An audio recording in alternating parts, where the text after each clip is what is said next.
Meet Irk. Irk likes the planet. Irk likes to surf.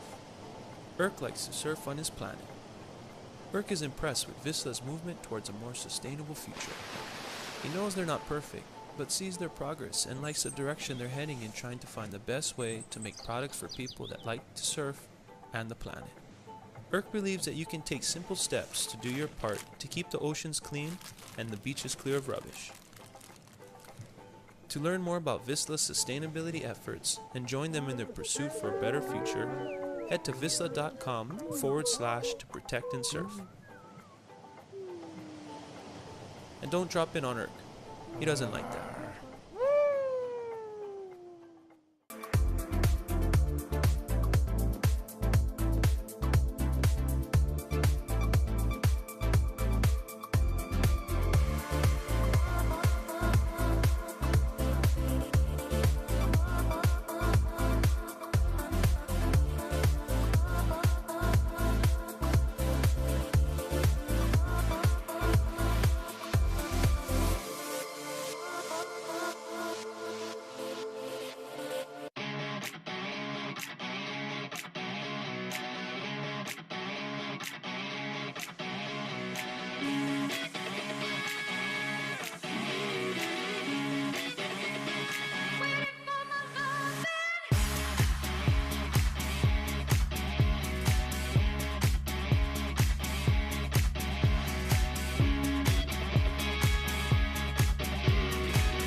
This is the motivation.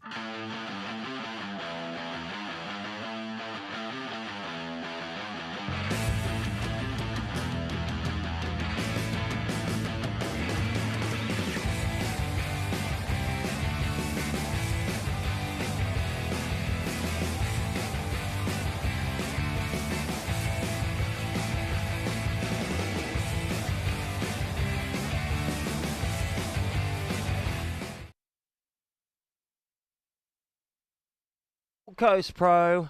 This is day 4 of the 6-day event, the Pro QS 3000. Thank you to Vissla. Thank you, Sisstrevolution, World Surf League and Surfing New South Wales. My name's Crispy. I'm joined with me, Chris Enever, the Chicken. Good morning, Chicken. Well, day 4, here we go. What a kickstart it will be. Look at the heat in the lineup we have. It's a doozy, but yesterday we were blessed with some great conditions. All morning into the afternoon, we saw some stellar performances, great surfing all round. And sure, today will be no different. First heat in the lineup, none other than in the red, Julian Wilson, black Coda Killhorn, the Vissla wildcard. Yes.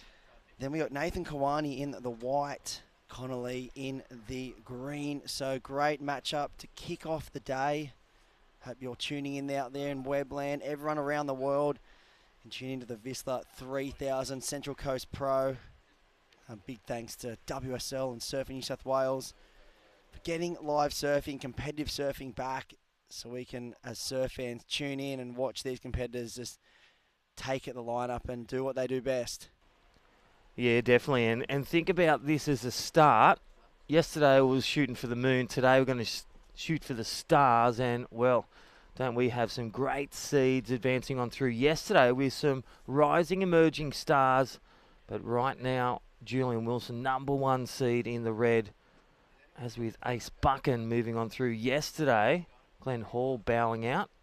And, well, right up and now it is Nathan Kawani, surfer in black Coda Killhorn, the goofy footer.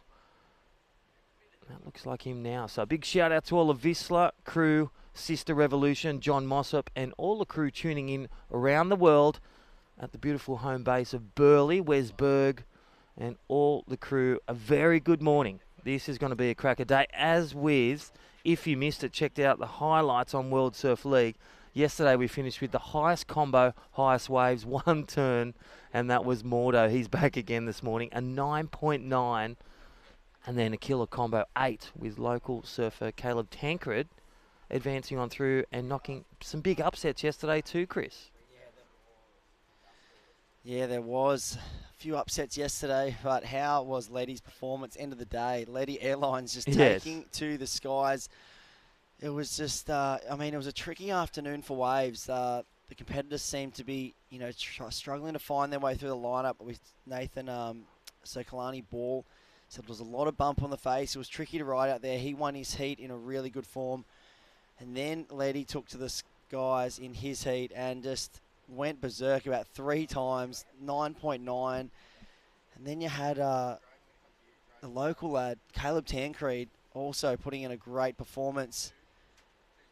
And here is a ride, up and riding now, finding a little bit of tube time. That is the man in green, Connolly. Just couldn't sneak out the doggy door there. Emerging talent, again, great surfer. His dad, Matt Lee, is watching online. From a pedigree of state and Aussie champions. His dad a goofy footer, but that was a nice natural footer. Time tunnel, as we saw Indian Robinson getting an 8-point tube yesterday in the women's division. Sisstrevolution. Let's look at the wave replay. Thank you, New South Wales government. Here we go, Connor Lee. Nice little high line. Look at the angle of the tube again. Nice little tuck. Smooth transition. Just couldn't appear from the door. Again, the bull masty couldn't get out that small door from that doggy door. So he'll reset. Plenty of time. Again, contest officials, World Surf League. Surfing New South Wales doing best for athletes. 25-minute heats. Creating opportunities. And we saw some, 5 minutes remaining yesterday in some of the heats. Big paradigm shifts, big momentum shifts, and that was great for opportunity for these athletes to bank in their best wave or second best wave to advance through. Yeah, yesterday was just, we rocked up and the waves were just cooking and the girls took to it, the women took to the water and just were going mad out there. India Robinson's wave, he touched on that, was an amazing barrel she dialed into. Sally Fitzgibbons had open with amazing, flawless effort. Oh, stunning performance there.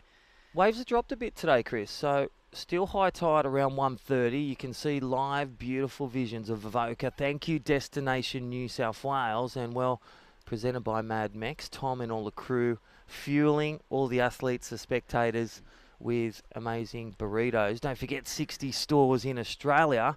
And right now, it looks like the young wildcard. Here he goes. Vissla wildcard, banging it up there. Or is that the man in white? Kawani, the Brazilian. Well, look at that glare, that morning glory of the sunrise. How good was that this morning for the Dawn Patrol? It was a stunning sunrise this morning. And look at those images we've got. The beautiful Avoca Beach. We are here. Stop number 4 of the Vissla Pro Surf Series. We've had 3 great events leading into this one. We started up there at the Great Lakes Pro, then the Port Stephens Pro, went down to Maroubra. Now we are here at the stop number 4, the Vissla Central Coast Pro, QS 3000.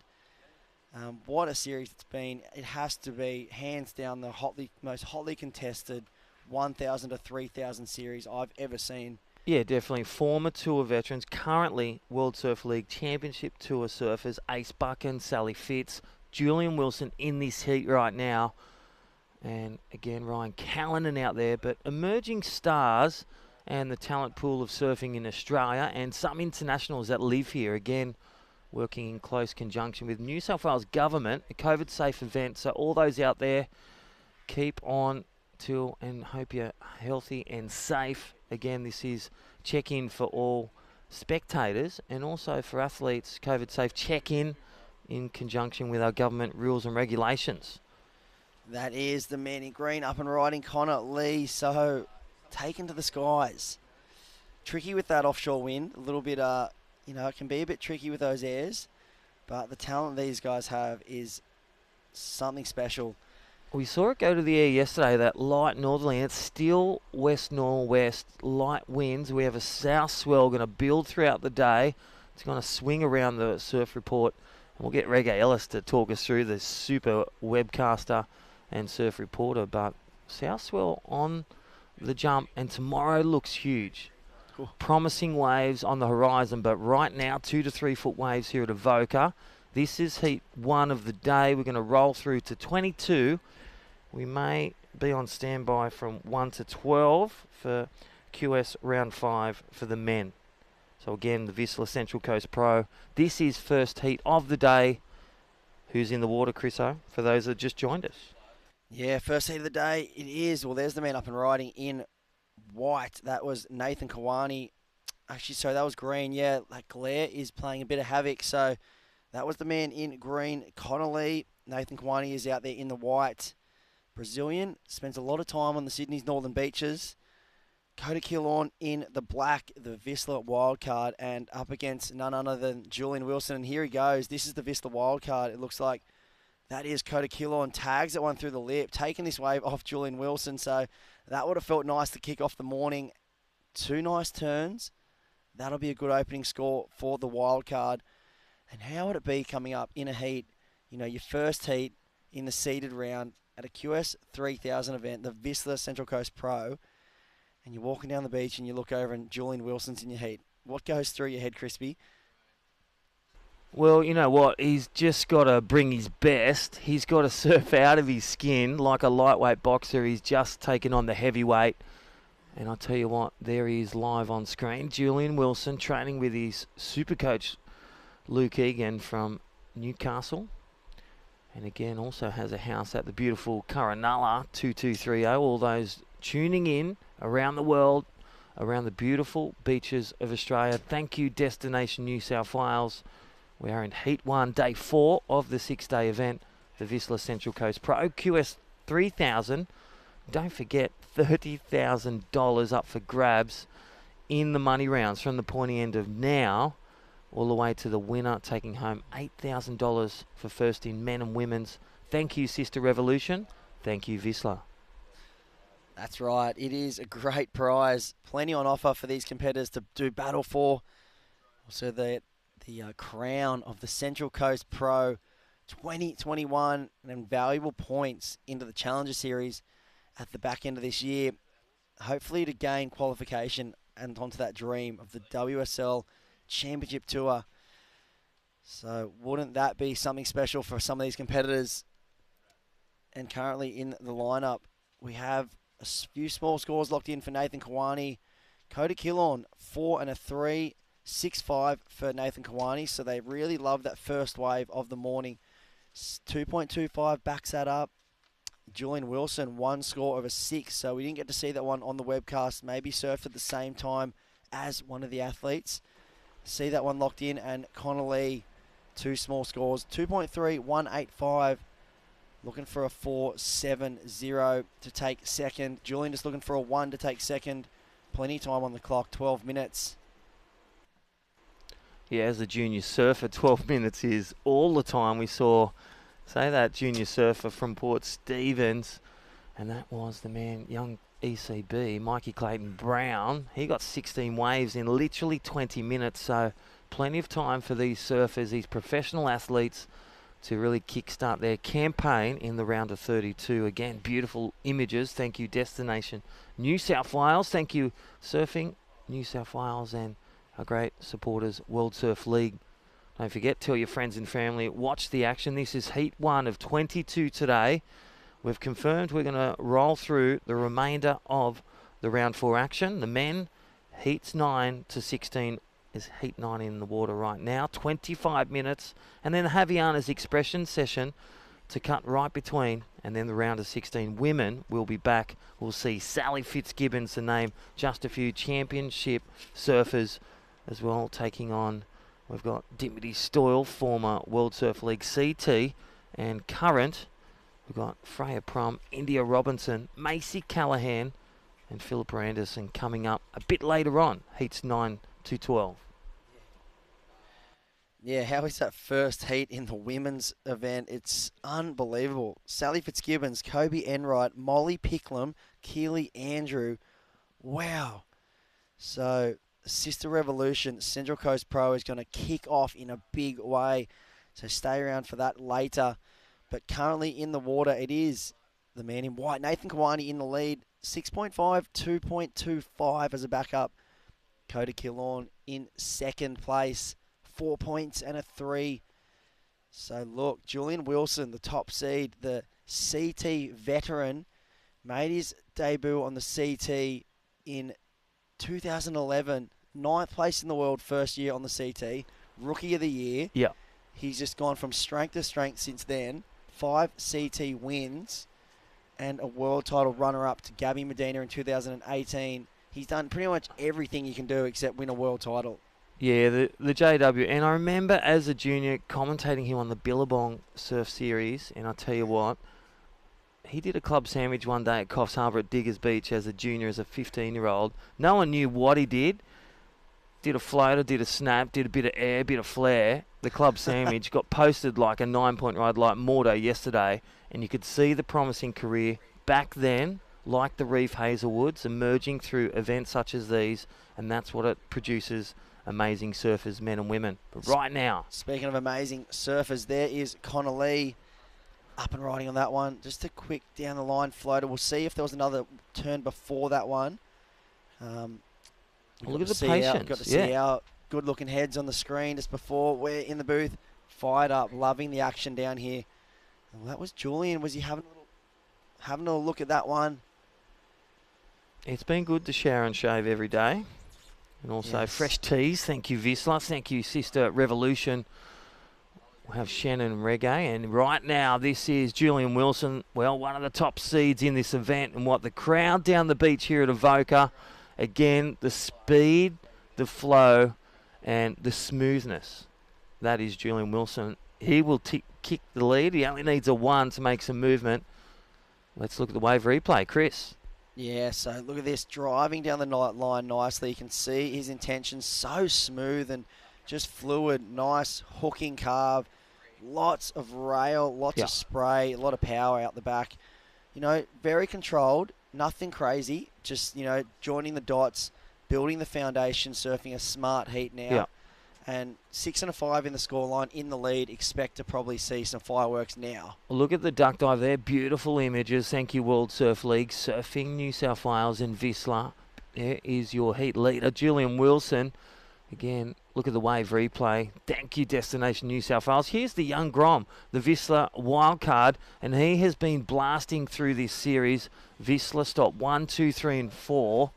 That kid has been shining and really gaining experience and going against some of the World Tour surfers and also the emerging stars. So great to see him putt on through.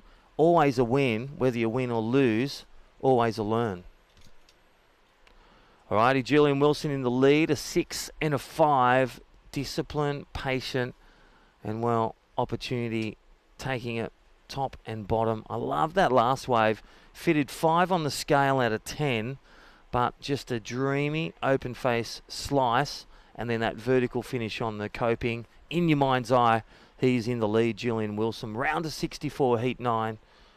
We are grinding through, 7 minutes remaining. Nathan Kawani holding second. Needs a 4.5.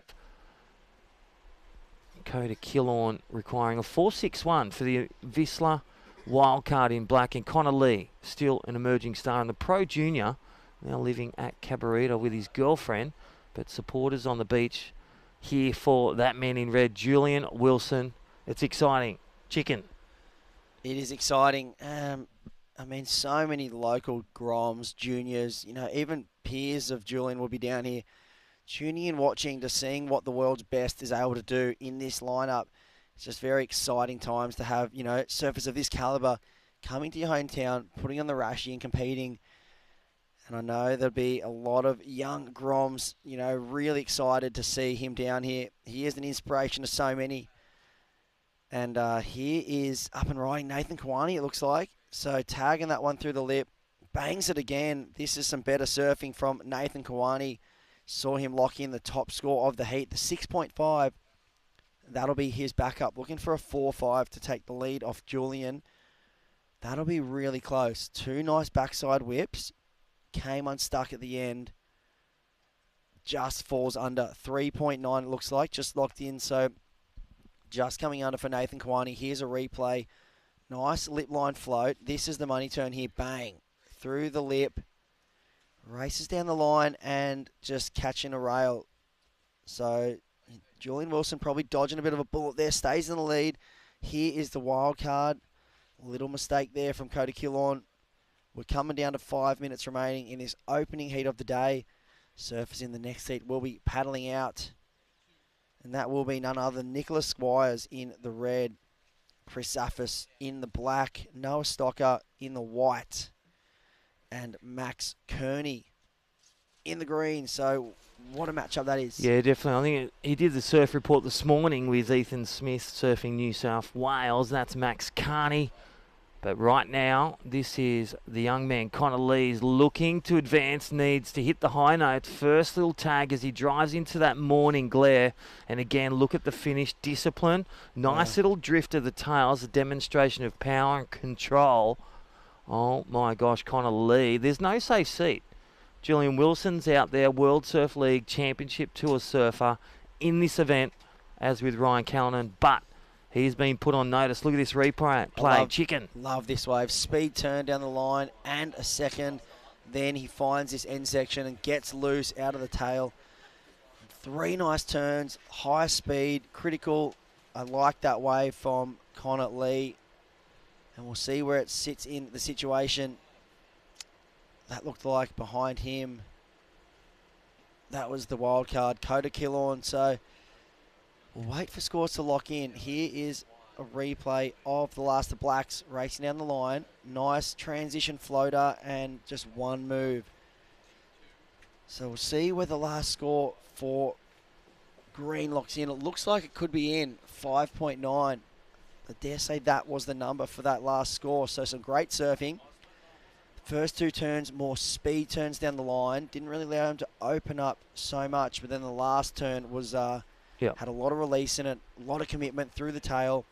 So I can see where the judges went 5.9. Great surfing. Well, he's done the hop, skip, jump. He's just got to get that last final wave of 4.51. And we will see, you can see patience with Julian Wilson, knowing a wave score, knowing what a wave's worth and knowing what a turn's worth. That's what he'll be looking for, to drop that 5, protect that lead. And Nathan Kawani also looking to drop a 3.9, holding priority at this back end, really playing a smart heat. So Connor Lee, the youngster, looking to thrive. He'll separate from the pack, look for a Jewel of the Nile down, as you see him paddling on those beautiful images. And Coda Killorn, the Vissla, here he goes. Just getting off the back of that. Look at that beautiful sand, the bank. It's really delved up some great barrels this morning here on day 4 of the 6-day event. And thank you to World Surf League Surfing, New South Wales and Mad Mex, our presenting sponsor. But all the crew at Vissla tuning in. John Mossop, Jen, Toby and all the crew. Wes Berg, the team manager, doing a great job at home base in Burleigh. Check it out, www.vissla.com. And all the Vissla crew all over in the Sisstrevolution around the world tuning in. A very good morning to you. Yeah, up and riding. Here is Connor Lee. So he's looking for a score, just a mid-range 4.51 to take second. That won't do it with that incompletion at the end. So look at this. Very interesting heat. We've got Julian Wilson in the lineup, the most experienced competitor in the draw. Just caught 2 waves, 25-minute heat. He's only caught 2 waves, 6 and a 5. Very patient, very well-constructed heat. He's just, he knows exactly what he needs in this lineup. He's not doing anything else outside of it. We'll see in the last minute. I'd love to see him get a wave and really open up on one, because that would be exciting for us as surf fans. Everyone on the beach, and I know he'd want to really get his feet in the wax and, get some progressive surfing going to start building momentum through this draw. Yeah, definitely. He's doing all the right things. Had that start, a 6.5, and again, seeing such a stacked heat from now on in the bookend, where the top seeds from around the world, World Surf League Championship Tour, and then the qualifying. Here he goes, the heat leader, Julian Wilson, and look at the speed, picked that good wave. Oh, the waves are dreamy, and look, he's going to look to fly, swoops up with speed, just couldn't get that rotation right at the end, but, well, intentions making known of, quality surfing from that heat leader, Julian Wilson. Great little attempt. Yeah, it was. I mean, that's exactly what I was hoping to see from Julian. He's got the foundation set in the heat, a 6 and a 5. Then it's just about, building on top of that. taken to the skies, doing some progressive surfing. Look at this wave, lovely wave, tags it through the lip, and you could see he had his intention set. He wanted to ramp, he wanted to take to the air.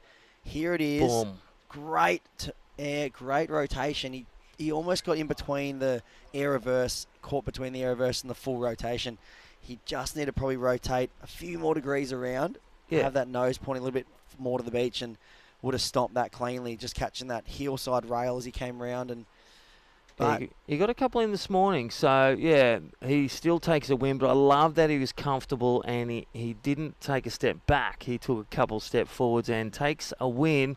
So Julian Wilson unofficially through, and look at those great images, all the crowd and the fans rushing over to one of our top seeds. Well, we'll be back shortly after this super break, and we'll be back with our Vissla Pro Surf Series here at the Central Coast, QS 3000 with Heat 2 action.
And welcome back to the action. There is Julian Wilson taking out a big heat win in the first heat of the morning here for the Vissla Central Coast Pro Men's QS 3000 currently in the lineup. We are running through to finish off the round of 64. We are currently going to be in heat number 10. We started off with heat 9, and we've got a big day of surfing ahead of us. My name is Shannon Hughes, joined in the booth by Michael Chris. Mike, it's a great morning to be down at the beach. Some good waves on offer. Yeah, definitely. Yeah, the Dawn Patrol are out again. It's like day 22 on the beach at this Vissla Central Coast Pro QS 3000. Day 4 of stop 4 of 6. And, well, straight up live action. That is Max Carney. The goofy footy gave a great little surf report with Surfing New South Wales this morning. Pops the rash shirt on and, well, looking to fly into the round of 32. Also in his way, Noah Stocker from the Sunshine Coast. Well, super coach and super world qualifying series surfer. That is Nick Squires from the South Coast, the beautiful South Coast of Wollongong versus Angourie. Some say Angori, but Angourie Chris Safis. Shout out to Billy and his mum up there watching and tuning in on the World Surf League. Here he goes for Zafis. Couple first quick turns, smaller inside wave, but a nice ramp lining up for him as he comes through to the inside. Puts on a clean finish, and he'll be looking to drop his first scores.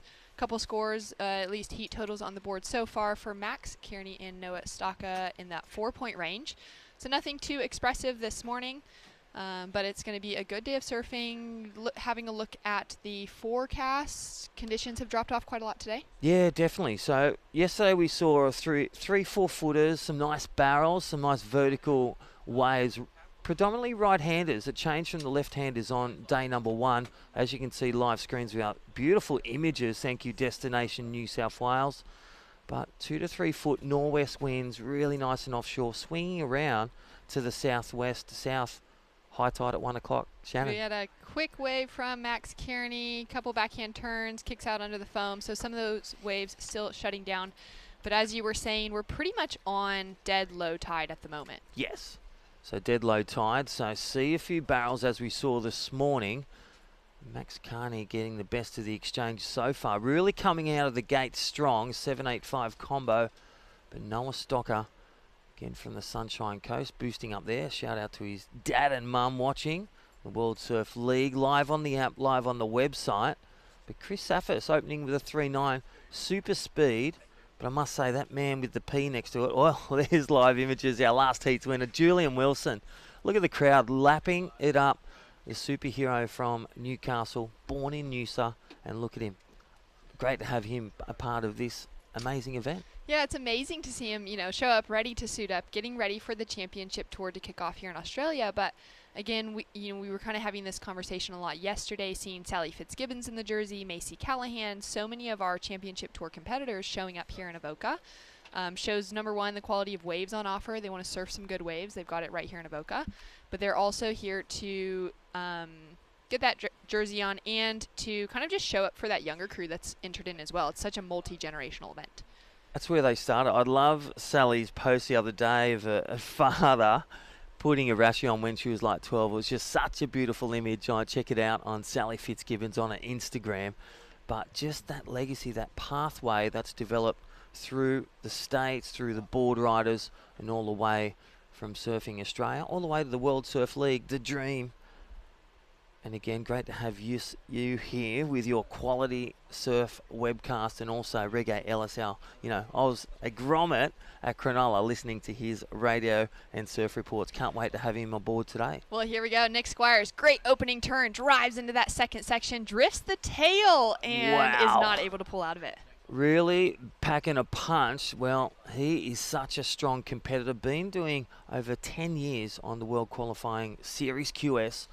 Looking to make, he actually won one year, the VB Give Us a Break, and won $35,000 to get on the qualifying series for support for an athlete, which was an amazing win for him. Oh, that's huge. I mean, I know Nick's career, we saw a quick in and out there from Noah Stocka, but for Nick's career, he's kind of at that stage now where he's got a family that he's taking care of. He's supporting a business. He's got heaps of stuff going on around the scenes. So he was considering that retirement after everything went on hold last year. And then this event showed up. He realized he was one of the highest seeds in it, and he had a straight opportunity to surf some good heats against the world's best and to have some great prize money on offer. And he's straight back in the jersey. Yeah, and definitely a prize pool. Here's the wave replay. Thank you, the New South Wales government. Nick Squires from Wollongong, Australia. Nice, solid wave. He waited for it with priority.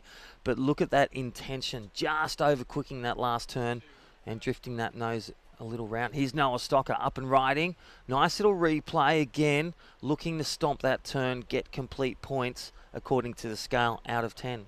And Max Kearney on his backhand. Nice couple of top to bottom turns, goes vertical and kicks out on the inside, so smaller size wave.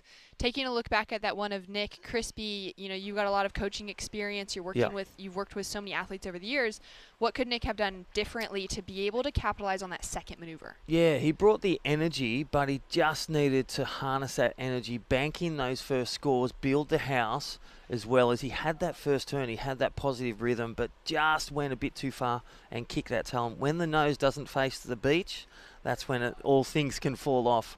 But I love his intention. 17 minutes. He's still got a 3.1. So here he goes under priority now. Nick Squires priority 2. Look at the speed and the power. He's just such a powerful New South Wales and Australian champion and qualifying series competitor. Yeah, he found a lot of speed coming through that, but again, the wave just fizzles out for him on the inside. So we've seen, as we've been mentioning throughout the morning, a big decrease in swell from what was on offer yesterday. But we know that it's going to be rebuilding with a new swell throughout the afternoon. I think it's been a great call from our contest directors and everyone to go ahead and run this morning, though, because there's so many great waves on offer as we have a look at that replay. Yeah, Nick Squire as well. Nice vertical turn, smaller wave, but staying in that pocket and attacking, just not offering that coping at the end. So again, you can see the energy, the intention to move on through to the round of 32, but Max Carney in the lead of 4.85 and a 4.35 for the emerging star. Noah Stocker, again from the Sunshine Coast up Queensland, travelling with the Wolfpack. We call them the Wolfpack, supporting each other. He had Cooper Davies take down his mate yesterday, but supporting and talking about fast surfing, this is Chris Saffis. Yeah, a couple of nice turns to open up. Started out with a big wrap, then went vertical on the second turn, and now waiting for this inside section to stand up. He's gaining heaps of speed, and he's going to put on a strong finish. Chris, sitting with just a 3.9 on the scoreboard so far, is chasing an average size score to take an advancing position. I love the difference in surfing. You've got your emerging goofy footer Max Carney. You've got Noah Stocker, really strong under the lip. Great campaigner in the junior, pro junior, and now in the QS. Then you've got, well, not the stalwart, but an experienced campaigner like the Philippa Andersons, like the Sally Fitzgibbons, and that is Nick Squires. Currently put on alert, but only needing a 5.9. The young Groms and Chris Saffis, such a speedster. Had a great campaign in these 4 events. Thank you, Vissla. Thank you, Sisstrevolution. Yeah, it's been a great campaign so far. Chris Zaffis, his strongest finish in the first 3 events of the Vissla the Vissla New South Wales Pro Surf Series was a round 16 finish at Port Stephens. Same for Noah Stocka. So both of them haven't been able to knock out of that round 16 and actually advance through into that quarterfinal conversation. But they've been doing a great job in competition so far. Chris Zaffis has dropped in a 5.1 for his last wave, which has bumped him up into second.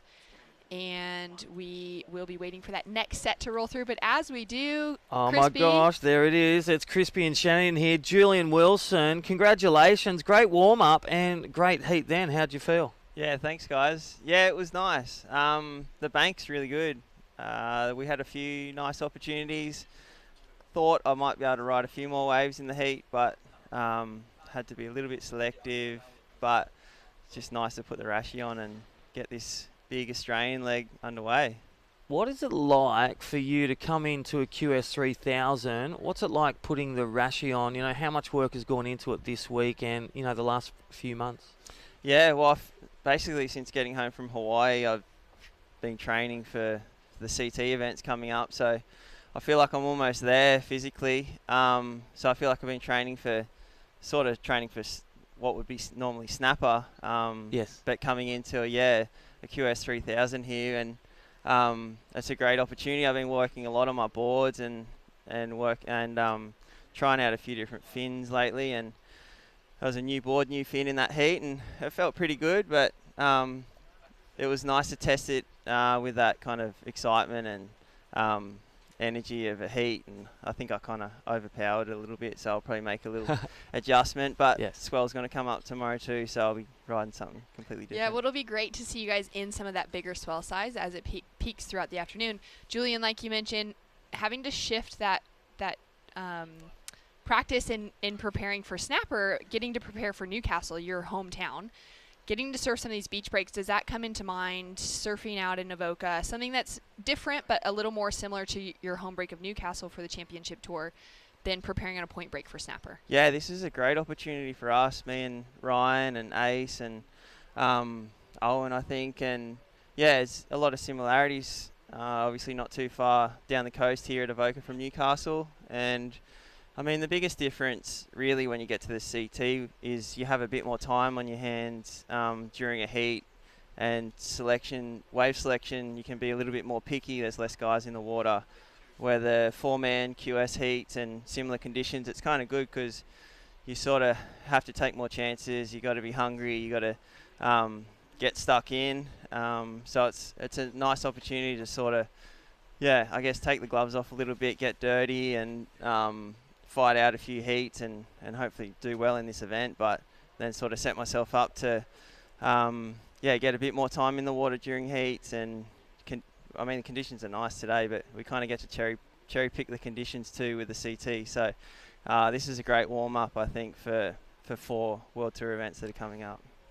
Julian Crispy here. Quick mention, some of the young grommets, the men and women, who has been some of the standouts for you that you've noticed? Grommets. Well, I think Geordie Lawler has been from Narrabeen, yes. Yeah, he's been looking really good. Really enjoyed watching him surf, and the last couple of QS events I've been tuning in and watching a bit. And obviously Jacko Baker's kind of lit a bit of a fire under his bum, and he's sick of doing doing trade work during COVID, and he's pretty excited to get the opportunity and taking advantage of that. So it's great to see Jacko fired up and surfing really good, and obviously getting the win. And yeah, I think it's great to see there's a group of Sunshine Coast boys that have been doing the QSs, and Cooper Davies and Noah Stocker's out there in the water now. Hope he some of the ones you grew up with can get through, and yeah, good to see those boys down here and making some heats. Yeah, it's really nice to come to the QS events, and much bigger group of people, and the age demographic is much larger, and it's just nice to share the water with them, and some new faces. I had 3 guys in that heat then that I've never surfed against before, so it's just cool to kind of get their take on wave selection and their hunger and what they're sort of doing. So it was a fun experience. Awesome experience growing.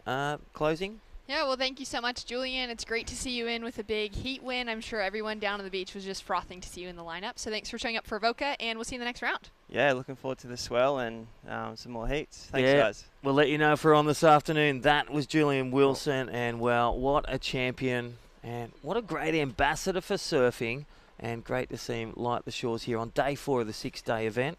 You are watching and listening to Vissla Central Coast Pro QS 3000. And again, in the water live update, Max Carney in the lead. No change on the board. Chris Safis on the back of that last wave, the 5-1, takes second. Noah Stocker only looking for a 4.56, a middle range score. Maybe a good set 1 cracking turn, or a couple of turns on a medium or small wave. Maybe a bit of firepower, but Nick Squires, I'll say it now, but wait for him. And Shannon on cue. Up and riding, uses priority, massive first hit for Nick Squires. Throws a fan of spray, comes in for a second one with a little tail drift. Bit of variety, thrown in on that 3rd turn, and he's only looking for a 5.9. He's certainly looking like he's got the work done as he'll head out to backline, so multiple turns connected together. Good critical section. We're going to take a look at this of Chris Zaffis, and then we'll get Crispy to break down both of these waves. Chris flying down the line, drives into a big first turn, comes in for the second. Connects together well, slightly more dynamic, and that frothy section up in front of him, he's looking for something good to finish off on, and he'll ride out clean.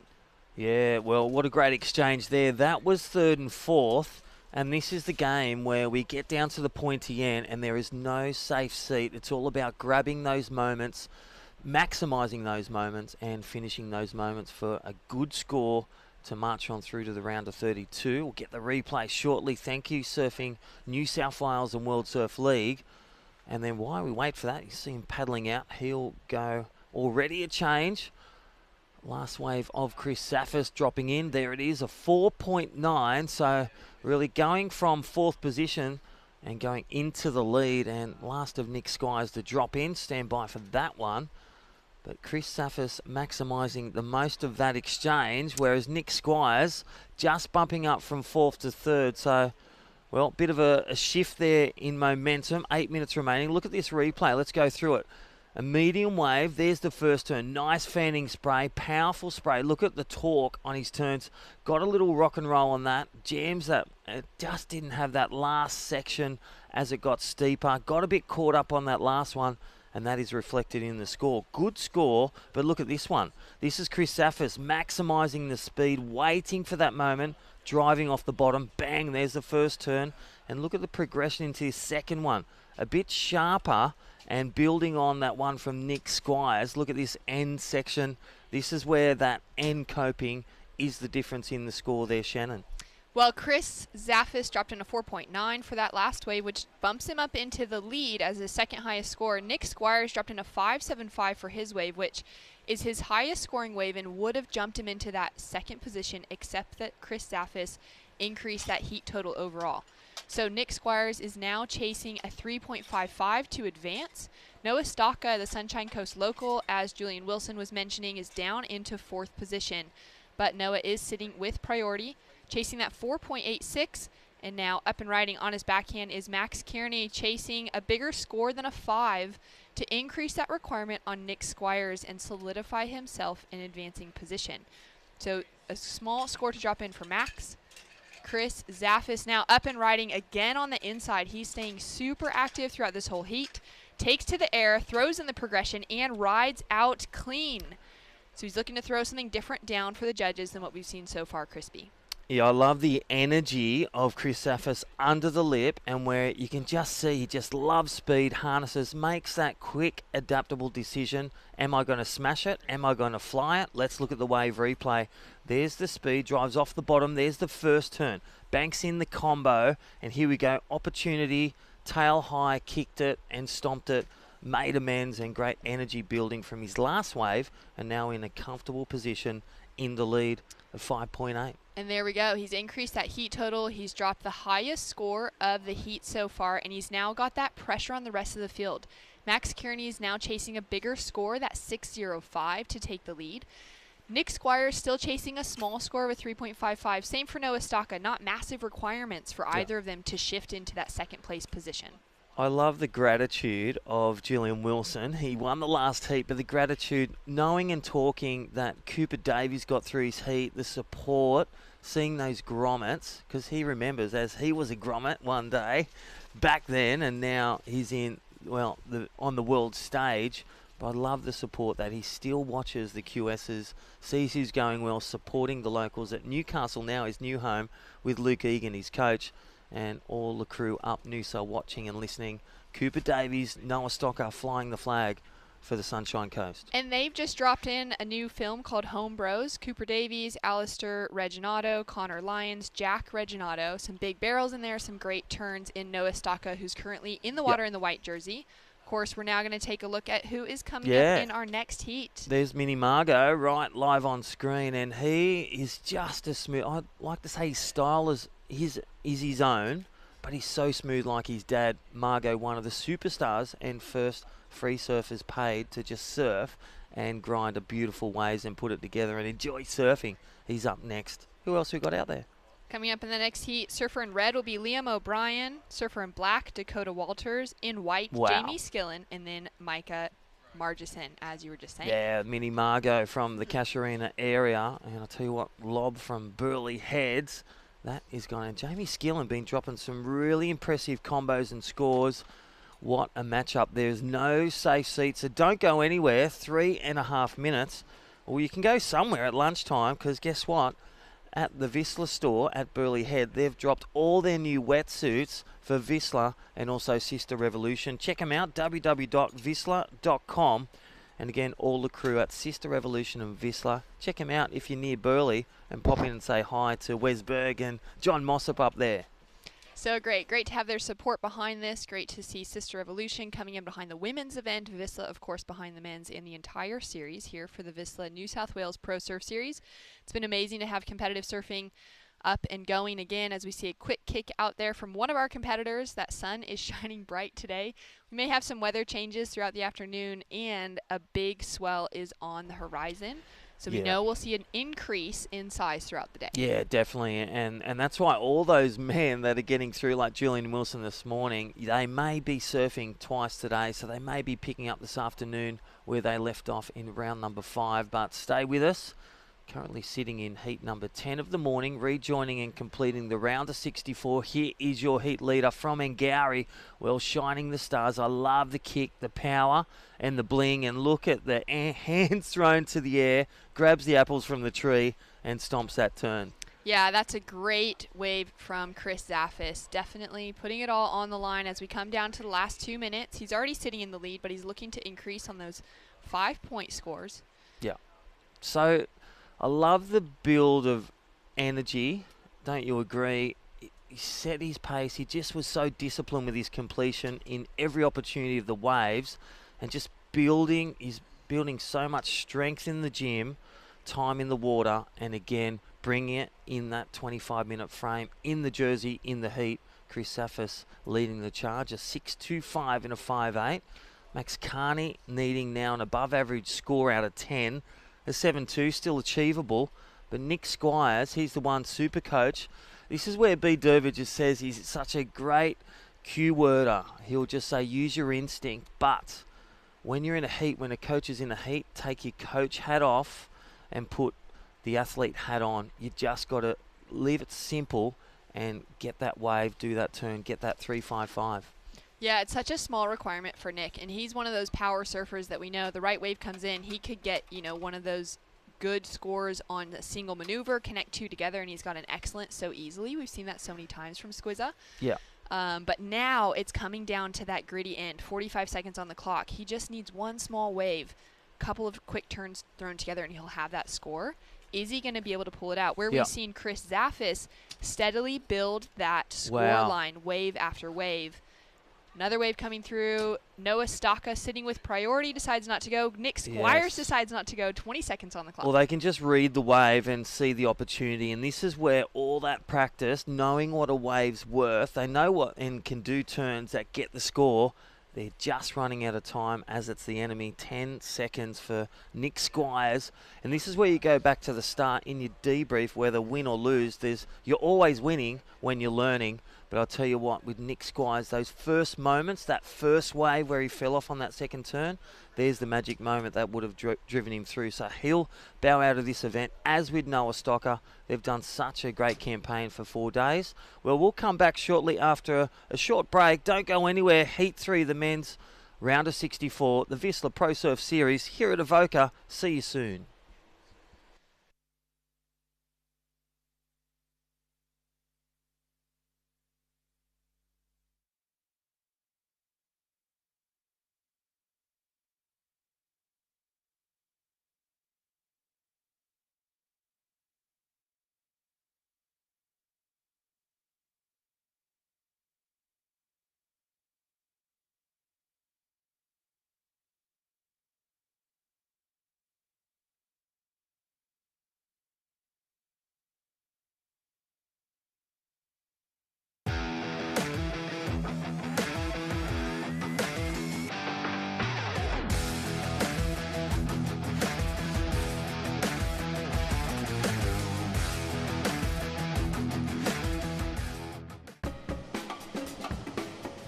Some like blue, some like gold.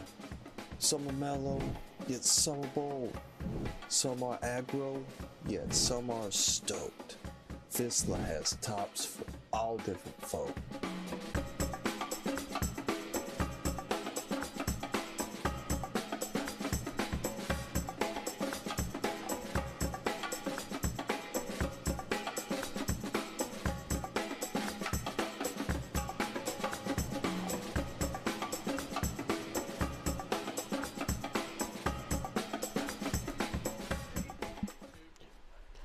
And welcome back to the action here for the Vissla Central Coast Pro Men's QS 3000 in the lineup. We are knocking our way through the round of 64. We've just seen Chris Zaffis take out a big win, advancing into the round of 32. And now out in the lineup is heat number 11. My name is Shannon Hughes, joined in the booth by Reggae Ellis. Reggae, there's been a few really good waves coming through this morning. The swell and conditions, the swell has dropped off. The conditions are about as pristine as it can be this morning, though. Yeah, really nice conditions out there. Light offshore breeze, and as you said, swell's backed off a little bit. There's still enough push in it, and we've seen some pretty good surfing during those first 2 heats, and I think that's going to continue throughout the day. So, yeah, according to the forecast, it's probably the smallest. We'll see the swell over the rest of the event. Another south swell picking up tomorrow, and it's looking pretty good for the rest of the event. Well, we just saw Chris Zaffis and Max Kearney advancing through into the next round. Currently in the lineup, Liam O'Brien with a strong paddle to get his campaign started. Driving down the line to a first little lip line floater and a second. Is he going to go for something different? Goes more vertical on the finishing turn, and he puts in a strong starting campaign. Now flying down the line, Dakota Walters. Nice trim to start off with and comes in under the lip. Well, plenty of speed from both those surfers there, and finishing off with a nice close-out re-entry there. So, yeah, Dakota Walters, Leo O'Brien looking pretty good in the early stages of this heat. And they are up against Jamie Skillen and Micah Margison. Up and riding now. Micah drives off the top and comes in under the lip. Uses priority on that one. So just waiting for Jamie Skillen now to get his first wave under his belt. Sitting with priority out the back. And we do have scores to drop in across the board. 21 minutes on the clock, and it's been a great morning of surfing so far. We're going to catch up with Chris Zaffis as quickly as he can get from the beach down to where our beach interviews are happening. And we're going to have a really good day of surfing ahead of us. Of course, after this men's round, we're going to head into the women's round of 16. But we're going to take a look now at this first wave of Liam O'Brien. Yeah, as you said, pretty quick out of the gates on that one. And that wave shut down pretty quickly, but he had plenty of time to throw in two good solid moves. So, yeah, Liam O'Brien looking pretty good. Just waiting on scores to come through. And it looks like, I think it is Dakota again. Big frontside air, just throwing that fin whop right outside there. So looking pretty good. And then another. So the boys are getting busy out there. Plenty of action going on in this heat. And of course, that morning glare making it hard to see the colours, as usual. Yeah, hate early heats in Australia. It's like on the East not Coast. It's not as bad as doing late arvo heats at Murray River. Yes. That's really bad. Yeah. Yeah. Well, the good thing is that our surfers have actually moved down to a different bank today from where they were surfing yesterday, Reggae. Because that decrease in swell, they've moved farther into the corner towards the headland. There's a nice left that's been running throughout the morning. Obviously, that right is still on fire, but it's kind of just shifted them down. So our camera angle has been slightly different, which is a little bit nicer for those of us viewing in as we see driving down the line there. Goes in for that big rotation, lands clean, and manages to gain some speed out and put a finishing touch on. Unable to ride out complete, but throwing in some variety. Yeah, that move looked pretty solid there. We'll just see how these scores start to get locked in. We've got 25-minute heats again throughout the day. And a big day of surfing coming up here, of course, as we continue on with the Vissla Central Coast Pro. Great to see Vissla's constant support over the last few years of qualifying series events here in Australia.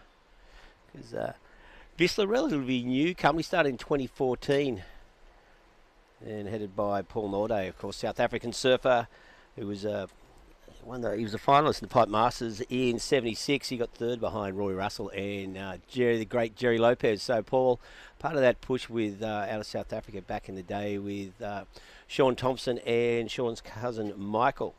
And he's also a surfboard shaper, shapes some nice boards, and he's current president of the Surf Industry Manufacturers Association. So Paul Norday really, his heritage in surfing is not to be denied, and great to see Vissla being part of this. So now we've got the winner of that last heat. Chris Zaffis, congratulations on a big heat win. You must be feeling really good to make it into the round of 32. Yeah, thank you. Yeah, really stoked. Been waiting a while for that heat, so there was a lot of build up to it, but stoked. Can you break down that heat for us just a little bit? You seemed to really take to building on your scoreline with each wave that came through in smaller conditions and something different than what you've been seeing the last few days? Yeah, well, yeah, it's definitely dropped off a lot. It was really slow, and I know I wanted the sets, so I waited for him, but kind of got a bit nervous and surfed pretty bad on them. So I got the sets to keep the guys off them, really, and then I kind of opened up a bit out wide on some wider ones and surfed how I wanted to more. Awesome. Well, talk to us about how you're feeling coming into the Avoca Central Coast Pro based on your results from the rest of the series so far. How are you feeling looking into the rest of the year? Yeah, feeling good. Haven't really put a big result together yet, but been getting some scores and feel like my surfing's there, but just working on that heat work really. But yeah, feeling good and got coach down here, a lot of support, and been having a really good trip so far. So yeah, just having fun with it really. Awesome. Is there anyone you'd like to say hi to back home? Yeah, say hello to my mum and dad and my fiance Charlotte. Thanks heaps for watching me. Well, congratulations on getting engaged. That's great news, and Thank congratulations on making it through into the next round. Cheers, too easy. Thank you. Have a good one. Great to hear from Chris. Another strong heat strung together, getting married. So exciting. So many things going on as we see. Strong two-turn combination. I believe that was our surfer in white, Jamie Skillen. And answering back on his forehand. Nice check to start off with. Comes in under the lip. More critical and puts on a really strong finish. The waves are on fire, and so are the surfers, Reggae. Yeah, they're really getting busy. That was another good wave there from Dakota Walters. So looking pretty solid. And, the crew starting to make the most of these little sets coming through. We heard Chris say it was a little bit slow during his heat. And there's the overview. So the bank the surfers are on now is around about 100 metres down from where we were yesterday. And as you can see from that aerial shot, still a nice pulse of swell coming through, much smaller than yesterday, but should push through across both tides. High tide coming through the Savo mid-afternoon around about 3:30. And yeah, of course, we got that New South Wales due tomorrow, so pretty confident we're going to have pretty good waves across this event. So at this stage, Dakota Walters in the black, currently leading. He's had 2 good solid waves, and he's looking really sharp out there. Priority currently with Liam O'Brien, in the red on screen. Look at that beautiful pristine water here at Avoca. As we continue on, of course, we're wrapping up the round of 64 here today. So we completed 8 heats yesterday, and we got the 8 heats happening today to round that out before we continue on.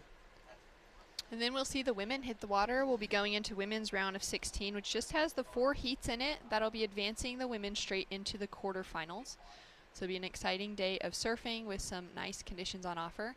And as you mentioned, Dakota Walters, 2 strong scores to start off with, getting him into that 12-point range. He's also had 2 strong finishes so far in the Vissla New South Wales Pro Surf Series. He's got a quarterfinal finish at both Port Stephens and Maroubra. He's been one of those surfers building in consistency as the series has gone on. Yeah, Dakota. He's really emerged over the last couple of years. So consistent. And really, there's a lot of style and flair in his surfing. I suppose, first heard of him when he was still a junior. Rumours start coming out. This young hot kid from up the coast. It's always the way every year. There's have you heard about so and so? You wait to see them. And Dakota really coming to the fore. There you go, 6.7 and 6.25. So 2 decent scores. We saw Liam O'Brien on his. I think it was his second wave. He scored that 7-point ride. So just needs to get rid of the 2.6. And we've got Michael Margison currently in 4th, a couple of low scores. And he's looking for something, but Jamie Skillen also with a decent score, 6.4. So you can see on those higher scoring waves for each surfer, things will tighten up in the back half of this heat. And just hope these waves maintain their consistency. Because, the first half of this has been a lot of good surfing going on. Yeah, it's great to see Liam with that big score, that 7.0 to start off with. He's been one of those surfers, he's in that red jersey, so he's the highest seed in this heat. He's also been on that cusp of qualification now for a year or 2. Yeah. Where he's really been built through those junior years. He's got his wins in the QS 1000s and things and started qualifying into that Challenger Series space. And now he's really just starting to turn on fire as we see Dakota Walters, nice carve to start off with, throws into the air, unable to ride out of it. Whoa. And then Liam O'Brien with a really strong opening turn, nice bit of style thrown in, and lays it down on the finish. Well, we're talking about variety as we see Michael Margison now just snapping into the lip. Sets up another one, throws the tail out, unfortunately just falls there.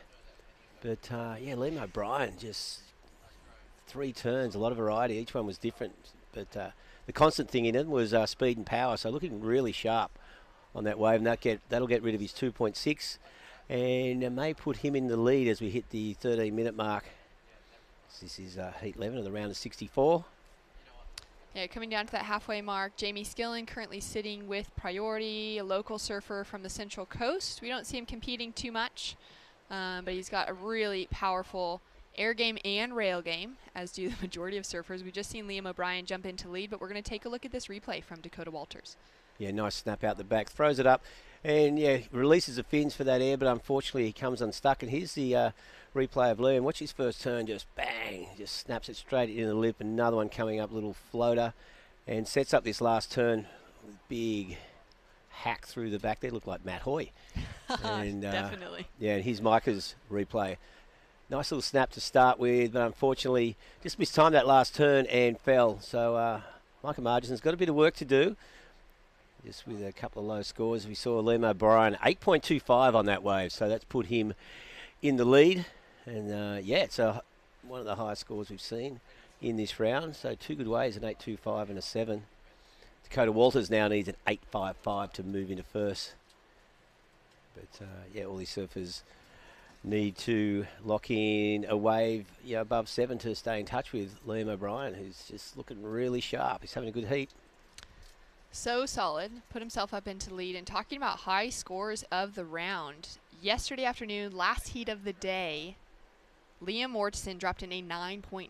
Oh, did he? Massive air. It was such a good finish to the day because we'd gone a bit slow in those last maybe 5 heats of the day, 5-6 heats, and then it just absolutely turned on at the end of the day. And we saw Caleb Tancred also answer back with just some really good really good turns, but then stringing together like really critical airs as well. So that was really exciting to see. We've seen some huge scores dropping in, and now to start off the morning with that 8.25 on the board for Liam. The two Liams getting some big scores in there. That's right. Must be something in the name. Must be something. Maybe he was inspired by Lenny yesterday. But, yeah, well, that's good to see. Another great heat coming up next. Reef Hazelwood, Elliot Peralta Reid from New Zealand, George Patar from Manly, and Davey Vlug. So, yeah, solid heats continuing in this round of 64. And Reef, who's coming up in that next heat, he won the first event of the series up at Boomerang. So he's got, some confidence coming out of that. He had a good run at Port Stevens as well. And he'll be another one of those surfers that there's so many of these men that have been right on that cusp of qualification. And, looking at the change in the qualifying series, the regional WSL qualifying series for this year in 2021, these events with small points on the line actually have huge consequence.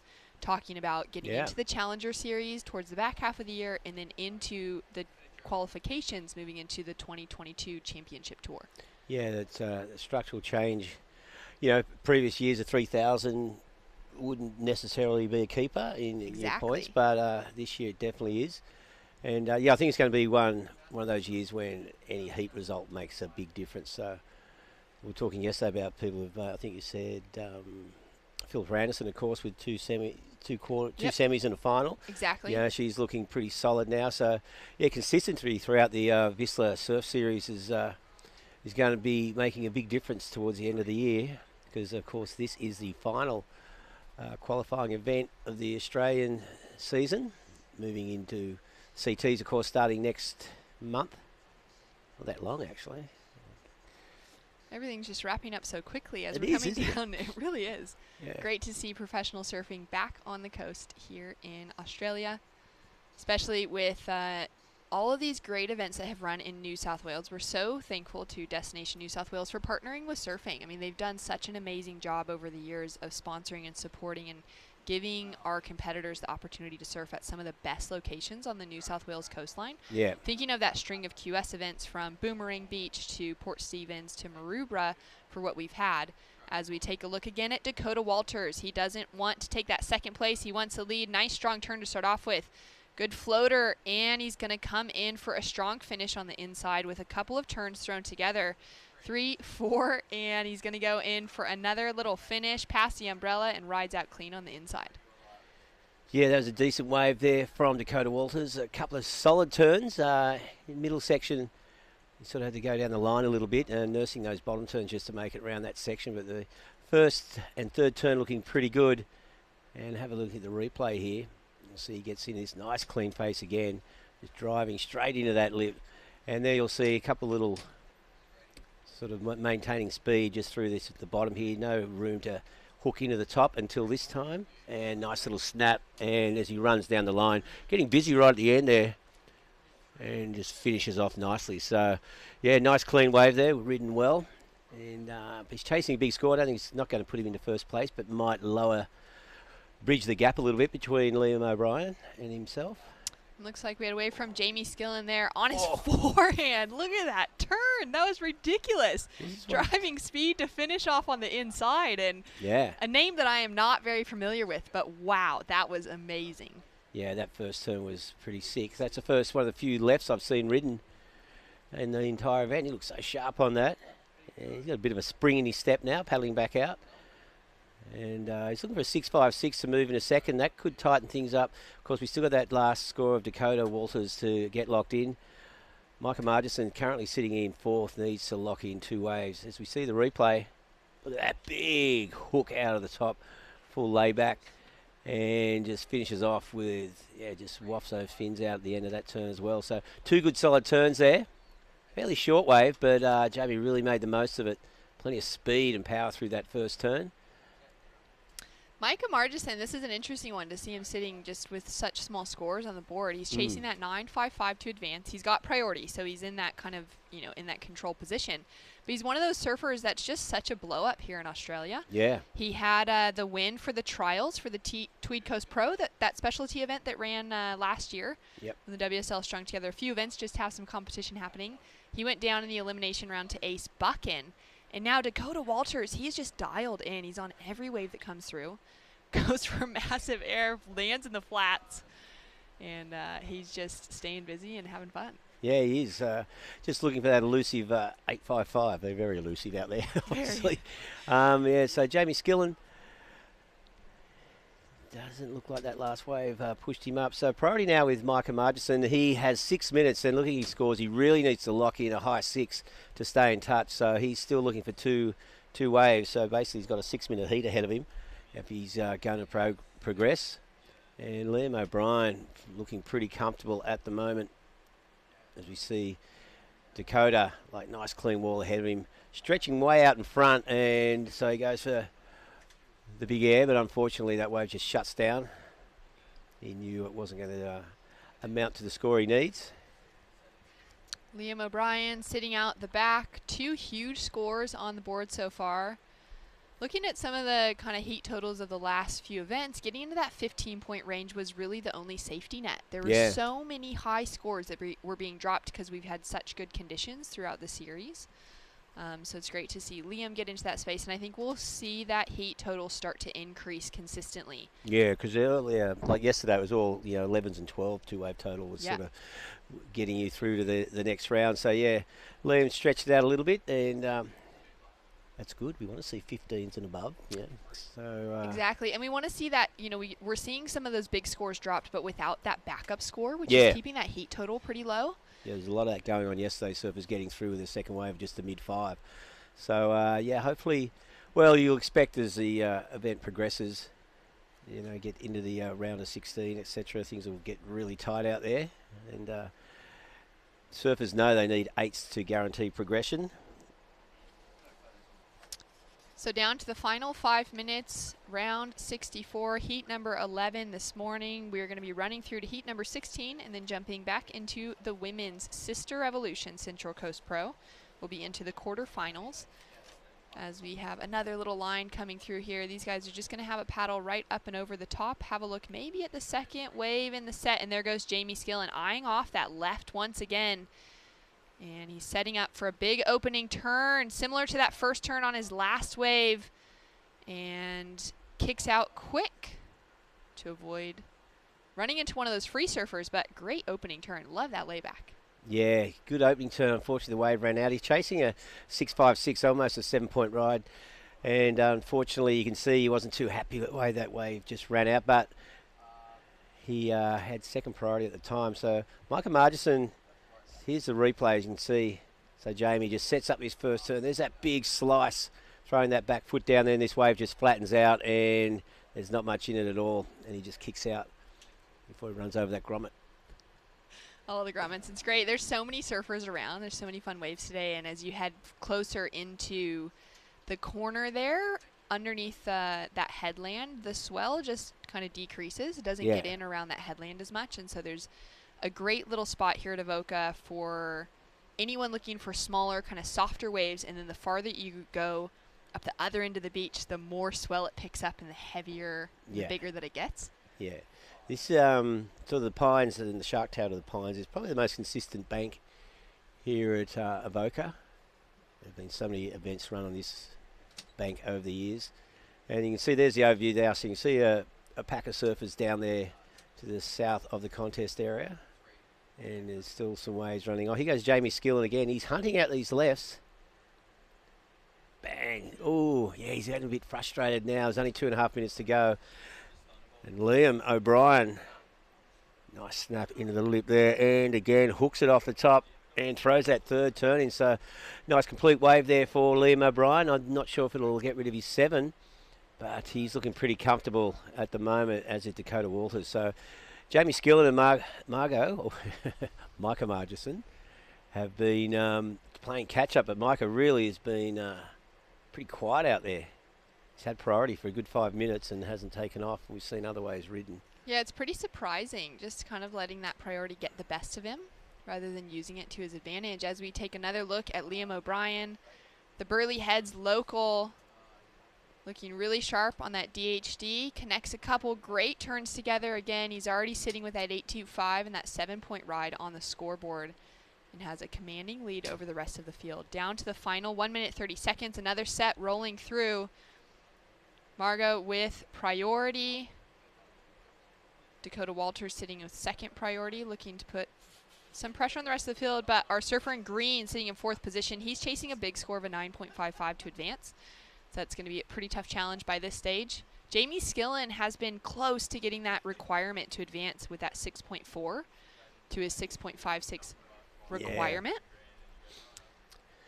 Yeah, those lefts just probably need a third turn on those lefts. He's got that big solid first turn, and it's sort of half waves flattening out pretty quickly. As you notice the rights, they stand up a little bit more vertically for that second and third turn, so the surface can get more critical out of the lip.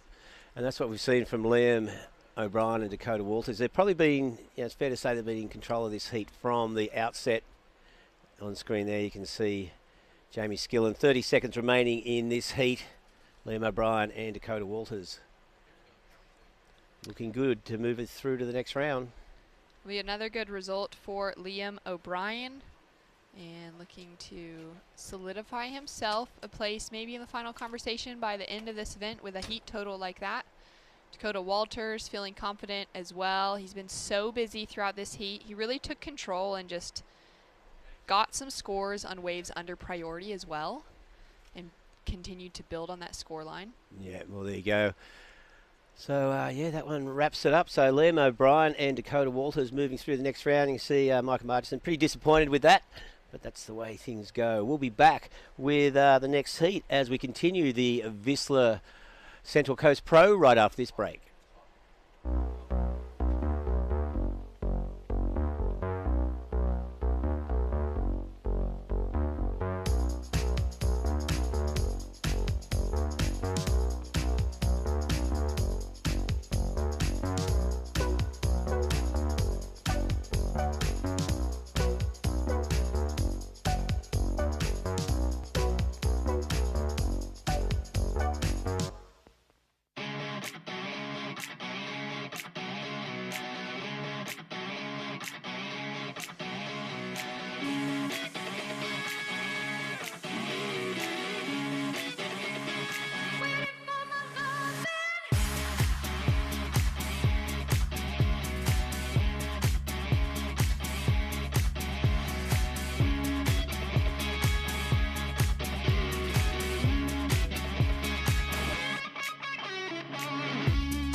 All right, welcome back to Avoca Beach, where we continue on with the Vissla Central Coast Pro out in the water right now. We've got Heat 12. Reef Hazelwood is in the red. We got Elliot Parata-Reid from New Zealand wearing the black.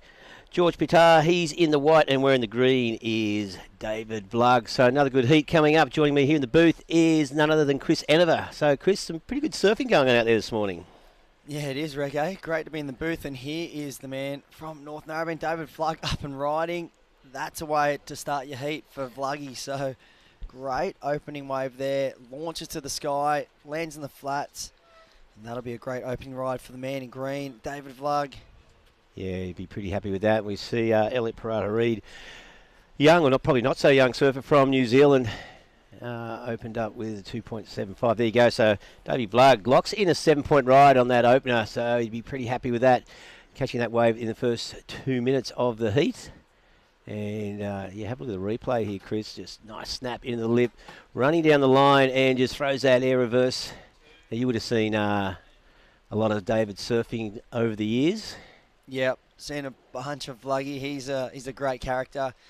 see him do that day in, day out down at North Narrabeen on the lefts there. So here is the man in black, Elliot Parada-Reid, racing down the line, launching to the sky. Wow. Yeah. Can he hold on? Yes, he does. Yep, out in front of the whitewash. So that'll be deemed complete. Judges being very critical. Yeah. Of the ride out in front of the foam. They want to see that nose come out in front of the whitewash. We saw some people get, crucified for it yesterday. But here is a launch to the sky. No hands. Yeah. Very technical, that air. No hands, quite extended. And it wasn't an easy section. It was kind of running away from him. And he had to kind of just launch out into the flats. And wow, very well controlled there from the Kiwi, Elliot Parada-Reid. Yeah, Elliot, he's been around for a while now. I worked on an event at Raglan, probably 3 or 4 years now, and 2 years in a row he was always knocking on the door of the finals there. He's really good on his backhand. As we see Reef Hazelwood, of course, Reef, he's just looking that wave. Reef started off the season well. He had a win up there at Boomerang, and so no stranger to making it through all the way here at the Vissla Surf Series. And here we go. Reef Hazelwood just throws it up into the lip. Looking smooth off the bottom, straight up. Perfect timing as that lip shut down. Yeah, he had a bit of work to do to get that second turn in, but he did it beautifully. Yeah, his backhand is so dialed in at the moment. So crisp. Here he goes. Nice foot first hook. I love how low he got off the bottom. So quick in transition to get that board up. He knew the wave was going to be shutting down fast in the bank. Super low, drivey, and just launched into that lip and very controlled. It looked like it was just picture perfect from where we were watching. Yeah, no, for sure. Just the way with just the flow out of those two turns off the bottom. Just looked so sharp at the moment. So a good opening there. So we're just waiting on. So here's George Batar. He's got priority. He decides to let that one go for good reason. And yeah, so the surfer's getting busy at the start of this heat. George just wants to lock in something pretty quickly. We've got 25-minute heats here, of course. And the swell has backed off a little bit since yesterday, but we've seen some good scores coming through. Well, that last one, Liam O'Brien locked in an 8.25 and a 7 with one of the highest two-wave totals of this round. And yeah, perfect day out there. And a big thank you to State Government, Visit New South Wales, supporting our Vissla Surf Series up and down the coast. Of course, this one, the Vissla Central Coast Pro, a WSL QS 3000, and pretty important event, We're talking about, I was talking with Shannon, normally a 3,000, the years of 5,000, 6,000, 10,000. The 3,000 probably isn't looked, regarded that important, but it is this year, of course, because we've got the Challenger Series. So after 4 1,000 events, this 3,000 event covering $30,000 prize money across both divisions as well. So there's a lot of stake on offer here for points and cash. And once again, big thank you to Vissla for their ongoing support. It's always good to see these, it's a younger company, started in 2014. Always good to see the company sort of show support for pro surfing. And they've been doing it well over the last 4 or 5 years. Yeah, they've been a major role in the surfing scene, Vissla. It's been great to see them get behind this series especially, and you just touched on it. Hands down, I mean, the first 3 events, the 1,000 events in this series, were hands down the most hotly contested talent pool I've ever seen in some 1,000 QS events. It was unbelievable, the names, the surfing, the talent we had in the draw. Usually, like we said, 1,000 events in the past have been kind of stepping stones for juniors and low-rated surfers to gain entry into the 3,000s and the 5,000s and then hopefully towards the Challenger Series event. So it's a stepping stone kind of, way to work your way through the QS ratings. Now, with the 1,000s and this 3,000 here being the only 4 events, they've got such, importance to carry the points into the Challenger Series. So everyone's coming to these events, putting their hat in the ring and really trying to gain as many points as they can to put their name up for that Challenger Series spot and then hopefully lead into the WSL Championship Tour qualification, which would be a dream of a number of these athletes. And, here goes David Flug, lifeguard from North Narrabeen, racing down the line on this left. He's loving these lefts here. And beautiful. wow, there is another good air. What do you reckon? I don't think he rode. Yeah. They won't pay that one, I No. don't think. Very good air. Looks like, any day of the week you'd say it was paid. Here's George Peter on a good-looking right. Tags it through the lip. Very crisp turn. This is a good-looking wave. 2 turns there. Can he get a third? Oh, that was very unfortunate. Yeah, he was looking good at the first half of that wave. Just sort of buried that nose in that last turn. And, he wants to lock in something decent. This heat's starting to run away from him a little bit. We've got 16.5 minutes remaining. Seeing Davey Vlug now lock in 2 decent scores, a 7 and a 5.25, has him in the lead. And have a look at the replay of Davey's wave and just runs down the line, throws a huge frontside reverse, but unfortunately didn't ride out of it. And as you can see here, George Patar, he just sets it up off the bottom, big hook into the lip, comes around this section, floating there, and just gets his third turn in. But unfortunately, that wave just dropped out and he just sort of lost it down the bottom there. The nose is burying. It looked like he just kicked the tail out a bit too much. He just needed to, really just have a solid connection with the lip and come down nose to the beach. He should have, that could have been a very healthy score. I mean, look at that. It's a 4-point ride. I dare say, finish that last turn, you're looking up around the 7-point range for sure. Yeah, he really mixed it up. 3 good solid turns and a lot of variety there as well. So, we harp on about the variety, but that's what the judges want. It's like the days of just doing 4 backhand hits, mechanical hits one after the other are long gone. So I'd like to see a bit of creativity in the way the surfers approach these waves, it's almost like having a free surfing mindset in competition. Yeah, definitely. And I mean, look at this heat. You've got, Reef Hazelwood, hands down the biggest name in aerial surfing. Reef was second in the airborne up there on the Gold Coast when the CT was on at Durambar. He got third in the airborne in France. Then he got a wild card into the CT where he got all the way to the quarterfinals. Actually got a ninth, the round before the quarters where he lost to Seth Moniz. So great showing there. But, being one of the highest regarded aerial surfers in the world, David Vlug has come out and gone, you know what, I'm going to, fight fire with fire here and just go take to the air too, and trying to match him blow for blow. And, Reef's got a 7.6 for 2 big backside turns. Yeah. David Vlug a 7 and a 5.25 for 2 frontside. 2 frontside. Maybe they did pay that air. Yeah, well, I think they did. Yeah, we were sort of anticipating a lower score. He has only had those 2 waves. We'll see. Elliot Parada-Reed, he's got that 2.75, so things are pretty tight amongst the top 3 surfers. Not a lot in between of their highest scoring waves. So once again, it's coming down to what you can back it up with. Yeah, I've just looked at his scores now. He actually got a wave in between his first 7. He got a 5.25. And the last score was a 1.15, so they didn't pay the air. Yeah. So he's managed to get a wave in between when those other guys are going those rights, I dare say, and we probably haven't got the replay of it. But it's a good surfing from David Vlug, opening up with a bang. Some very good scores to, set up the first half of this heat, set the foundation.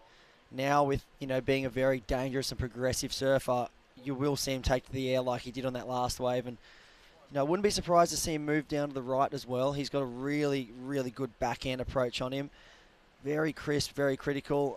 I think he would probably be, really well suited in these rights. And with now 2 good scores under his belt, moving down to the rights, mixing it up with those other guys could be a smart play. Here he goes. Yeah, on his third left, just throws it out of the lip there. Smaller inside runner here, and that wave just shuts down. So you can see Davey's strategy was to go down there and lock in a few of these lefts. And as Chris said, be interesting to see whether he persists down there or maybe comes up here and looks for something. Because you'll see as Reef just smashes it into the lip.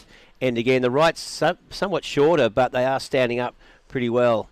And some good scores being locked in. And speaking of locking in good scores, we got the winner of that last heat, Liam O'Brien. Liam, congratulations on the win, and also a nice 8.25. Good way to start the day. Yeah, thanks very much. It was good fun out there. Yeah, so it's we've seen the swell back off a little bit since yesterday afternoon, but still clean conditions and enough push in it. Is it? How's it feel out there? Is it weakened the swell, or still got a bit of grunt? No, it's still got a bit of power. It's actually quite fun. It's just really fast on that right, but if you can get one that slows up a bit, it's really good fun. Yeah, well, during that, it looks like you and Dakota got out pretty early in that heat, locked in decent scores. And the back half, I don't know, it seemed like to slow down a little bit. Did you feel comfortable the whole way through? I was a little nervous in the middle because I didn't really have a backup score and everyone else put 2 good waves together. But yeah, I was lucky enough to sort of find a nice wave at the end that came up the top of the bank and broke pretty slow, and I had a good score on that. And then after that, it was just more a case of just trying to make sure no one else got a really good wave. Yeah, Liam, Chris Enderby here, mate. Been a great series so far. Put together some great heats. Obviously, must be stoked to be at the 3,000 here at Avoca with some great conditions on offer. Who's behind you in the support crew you got down here? Yeah, I've got Bottle down here, Jay Bottle Thompson. He's been coaching me a bit, and then just the boys I've been travelling with, Hinata Azawa, Reef Hazelwood, and Callum Robson. So we've just been all kind of supporting each other and watching each other's heats, and yeah, it's been good. I think Reef's out there now, and Callum's out pretty soon, so I'll get back down and watch the boys. Yeah, all right. Well, Reef's having a pretty good heat at the moment, so you should get down and watch it. Congratulations on your surfing and the win. Looking forward to seeing you in the next round. Thanks very much. There you go, Liam O'Brien had a great heat, looking really solid and really sharp out there. And, of course, he said a bit of coaching from Jay Bottle Thompson, one of the legends from Burleigh Heads. And, we saw a couple of waves ridden during that interview. There's George Pitter. Wow, searing first turn. And again. Super explosive out of the lip. I love how much spray he throws. He's very patient, like on his wave, shows a lot of maturity, very cruisy, stylish approach, and then just unloads into the lip. I really like that approach of George. He's a taller surfer, but he's got a really, good crisp bottom turn and just unloads so much power out of the lip. Yeah, a lot of flair, and he just seems to be just cruising like out of the lip, and then bang, there's this massive fan of spray. And yeah, he's looking pretty good out there. He's got a bit of catching up to do. We saw Reef. Yeah, he got that 5.65, another short backhand, 2 quick hits. That has put him in the lead. And Elliot Parata-Reed currently with priority. Keep an eye on him. He's got that 6.75, so he doesn't need much to move through to the top either. So yeah, the final 10 minutes of this heat's going to really tighten up. And looks like Davey's making that move north. I really want him to see. I was hoping he would do this. He did what he had needed to do on the left. He'd locked in his 7 and a 5.25. So there's the foundation set. Now, smart move coming down to the right, sitting where the other competitors are, and just making sure he's on the best wave that comes through in that area. Because being up on the left, he has no control over his other competitors, and he can't hold them off any good waves that come through. So you got Elliot Parata-Reed with a 6.75 locked in. George Petard is locked in 5.25 for that last ride. So very, good scores and very achievable score to take down Dave Vlug, who's in second right now. And obviously Reef Hazelwood out in the lead with 2 good numbers there for Reef. Yeah, Reef surfing a pretty smart heat at the moment. Yeah, but I think, it's always interesting when someone elects to just head down the beach and, play it solo.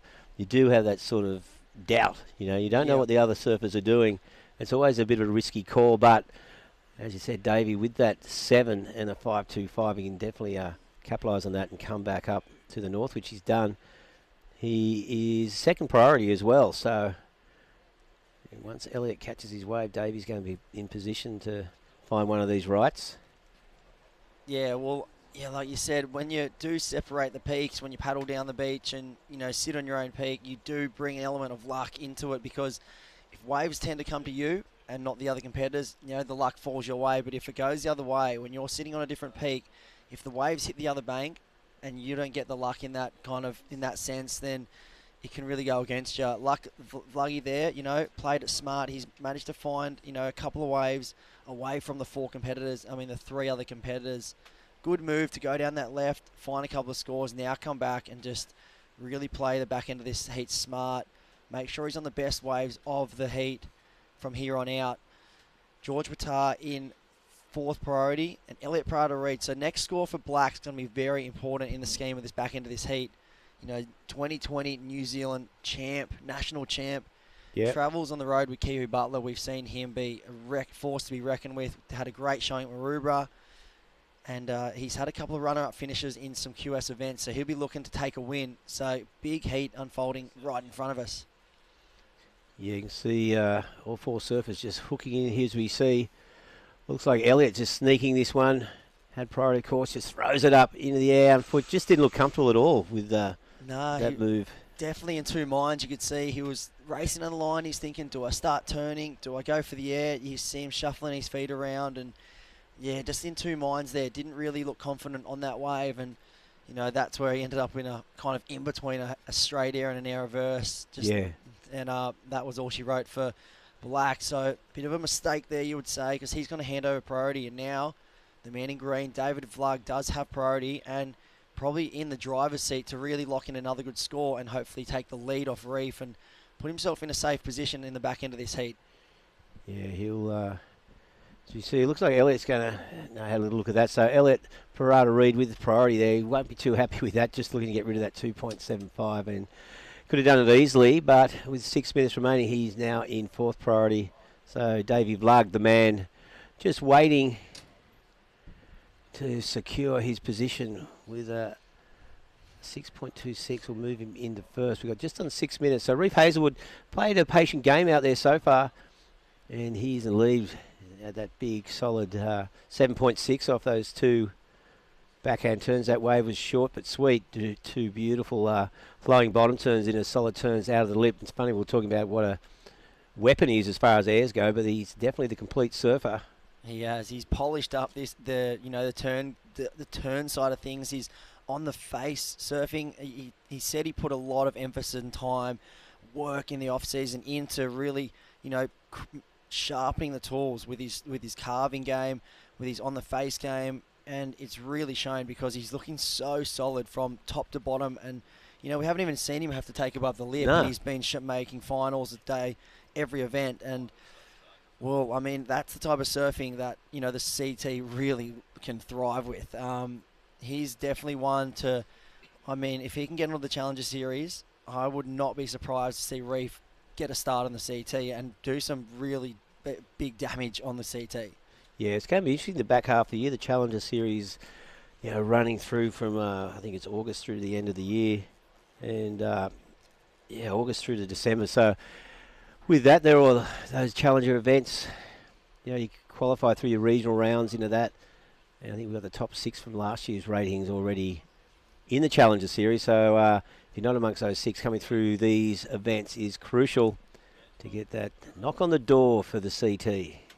It's always that thing they're grasping for. Can I get there? Can I get there? I know, it's like a carrot dangling in front of you, just kind of always chasing that dream. And it's so hard. I know, it's so hard. Look at the talent we've got here. You look at even yesterday afternoon, Caleb Tancred coming back into the draw after some time away. Zach McMahon surfed an impeccable heat. Here's Elliott Parada Reed. Zach McMahon surfed an impeccable heat, 8.25 and a high 6. I think he had still lost his heat. Letty Morrison dropping 9s and 8s, and that can just happen. It can be, so unlucky sometimes, and you can surf so good and can just run into someone just a little bit better. A little bit better, yeah. I know. Well, that's the unpredictable beauty of surfing, Exactly. But it's frustrating. Yeah. As you said, it's 22 people on the World Championship Tour. I think all the surfers in the world who start off with aspirations to be a pro surfer when they're 14 or 15 do well in the juniors, and then it's pretty hard, pretty difficult to rise to the top. But the man who's on top right now, Reef Hazelwood. Imagine just be sitting out there being Reef. I just could imagine the feeling. Couldn't even imagine it, knowing that you've been surfing this whole event, getting 8s and 7s. He had 6 heat totals in a row over 15 points to kick off this whole series. Yeah, right. On the QS from the first event through to the third, 6 heats in a row over 15 points, including a final that he won. And look, he's only been going to the turns. He hasn't even taken to the air yet. So knowing if he's in the in that second or that third or fourth position in the back end of a heat, having a little wild card in your pocket when I can just take to the air and do some of the craziest punts, but I haven't even had to use that wild card yet. It's pretty special for a talent like that. Yeah, it is. It's interesting to note though, like the days of the pretty basic standard air reverse scoring more over 4 are long gone. So you do have to get creative, as we see. This is Black, Elliott Parada Reed. So working that left through. Oh, unfortunately coming off. Here's George Pitar. He needs a big Up score. and riding. Taking to the air. Getting tricky with that one. Looking for a 7-point ride. So I'm not sure if that was his first turn. We'll wait and see. Where is here's a replay here. So it looks like this was his first move. Nice whip out of the top and ditching the fins, riding it around reverse and coming around. Very critical surfing there from George Pitar. I mean, it was a smaller wave. Very critical surfing. Looking for a 7-point ride. Yes, that equal to the second highest score of the heat. Yeah, I mean, compare it to Vluggy's. David Vlug's 7-point ride. Nice turn into an air reverse, a bit more above the lip. I'm probably going to say it's going to fall under for White, but he probably will. He could chip away at the situation. Here's Vlug up and riding, looking for a 5.25 to increase his second place. 3 nice backside whips. And here's Reef Hazelwood behind him. That was probably the wave Vluggy was waiting for. 2 nice turns and a third, and you see Vluggy look at him going, that was the wave I wanted. Yep. That wave a little bit more critical, offering more opportunity as we see George Pitar now. What's he going to do? Streaking down the line, long lip glide floater, throws it up, and again, and unfortunately, and he rides out of that one. So it's 2 critical turns to finish, but he's chasing a pretty decent score, 5.81. Interesting situations. So George Pitar locked in a 6.45 for that turn to reverse, so it wasn't enough, but he's looking for a 5.81 now, and that'll be all he wrote. He's coming to the beach, so let's see this wave. Reef probably will extend his lead with this wave. Nice, crisp backside turn, float the boat, and a nice lip line. Lofty. How's that float he got in the lift? And here's that interesting wave for George. So float, another float. So transition moves into a foam climb. Didn't really get a connection with the lip or anything critical. I can't see it getting to the 5.81. I'd be very, very surprised. I don't think it'll better his 5.25 even. But we'll leave it with the judges. We're going to count this one down. And here's Reef. He's going to round out the heat. Little victory lap. Looks like, unofficially, it will be Reef Hazelwood and David Vlug making it through. They'll be coming up in the next round. Unfortunately, it was George Pitar and Elliot Parada-Reed bowing out. We'll be right back with more action. Next heat of the men's in just a second after this short break. Don't go anywhere.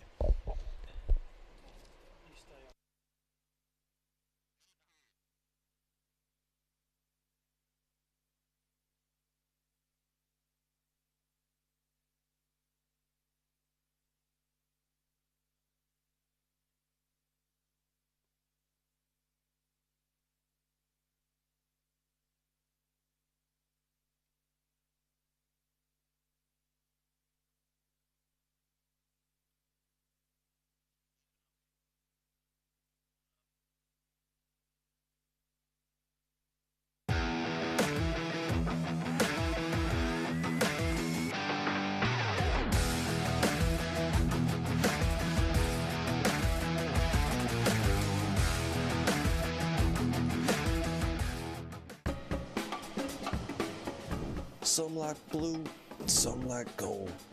Some are mellow, yet some are bold. Some are aggro, yet some are stoked.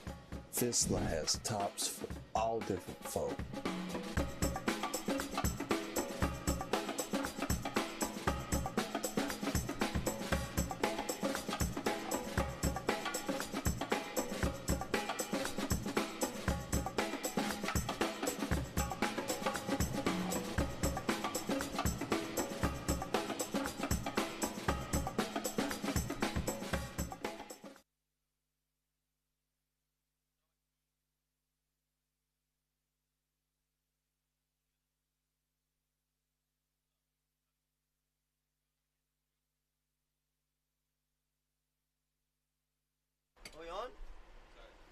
Alrighty, welcome back, and well, back to men's action. The Vissla Central Coast Pro QS 3000, $30,000 up for grabs, and we are day 4 of the 6-day event. My name's Crispy, and I'm with me, Chicken Chris Enover. Very good morning. We're back. We are back, and exciting times. We saw that last heat was very, some great surfing going down. Reef Hazelwood taking it out, a good heat total. Looking very sharp. And the names in the draw just keep producing, keep coming up. And right now, look at this. We have Matt Banting in the red, Tully Wiley in the black, Tane Bowden in the white and green. Aidan Lewin-Parsons. So a stacked heat here. Some experienced campaigners in Matt Banting, former CT surfer. You got Tane Bowden, junior, former junior. He's had a very successful career on the juniors. News Kiwi, living up on the Gold Coast now. Aidan Lewin-Parsons. This is a cracker heat. The man from Ulladulla. And then we have Tully Wiley, the solid goofy footer from Torquay, who did some real damage in the draw up at the Great Lakes Pro. Up and riding now. Here is Matt Banting, silky smooth style. That's the type of surfing we see day in, day out on his Instagram. That just blows minds. Lenny's on the beach, and I'll tell you what, Boom Boom Banting from Port Macquarie, everyone tuning in from there. But that was his name we gave him when we Junior Series, Pro Juniors, such a stalwart. And again, just a solid campaigner, a bit like what Dylan Moffat's doing, a bit like Reef Hazelwood. But Matt Banting, former World Surf League Tour Championship surfer, is in this event, and it's great to have him opening the cards with, a class act. Nice vertical turn, nice wave selection. Boom, boom. There's Banting in the lead with a 6.15. Tane Bowden out there in a 2.5. The New Zealander also out there with the pack of crew. Aidan Lewin-Parsons. I call him the dark horse from Ulladulla area. And Tully Wiley from all the Torquay crew. The goofy footer, the big man, he's out there. What are you laughing at, chicken? It's you, mate. Take a breath. Yeah, it's good. It's good. It's entertaining in the booth. We have lots of fun. How can you not with the surfing we see in front of us? Here is Tully Wiley. Goofy footer, man, put on a great show at the Great Lakes Pro. And he's racing down the line here. So he's... Good start. I didn't mind that start. Second best wave of the heat. Nice big one. Look at this. Rapid fire with the sets. We're just on the beach there with some athletes. Here we go. Bang, boom, boom, Banting back on. Second wave. There's a nice little foam climb. Look at the solid finish. Again, disciplined, controlling the heat, controlling every turn. And 5 minutes is gone and already fireworks here at Avoca Beach. Yeah, this is very good signs for the man in red, Matt Banting, kicking this heat off very well. Solid. Racing on the line. Nice tag through the lip. Just very patient, very controlled. Wave had a few ribs on it. Looked hard to surf, but he got the job done. So that now means he's got 2 scores under his belt. Foundation set. Yes. Now time to build What's the he house, gonna do? add the penthouse on top. And I think for us, this is where it gets exciting because we're just going to see Matt Banting now go from strength to strength throughout this heat. We're still 19 minutes on the clock. Yep. I'd love that's to the strength. see. I love that. It's the good quick start, and here we go, live action again. The Vissla Central Coast Pro QS3000. That is Aidan Lewin-Parsons, and again a vertical dark horse from Ulladulla. Just goes, like a yo-yo in the 80s, up and down, nice and vertical. Judges are looking for good bottom turns, cracking top turns to deliver the scores. Yeah, this is going to be an interesting score here. Aidan Lewin-Parsons, 3 nice whips. Yeah. Pretty similar turns. This is game on. There it is. Hello. Yeah. Ulladulla. We'll see where this one falls in because this is going to set the good scale for this heat. We saw George Pitar get one similar in the last heat. 3 good whips down the line. Look at this one. Bang. Nice selection. Yep. And then this one. Bang. That Throws the sparks. Again, the chook feathers in the barn. There it is. Yep. Firepower. Judges love that displacement of water. It's called power. And that is Aidan Lewin-Parsons. 6.15 on the board. It's not about... And again, go back to George Pittar's wave. That moment, really good wave, was just behind. The wave was in control of him. Floaters, but talking about who's in control, it's the man with the biggest smile. Well, one of Julian's favourites for the emerging stars. Congratulations, Reef Hazelwood. We're just getting used to talking to you every day. Congratulations on a win. Thanks, guys. It's nice to be talking to you guys constantly. It's awesome. Mate, you're showing up. You are part of the Dawn crew. You know that. Why do you turn up here early before the Jersey? I just love the way it sets me up for the rest of the day. It's pretty awesome. I was out there in the dark this morning, first one out, which was pretty sick. And it's a beautiful day, and get to see that sunrise, and it just gets me in that happy place, really. Now, talk about what training have you been doing? On the gym, on the beach, when you're away, what do you do to keep that momentum and the fire running through your veins?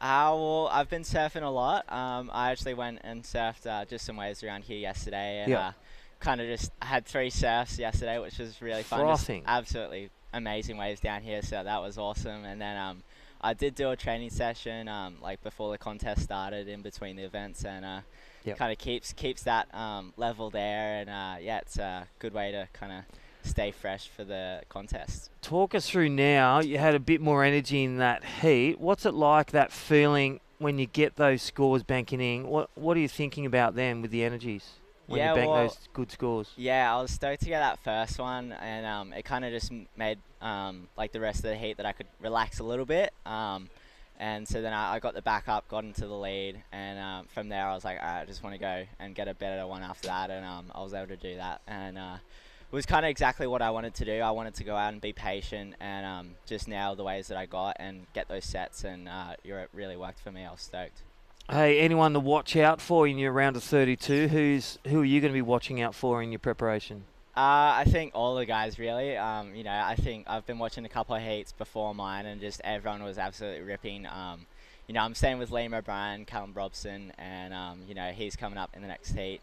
And Liam in the previous heat just absolutely blew up. So he did. Those guys are pretty awesome to be hanging with and just kind of bouncing off each other. So it's pretty sick. Have you found that that disappointing loss at Maroubra has fueled the fire for this QS3000 here at the Vissla Central Coast? Yeah, absolutely. Yep. I had the first event win, and then second event quarterfinals, and then a bit of a bummer in Maroubra, but it's absolutely set me up to have a bit more fire in my belly, and I just want to come out punches swinging again, really. So it's well, you got those CT surfers, and so I just want to go out and really kind of give it to them. Well, you will, and I'll tell you what, well, congratulations. That. We may be on this afternoon. If those waves get better and they build up, we may see you for round 5 action. Congratulations, Reef Hazelwood. You. Yes, what a legend. How good is that?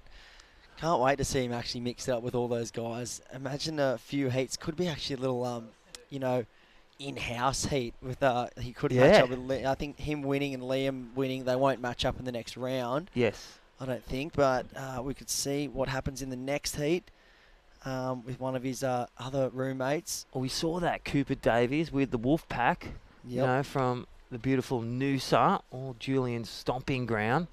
Cooper Davies, Micah Marguson, Alistair Reginato, but live on screen, Chris. Tane Bowden banging it through the lip. So the Kiwi now living in the Gold Coast. Yes. Yeah. Building, knows how to build a house. Wow. Is a tradie. He's building a house now too in the heat. He's got a 5.2. So that last wave he had was a 5.2. Similar score to that of it was George Pitar on his first wave. Almost the exact same score. So, some people tuning at home might think 3 really nice turns, lots of spray, looked very critical. Why was the score held back at a 5? The judges have made it pretty clear. You look at Reef's waves, he was a lot deeper on the bottom. He was able to come off the bottom, square up off the top, and get the board right around and release the tail. Tane's ones were more down the line surfing. You can see here again, some kind of see down the line, tagging it. He's not really getting a lot of release out of the top. It's not because he can't, it's just the waves are running off on him and he has to surf at the speed of the wave. Here's banting. So let's look at the difference. The power displacement, the nice kick, a bit stronger, a bit flare. Look at the control and the drift of the fins. Fast and the Furious number 9, starring Matt Banting. That was some great surfing there. So you can see a little bit more commitment. He was able to commit to the rail turn, get the tail. Wow, look at the replay. Don't take my word for it or chickens, but this is your heat leader. Look at the speed. The high line sets him up for success. There's the gem. Look at the low profile. Biomechanics, A1, and bang. 3 bangers. Where are you going to go with that one? I'm going to go 7.8. Put your score down, Chris. Yeah, I think it's going to be in the 7 somewhere. Ooh, say a score. 7.5. Come on. Okay. Let's go. Who's going to open the money jar and have... Well, look for the gold point kickoff. Matt Banting. There it is, 6.9. Hello, Chris. Takes a win. First up here at the Chicken and Crispy Show. Well, welcome back to the Vissla Central Coast Pro. My name's Crispy. This is the QS3000, and I'm with Chicken. Yep, we're having a ball. Loving being in the booth here. There we are. We're fired up. Got the nice like buttons threads up on. Yeah, button Loving ups. the, John Mossop. Thank you all the crew at Vissla, Sisstrevolution. He's wearing a Sisstrevolution t-shirt under there. That's why he's got that up. But we love it. The athletes, we are enjoying the waves here, and thank you for all your support. World Surf League, Surfing New South Wales, Vissla, Sisstrevolution, and Mad Mex. It's been mad, the burritos. It has. Looking forward to that. I might try vegan. Vegan? Yeah. I can't get enough of the burrito bowl they did the last That couple was of days. we've good. had. That was good. They've been unbelievable. So Yeah, I was going to say that. A bit I've less bread for you, Tubby. they have been keeping it to the healthy side. You know, it's fuel for life, the Mad Mex crew. So doing Mexican the right way. And here is up and riding Aidan Lewin Parsons, the man from Ulladulla. Tall frame. Wow. Wow. Did his feet slip off then? We'll check No, it out. I think the fins just drifted and he I did. dropped the wallet. Just saw his feet momentarily. Let's look at the replay. Thank you, Mad Mex. And there's the first turn. Good wave selection with priority. This is where it comes into play. And that was a nice drifting control with a bit of boggle. And he controlled it. That was great to see. 11 minutes remaining. Well, this is on. Tane Bowden needs a 4.36. Tully Wiley from Torquay. Janjuk a 4.66 on the beach with his girlfriend. Great support to see M&D, the mums and dads, the partners, the friends, the wolf pack. Yeah. And all those viewers at home, thank you for watching. Yeah, definitely. And you can see as well, I think something to note is the judges really have, controlled the scale. I think it's great to see. They've kept the scale, at a lower level to kick this day off. You got the likes of Julian Wilson, Matt Banting, Letty Mortensen doing full rotation helicopters yesterday. 9-9. Oh, airways. So you've got some amazing surfers in the draw. You got next coming up Geordie Lawler, Cooper Chapman, Ryan Callahan. So you've got guys with the potential to take to the air, do some crazy big manoeuvres. So with the level of talent we've got, keeping that scale down. Matt Banting's, we probably went a bit higher with it, thinking it was a 7.5. They've kept it down to a 7. Yeah, they've kept us under control. They've told us, watch the froth, don't froth too much, but froth just enough, like a dog with rabies. But he has, 2 nice turns and a fin drift. So imagine if he does 2 big turns and a full air reverse. Yeah. You've got to leave some room in the scale up there for that excellent surfing, and that's the type of surfing that's going to carry through to the Challenger Series and the CT. So they're keeping in check, keeping everyone honest. Up next, again, North Narrabeen, one of your boys, Geordie Lawler with coach, and again, super coach, Matty and Callum Robson from Evans Head, and Stu Kennedy. We'll have the whole Lennox Town and Lebar tuning in. So, again, a shout out to the Kennedy family all watching. He's up next. And Jamie Thompson, giving that one a Winks Surf Shop. Great to have them here. Little live screen, Geordie. What are they talking about? What do you reckon? I think they keep it pretty simple. It's just breaking down the conditions, sticking to your strengths. Geordie is pretty, he's really smart, competitive surfer. I think just finding the right waves to be on, and then the surfing will just do its thing. You reckon he's reminding him about Maroubra? The good things, the learns? Or he's unhooked from that? No, unhooked from the old I think block, he's bring on the new. Yeah, keeping it 100% positive. Yes. Only positives, no negatives, focusing on the strengths. Stick to your strengths, and then, just finding the right waves, and then just building, momentum throughout the heat. I think that's what Geordie really thrives on.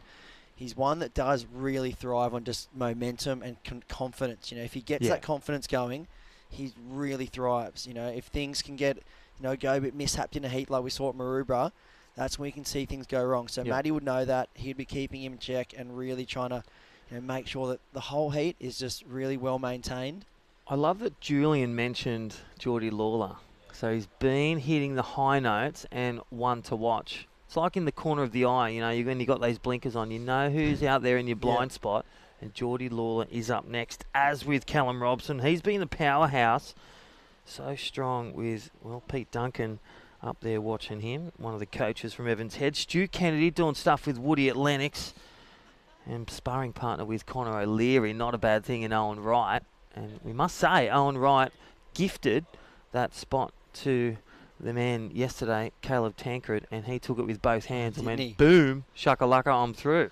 I know. That was great to see, one of the moments. And then Jamie Thompson up next. But right now, live on screen, Matt Banting holding fort in the driver's seat. Aidan Lewin, Parsons from Ulladulla. Here we go, Tully Wiley, the powerhouse. And, well, might look to, go on the Olympics in diving. Yeah. He's just got to bring out those hands, watch that neck when he does those pin drops. It is so shallow out there, especially on the left. I was surfing out there the other day and I got away, but we'll quickly look at this one. Live, Tane Bowden up and Bowden. taking it with priority, this one. First turn, looking better on this wave. Has to strike big. Well, just stayed with that one, managing 2. Again, is it a 6.25? I feel that one's going to be around the mid-5s. 2 good hits, good score, but maybe even a tad lower. What about you, Chicken? Yeah, I'm thinking, I don't think it'll... What's his low score he's holding now? We'll see this wave. Yeah. Nice bottom turn. Check fade, Really snap. good snap. Releases the fins, so that was better. Snap. Tags that one in the pocket. See, kept it down the line momentum. Didn't really, kick the tail out a lot. Yeah. He's looking to better a 4.92. That's his low score. He really wants to improve on that 5.75.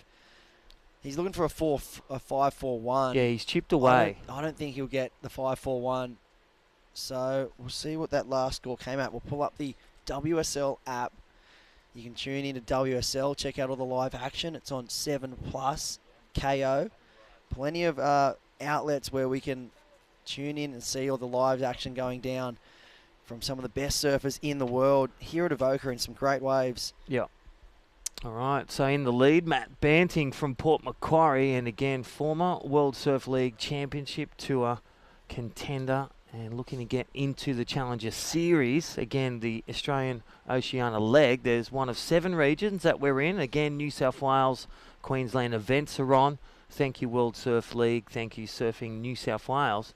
And those beautiful images, Destination New South Wales. You want to go fishing at Port Stephens that we've seen, Boomerang, Foster, Tuncurry, and also the beautiful Maroubra. We are now at Avoca. Look at those images. There's the point. Beautiful. When it gets bigger, we will be surfing that point Saturday, Sunday. That is the hope, and that is the forecast. And we've had some great beach breaks here as well, but plenty to do. We've seen a lot of fishermen, the beautiful cafes. They open at 5:30. It's great to do the dawn patrol and really just get a nice cappuccino from the Social, all Ace's favourite coffee holes. But beautiful place to come for a holiday with the family or visiting. Check it out, Avoca, Destination New South Wales. So, coin in the jar for Crispy. That was a 5.75. He did lock in a 5.75 for his last one, Tane Bowden. So, like you said, chipped away at the situation. Yeah. Now looking for and 2 turns, not 3. 2 turns. So it's about the strength of the turn, not how many you do. Yeah, and I think they really liked the first one where he kicked the tail out, released the fins, got a bit more risky. And kind of more of a complete turn. Whereas those down the line turns look really nice, lots of spray, really pretty to the eye, but not very critical. A bit more of a transition. I like turn the down wave line. too. It had that coping, and well, talking about coping, this is your heat leader, Matt Banting. Look how strong and drifty, speed, power, flow, finesse for a double F, and that is Matt Banting. Looks like he's coming in. Go see all the work done, and there is the pressure cooker Tane Bowden just going. A bit unsure with that turn. Does he snap? Does he fly? He was right in the middle, and the wave knocked him out of that one. 3.5 minutes. Yeah, really looking forward to this replay. This is just beautiful. Very pretty surfing. Nice low bottom turn, drifts it out of the top, and a second time. The first one, board slide. Second one, just tagged. Open, squared, stomped. Yeah, I love the way he just has that kind of more upright body, but really low in the legs. He's got lots of leg strength. The control and the flow he has is second to none. I could watch it again. Let's do it. Thank you, Mad Max. And Matt Banting, look at this for a replay, number 3. Jams it up in the pocket, coping, lifts it, squares it, stomps it. Low centre, project forward. You want to do it, kids, mums and dads. Well, if you ain't got speed, you ain't got anything. It's going into the excellent range, surely. There it is, 8.5. Matt Banting stays alive, a 6.9 as well. He might as well come in, grab a coffee from over Social Club, because we will see him for an interview. Well, the others are fighting. Well, they're in line. He's in first class at the picture show, and they need a 9.45 to catch a leader. Tane Bowden needs a 5.41 to stay alive. Look at the swimmers catching up with Tully Wiley. He needs a 6.55. What kind of wave, what kind of turn do you think that looks like, Chicken? For Tully Wiley, 6.55. 2 minutes to go in the pressure situation. Yellow flag. Coming from Torquay, Yep. no stranger to right point breaks. Winky, Bells. Jack Bells, the wave pool. Yeah. He's got it all. Yep. So plenty of experience. He knows that he's got a backhand approach that's very solid, very strong. That's built him. You know, he's got a lot of great results on his backhand. So I think 2 big backside turns, that's all he needs. And where is he? Here he is using priority. So 2 big backside turns, that's all he really needs. Bush. There's one. Here we go. Squares up. There's a second. Oh, So the big man. That's Tully Wiley. whether he definitely is. That's definitely his best wave. So if he doesn't get the 6.5, he might be still looking for a score. 1:20 on the clock. We'll wait and see though. It could be right thereabouts. Where does it fit? Let's look at the wave replay. Thank you, New South Wales government. Good looking wave. Jams it up there. But look at this square up. Vertical, precise, 2-turner. What are the judges? I trust them. The World Surf League. Tour judges on the QS. We've got Drew Courtney, Benny Dunn. We've got Tory, 2 times world champion on the longboard. Skilled judges to fit it in the criteria. There he was. So we were right. He didn't get it, but he chipped away at the situation. Here's Banting. Look at this. Look how smooth he is. Smooth sails, silhouette surfing, nice little air rev. That'll finish the show. Pat the Cat. And that is Port Macquarie's. There's Lenny just clapping on, and the rest of the film crew. Well, that is the way to wrap your heat. 8.5, 6.9, and score to come. He has just wrapped, tapped, and clapped his way into the round of 32. I really want to see this replay. Watch this Speed. This last turn, Silky. this air reverse. So sets it up nice and low. Bush. Speed turn. Here he looks like he's going to go for a closeout turn and then hucks it into an air reverse. Mate, you know, a lot of the guys, when they're going to go for the air, you can see it. That was almost like he was just going to do a floater. Then he went, you know what? I'm just going to huck it above the lip. Yeah. So quick in the spin. Dynamic. And just so smooth out. Innovation, progression. That is Matt Banting. Well, telling a story on the ocean as he flies on land through to the round of 32. Thank you, World Surf League. Thank you, Vissla. Don't forget the truckload. The pallet has landed. Head to the Vissla store at Burleigh. Wetsuits courtesy of Vissla and all the latest clothes 2021. Fashion for autumn and Sisstrevolution. Check out if you need some new threads. This is, well, we're going to go to a short commercial break, but don't go anywhere. We'll be back with an amazing heat up next as Matt Banting booms to the round of 32. See you on the back end of this break for Heat 14, just about to start.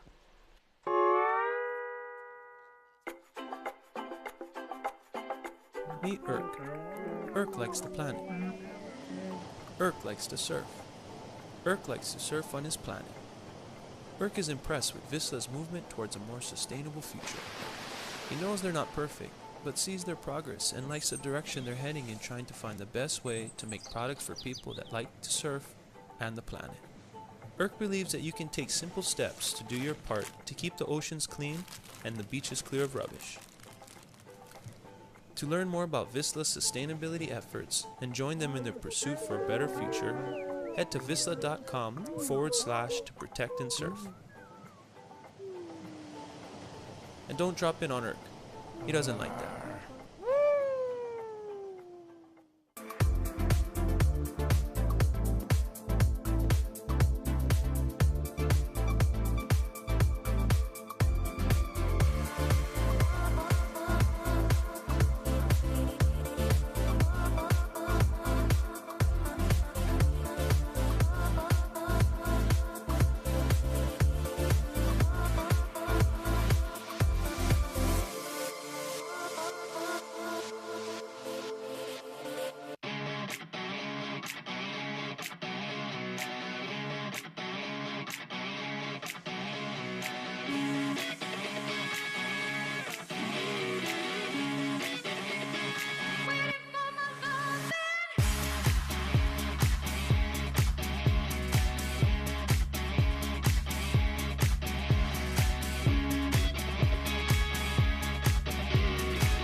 the motivation.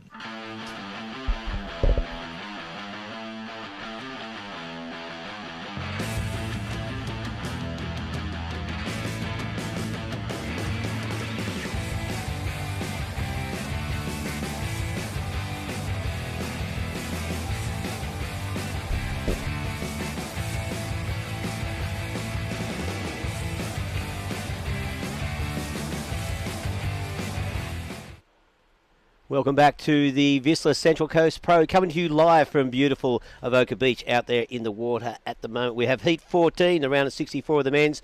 Geordie Lawler in the red, Callum Robson, he's wearing the black. Stewie Kennedy's wearing the white, and in the green is none other than Jamie Thompson. So another great heat coming up, and looks like, well, things got underway pretty quickly. Callum Robson, an 8.25.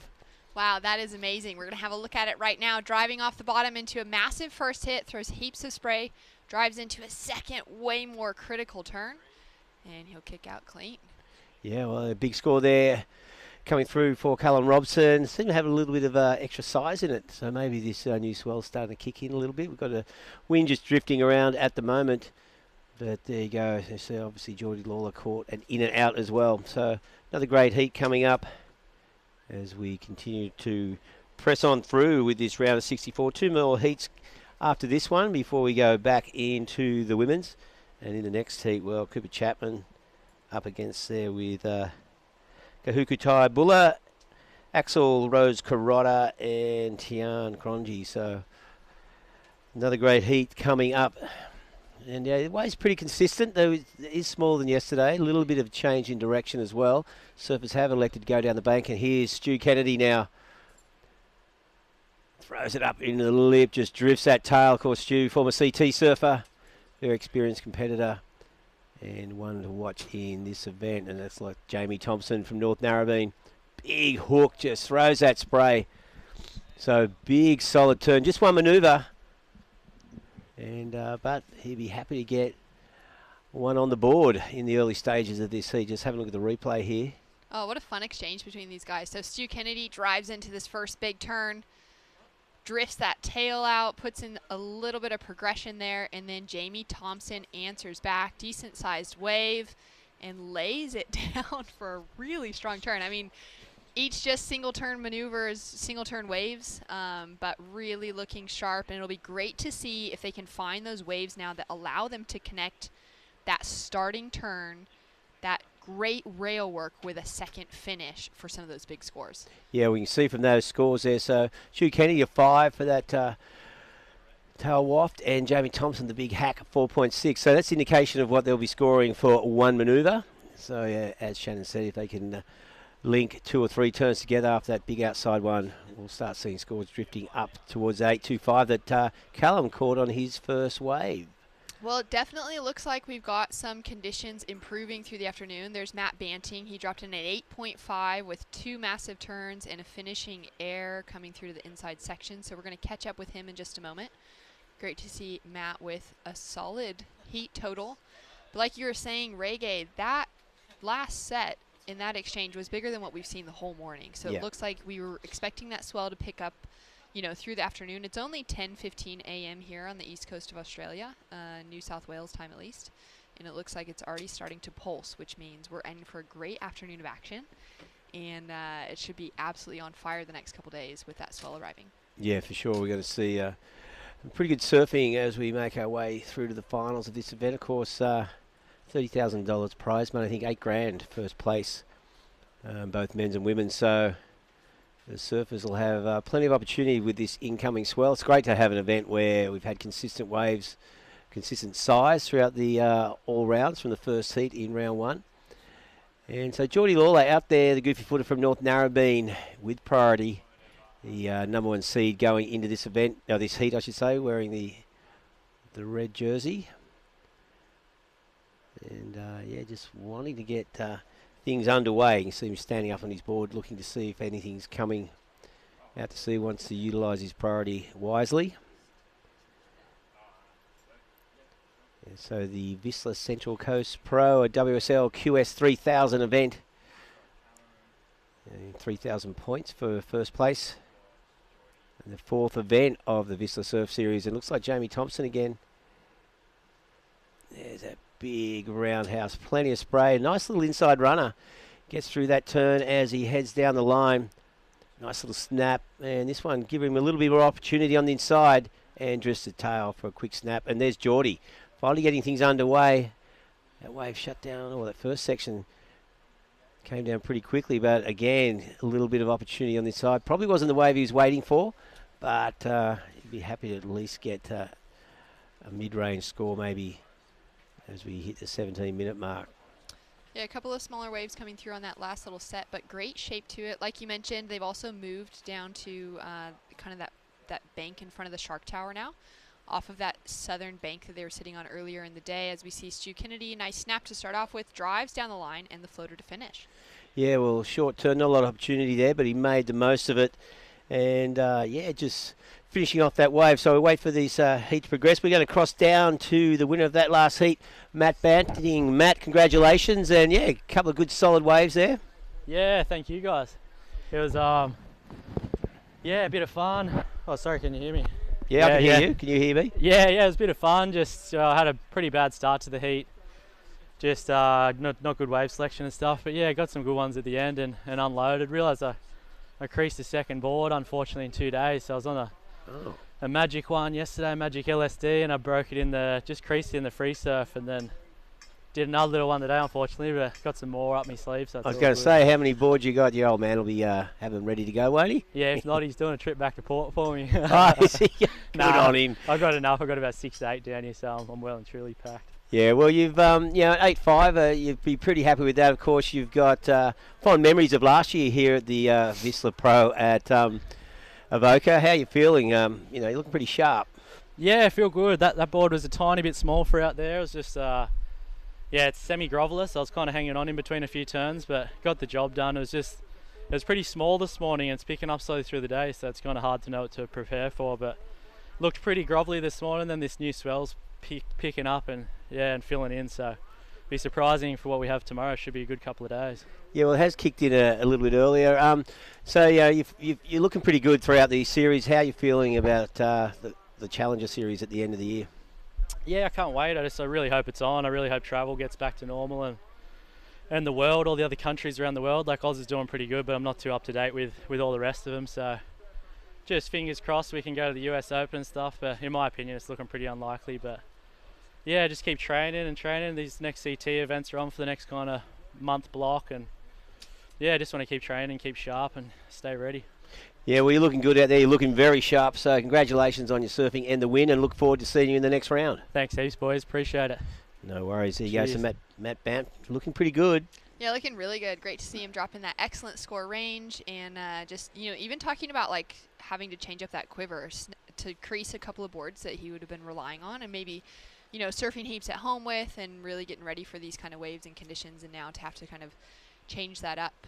He's definitely looking okay. As we see, Callum Robson is on fire. An 8.5 and an 8.25. Highest heat total that we've seen all day. Yeah, he caught that 8.5 during that interview with Matt, and looking really sharp. Geordie Lawler locked in his second wave with a 5.4. So, but Callum Robson way out in front, in a great position to be in as we hit the halfway mark of this heat. So a bit of catching up to do for Jamie Thompson. He has priority at the moment, looking for a 5.65 to move up into second. But as you can see at this stage, Callum Robson has the... we're looking for some big scores, two-wave total. So combo, Geordie Lawler needing 16.75 to move into first. So needs to lock in a pair of 8s, 8.5. So Callum really in sync with these sets. Really in sync. Callum's been working with Bede Durbridge at the Surfing Australia High Performance Centre in preparation for the Vissla New South Wales Pro Surf Series. Yep.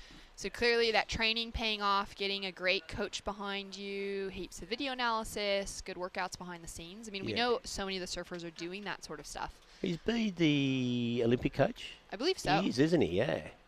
So great coach to have behind someone like Callum Robson. And it's clearly paying off in these kind of conditions as we have a look at this replay coming through to the inside. Really nice, strong turns. Just absolutely on point and timing amazing. Yeah, beautiful turns. Plenty of flow off the bottom and just hooking some power into that lip. You see Jamie Thompson there. And here's Stu Kennedy. He sets it up big swooping carving turn, looking really good. Unfortunately, that wave ran away pretty quickly before he could get in that next manoeuvre. But Callum Robson looks so good on that wave and well rewarded by the judges with an 8.5. And yeah, Stu Kennedy looking sharp through that first turn. Obviously got what it takes to lock in an 8-point ride. He just needs the opportunity to get those second turns. So you said at the start, Shannon, if we can see people, you know, we saw those big solid turns to start. Stu got a 5 off one turn. Jamie Thompson with a 4.6. And then we saw Callum, of course, made the difference because he had 3 of them. So here's Stu, like off the bottom beautifully, and then nice wrap. But then that wave just didn't give him a chance. He was looking for that second turn. And Jamie Thompson, quick snap through the lip there and gets hung up at the top and doesn't really ride out of that too cleanly. So and here he goes. The heat leader just streaking down the line. Plenty of speed, throws it up into the reverse and yeah, just can't ride out of that one. You see his foot adjustment there to the front end of the board, but just couldn't bring that tail around. Can see that, you know, having those 2 excellent scores on the board, those completely freed him up. He's now picking off some of those smaller waves that have a nice fast section to them. As we take a look, that first turn was amazing. Oh, we didn't see that. Huge floater. Comes in for another big hit and then just starts flying down the line. This is where we picked up with him, was just this in section where he goes for that air, just drifts that tail around, unable to ride out of it. But those first 2 turns... And that was going to be the high score of the heat if he rode out of that air. Like those first 2 turns were sick. But with, yeah, so, wow, Callum Robson just looking so sharp. And he's, like, none of the other surfers have been able to find that wave that giving 3 or 4 turns. He's just paddled out in rhythm. He's been watching it for the morning. He's been ready for this change, a little bit bigger size to it, but still really selecting the waves with the best shape, which is going to give him that scoring potential. Yeah, great wave selection there. And as you said, those first 2 turns of that last wave. Epic stuff there from Mr. Robson.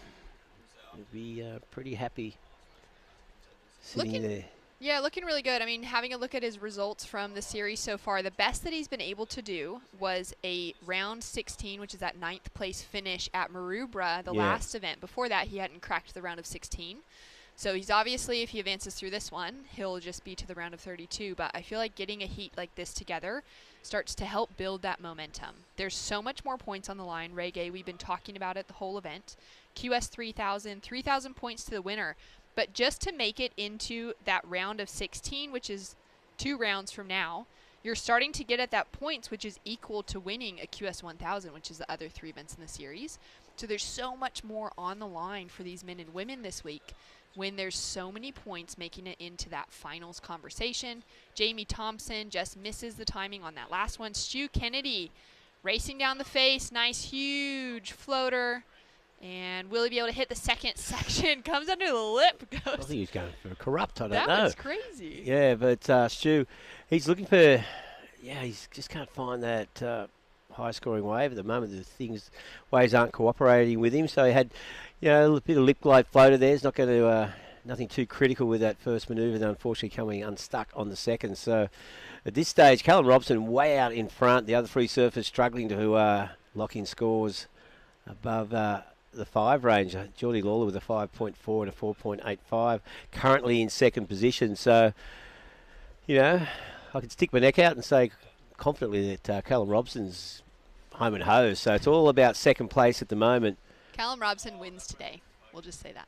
Yeah. He's just won today already. Well, imagine if he came third all of a sudden. Yeah. 2 nines, bang. So true. It could definitely happen. I mean, looking at the field, it could happen for many of them. Yeah. Geordie Lawler, sitting with just that 5.4 and that 4.85, he's got to be feeling a bit of frustration at the moment, knowing those excellent scores are available. Yeah. Geordie's had the best run of the lot so far. He's had 2 final finishes in the New South Wales Pro Surf Series. He took a 2nd place at Boomerang, the Great Lakes Pro, and a 2nd place at the Port Stevens Pro, and then a 9th place at round of 16 in Maroubra. So he's already finaled twice. He's edging on getting that actual victory away from Jackson Baker and from Reef Hazelwood are the 2 that he went down to between Boomerang and Port Stevens. Yep. And so for him now, he knows he's got it to pull through to the finals. He's come off of a great couple of seasons through the QS in 2019, 2020. He had some big wins, of course. Yeah. Won down at Manly. And, so knocking on the door, but he'd be very frustrated at this situation. He knows currently in second spot, but he's not safe by any stretch of the imagination. Needs to lock in something decent pretty soon as we approach the end of the heat. There's just 7 minutes and 20 seconds remaining, so still plenty of time. But it's a bit of a pack there, just struggling to find those waves. Geordie, Stewie and Jamie Thompson. They don't need much. So Stu Kennedy, Jamie Thompson just looking for a mid-5 really to move into second. And Callum Robson with priority at the moment. And, well, here goes Geordie Lawler. No, unfortunately, that wave just shuts down straight away. And he wisely just ejects. Gets back out in the lineup pretty quickly. So it just shows you how difficult that is to find the right wave. We've seen Callum Robson with 3 screamers with plenty of scoring opportunities. That last wave of Geordie's looked like it was going to stretch out in front of him, but unfortunately it just straightened out and collapsed. Yeah, another closeout. I think as we see that south swell really start to dominate what's happening in the lineup right now, we'll see those rights run so well because they'll hit from that southern bank and just run across towards the north in front of the Shark Tower here. So we should see some more waves like Callum's coming through a little bit more of that open face wall rather than just that straight shutdown, hopefully. Of course, that kind of southern end of the beach here at Avoca is really protected by the headland, so not a lot of that swell as we take a great look here from one of our cameras down at the beach. You can see that headland is going to protect that corner from any of this south swell hitting in. We need a little bit more of that east swell direction to actually swing into that point. But then that farther south, it's going to come around that point and start hitting this sandbank and running off to the left-hand side of the screen. Those rights are really going to start opening up, and we're looking for some great conditions over the next couple of days, which is a really exciting thing to see, especially reggae, given that first couple days of competition, the conditions were really good. And it's not often in the QS that you're able to get a full window of good conditions. You might have a really good day one of the days, and then the swell drops off and dies, and you don't get that second refreshment.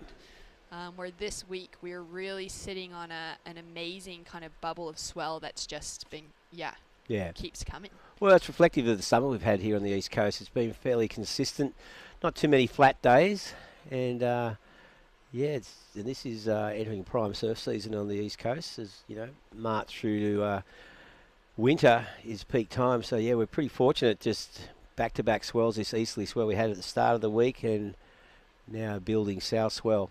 Just under 5 minutes remaining, so a bit of a weird heat the back half of this. We've seen Callum, of course, locked in those 2 high scores, and he's got a third backup, or third wave, which didn't quite make the 8-point range. So the other 3 surfers, Geordie Lawler, Stu Kennedy, Jamie Thompson, has been just been paddling around trying to find this elusive scoring wave. They don't need much. So Geordie wants to lock in a 6 or better just to give him a bit of breathing space. But he's in 4th priority at the moment in the final few minutes of this heat. So Callum Robson controlled the lineup with priority. Jamie Thompson, Stu Kennedy do not need much. So no doubt Geordie Lawler feeling the pressure at the moment.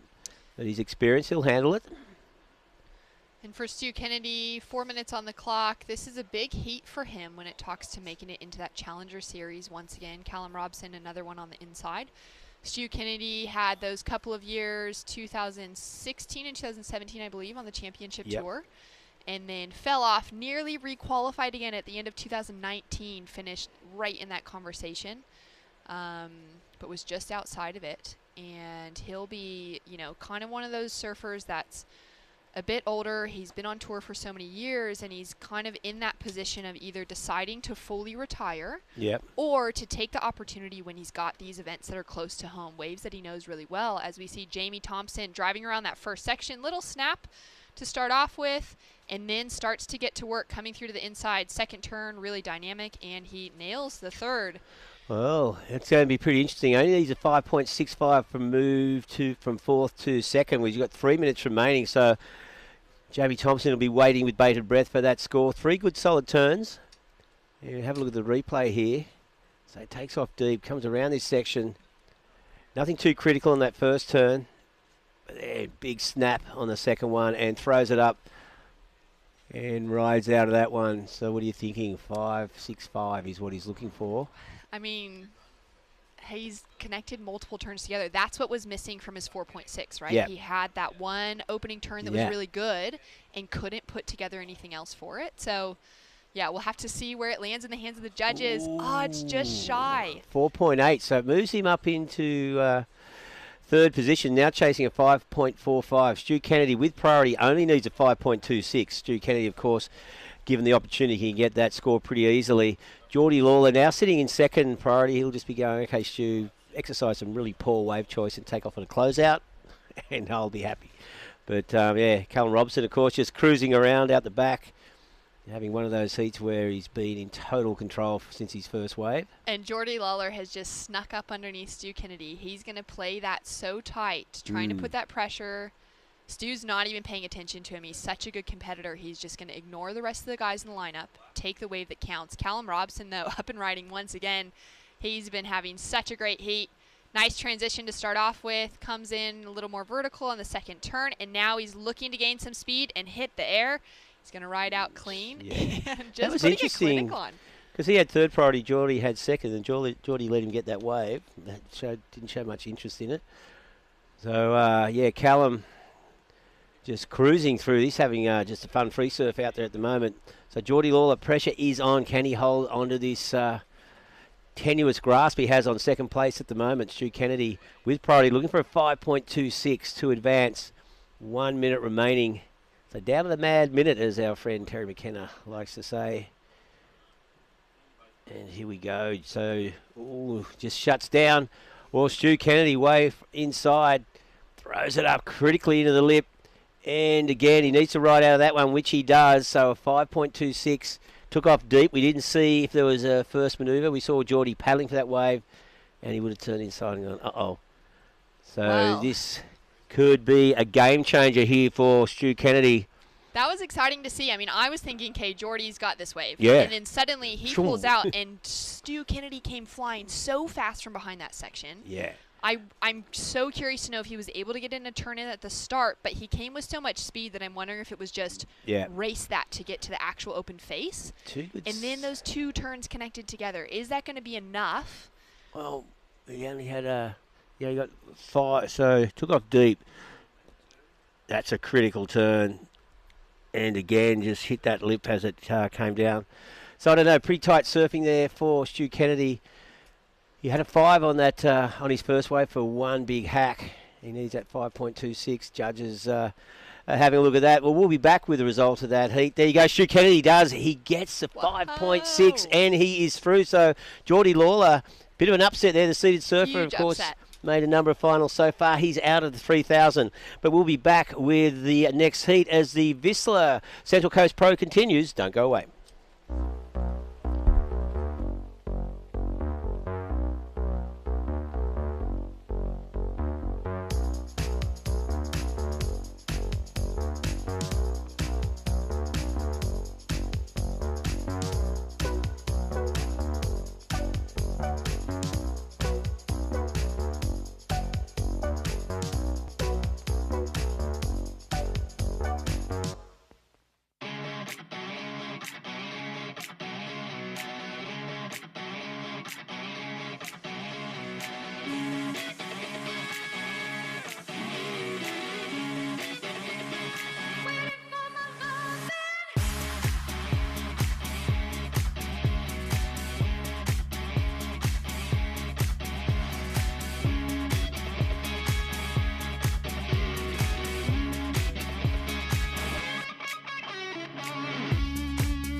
Welcome back to the action for the Vissla Central Coast Pro. If you were tuning into that last heat, we just saw a massive game changer, a huge upset with Geordie Lawler, one of our leaders in the Vissla New South Wales Pro Surf Series going down to Stu Kennedy, who got the score on the buzzer. Stu Kennedy advancing in second. We saw Callum Robson absolutely dominate with a couple of 8s and get some massive scores. There on screen we can see Jordy Lawler, so much disappointment. He's strung together such a good series so far. In the booth, I am Shannon Hughes, joined by the CEO of Surfing New South Wales, Luke Madden. Luke, it's great to have you around the contest today. Thanks, Shannon. It's great to be here. Yeah, Pumping waves. Absolutely pumping. How frothing is the team from Surfing New South Wales to see what's been going on? Yeah, it's been a massive series, and this is amazing to finish off, and tomorrow's looking great too, so it looks like the swell's rising early. So exciting. I mean, it's been amazing to see what Surfing New South Wales has been able to pull together. For those of you tuning in back home, to know what effort has been put in to make the qualifying series a thing here in Australia this year, and specifically in the New South Wales region. Yeah, obviously with COVID, it's been difficult, but we're really lucky. We're the only ones running surfing right now in the whole world. So, as you can see today, we're stoked and blessed with waves. So, that's what matters, and we're really proud to be the only ones running World Surf League qualifying series events right now. Well, we're so thankful for the work that you guys have done behind the scenes. We just saw a quick in and out from Axel Rose Kurata, and now up and riding Cooper Chapman with a big floater. Comes in under the lip, and he's gonna pull out a finish. He'll ride out of that last turn. So having a look at the current heat in the lineup, Luke, we've got the round of 16 men's we started out with to finish this morning. We're currently in heat number 15. And out in the lineup, we've got Kihu Butler from New Zealand, Cooper Chapman from Australia, Axel Rose Kurata, and Tian Cronge, both from Manly, Australia specifically. A couple guys that you might see around in the lineup down there. Yeah, North Stain Board Riders, Axel and Tian. It's going head to head. It's so good to see the grassroots of the board rider clubs coming through, and also obviously Cooper from Northern Beaches, Narrabeen there. So obviously with the recent announcement of the CT, Cooper be wanting to do his best in this event, and yeah, we're so proud of our grassroots board rider club system, and this is what it's all about. We're doing this for the Australian New Zealand surfers, and it's amazing to see heats like this fold together and get some good points to get onto the Challenger Series. Yeah, absolutely, and it's great to see that we have those Kiwis in the mix. Kihu Butler in this heat here. He's flown over from home. Obviously, been living in New Zealand for the last year. He's spent some time in the Gold Coast on the past, but has been back home with everything that's been happening, and he's traveling on the road with Elliot Parada Reed, another Kiwi who knocked out a couple heats ago. But it's been great to see some of those guys be able to connect things together to get here for the opportunity to qualify for the Challenger Series. Yeah, and that's what our goal is, to create a road trip of events back to back. So in the past, it was more internationals coming over, but with COVID and the new WSL regionalised tour, it helps surfers back-to-back events so they can still, see their families, they can study, they can do a trade, and back-to-back these events, and then get onto the Challenger Series, and then if not, reset for the year for next year. So we're really proud of this series. It's its 9th year running, and we're looking to continue it for the future. Wow, that's amazing. I didn't realize you were already 9 years into the series. That's incredible. Yeah, we're really thankful for the government support and each local council. So yeah, great waves on offer in New South Wales. We're blessed to be able to have so many different locations. Well, it's been amazing to see so far. As we wait for the next set to roll through the lineup, we're going to catch up with Callum Robson. Callum, Shannon Hughes here in the booth. Congratulations on a huge win. Please talk me through those two 8-point rides. Yeah, I started like third deepest, and Jordy and Stewie got caught on that first one, and then I was lucky to get it and get a good score, and then got back into first priority, and then got another one that just was like a big set and didn't have much wall, and I knew it was going to be a sick one, so I was pretty frothing. Amazing. And then did that just free you up after you got those two big scores to just kind of get to feel the lineup here at Avoca a little better? Yeah, for sure. As soon as I got those two scores, I kind of knew I was in a pretty good position, so I just caught some fun waves and just was having fun out there. I was stoked. Well, talk to us about what you've been doing behind the scenes in preparation for the series. I saw you were working a little bit with B. Durbridge. Yeah, I've been working up at the HPC a fair bit, just training in there and working with all the great coaches and strength and conditioning trainers and stuff they got up there. So it's been epic way just to tune up for these events. Amazing. And talk to us about your goals coming into the Vissla New South Wales Pro Surf Series. Well, my goals at the start were a bit different to now. Like I haven't gone so good, so I'm just having fun and just not trying to overthink it and just surf. Well, keep up the good work. You clearly did that. Got the job done in that last heat, and we'll see you in the next round. Cheers. Thank you. Thanks so much, Callum. Luke, it was an insane heat from Callum in that last one, as we see Kehu Butler just flying away down the inside. So we'll have some scores to drop through for this current heat and give you a situation update once we get there. And yeah, it's been just amazing to see that, you know, the consistency over the years here. I love that breakdown from you of creating a series where it's back-to-back contests so that these surfers aren't having to spend months and months away from home with only one event at a time, as we take a look at that replay from Kehu. So a couple of strong turns connected together. We'll get the scores through in a moment. But it's really helping to reshape from you guys at Surfing New South Wales, from the WSL, to give these surfers a little bit of a better chance of balancing their future careers. Yeah, and it's something we do at the junior level for under 16s as well. So in July, there's actually 3 events back-to-back for the juniors in Australia. So we're bleeding that from the board riders clubs through to then the state titles with a few other events in New South Wales, and then they come onto this tour. So there's a great pathway, and we're really proud of that. So good to see. Kehu Butler's just dropped in a 5.0 to back up that 3.75. So highest wave of the heat so far. It's been a bit slower than what we've seen in the last few heats. Cooper Chapman sitting with one score of a 3.8. Axel sitting with a 3.35, and Tion with just a 2.75. So in this heat, Luke, we've got a couple of those younger competitors, like you said, coming out of North Stain, you know, growing up in that heavy board riders conversation, where Cooper Chapman and Kehu Butler have been a stronger force on the qualifying series for a number of years. Cooper Chapman now flying down the line, driving into that first turn, throws heaps of spray. Nice big floater, and he's going to race around this section as the wave continues to open up, throwing in some variety with each type of turn he's bringing through. And will he be able to put on a strong finish now, making it look so easy? Yeah. What do you think of that last wave? Yeah, Cooper's such an amazing competitor, and I think Axel just got one there as well. But Cooper, he's an all-rounder, and he's doing a lot in his life right now. So it's amazing to see him, you know, still be so hungry to compete. And I really love his surfing, and see what he gets on that one. Well, let's take a look at the replay now from Axel. So huge, solid face opening up in front of him, throws in a massive opening turn, and then times the second turn really well. And we're going to take a look at this one. What did you like about this wave from Cooper Chapman? Yeah, he obviously mixed it up a lot.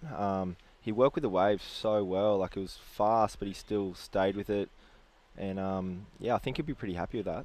Yeah, I think he'll be pretty stoked coming through. Cooper Chapman's, like you said, he's got so much else going on behind the scenes with the Good Human Factory, and really just promoting a positive attitude for surfers overall. Yeah, we're working with him on our Mental Health 360 program. Amazing. Please tell us about that. Yeah, Cooper's a big part of that. So the goal is for him to go to junior board rider clubs in New South Wales and actually present his program. Okay. And talk about you know, how he can be a good human and what it means, and we really want to work with him on that in the future.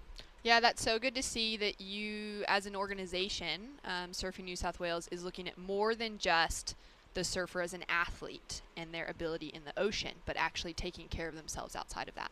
Yeah, it's crucial, and I think it's awesome to see people like Cooper who have been there and doing that and are still competing.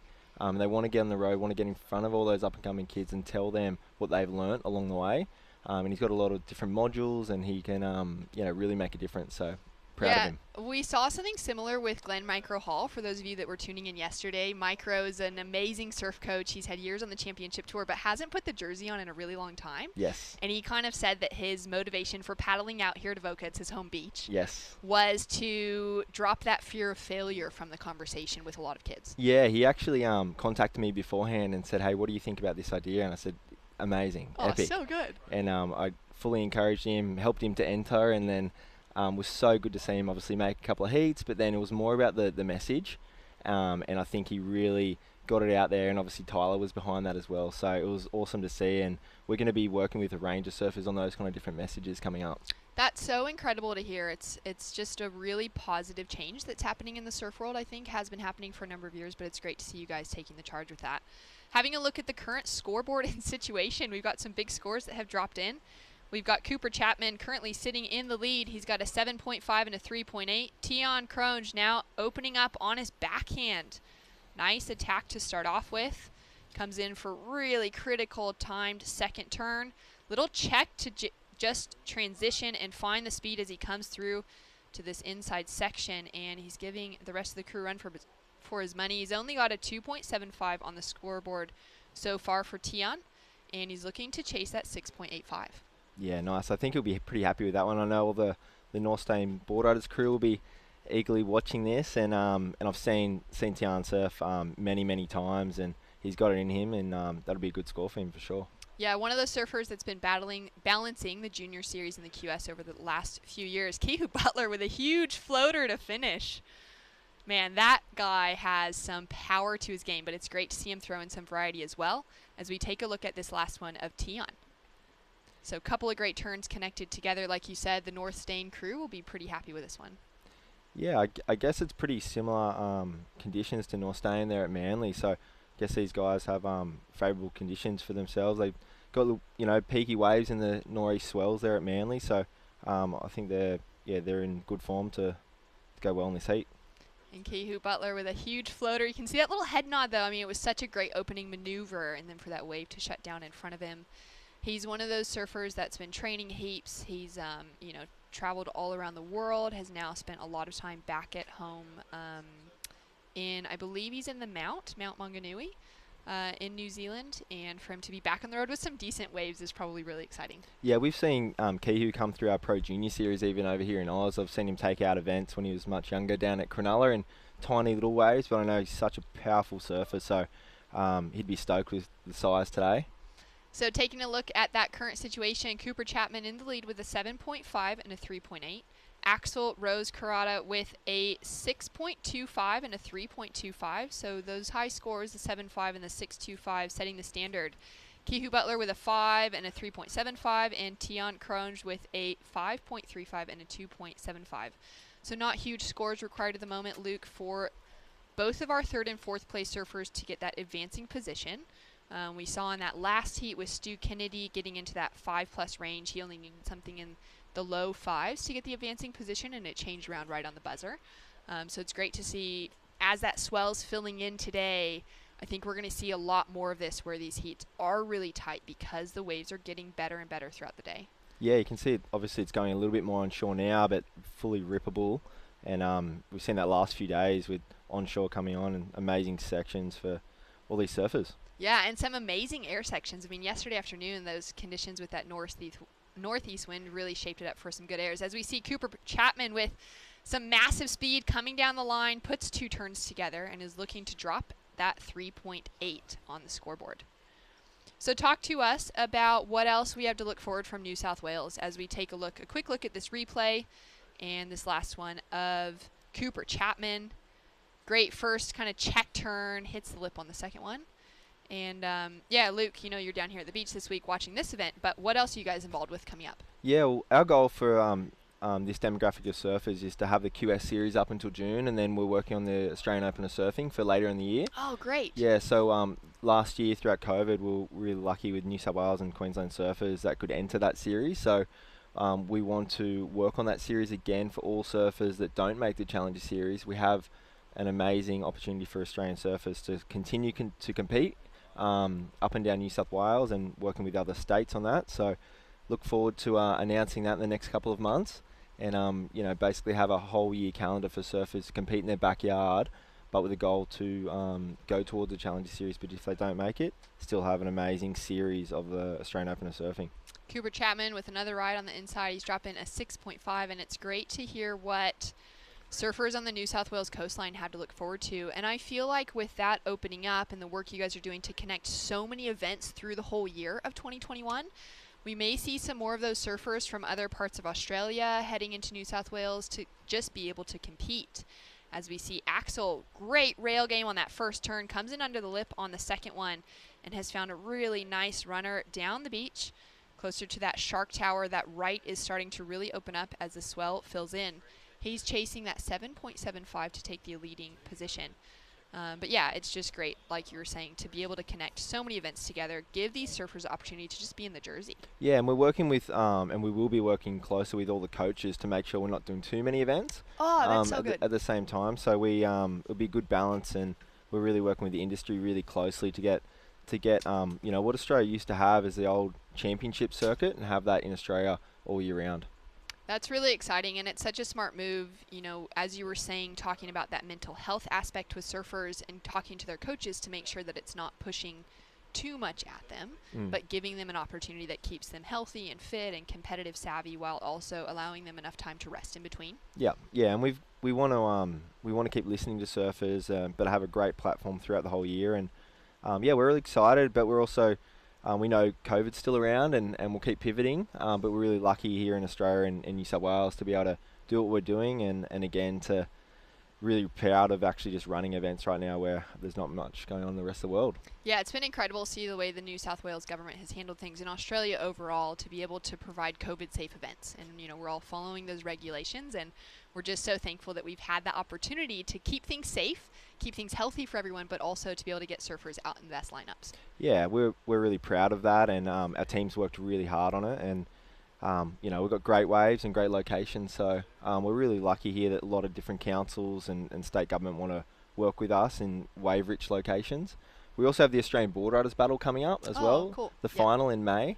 So a lot of these surfers will also be working towards with their team and their coaches and actually working as a team to compete. And we're really excited about that for Australian surfing. Where will that be taking place? That'll be in Newcastle. Oh, great. Okay.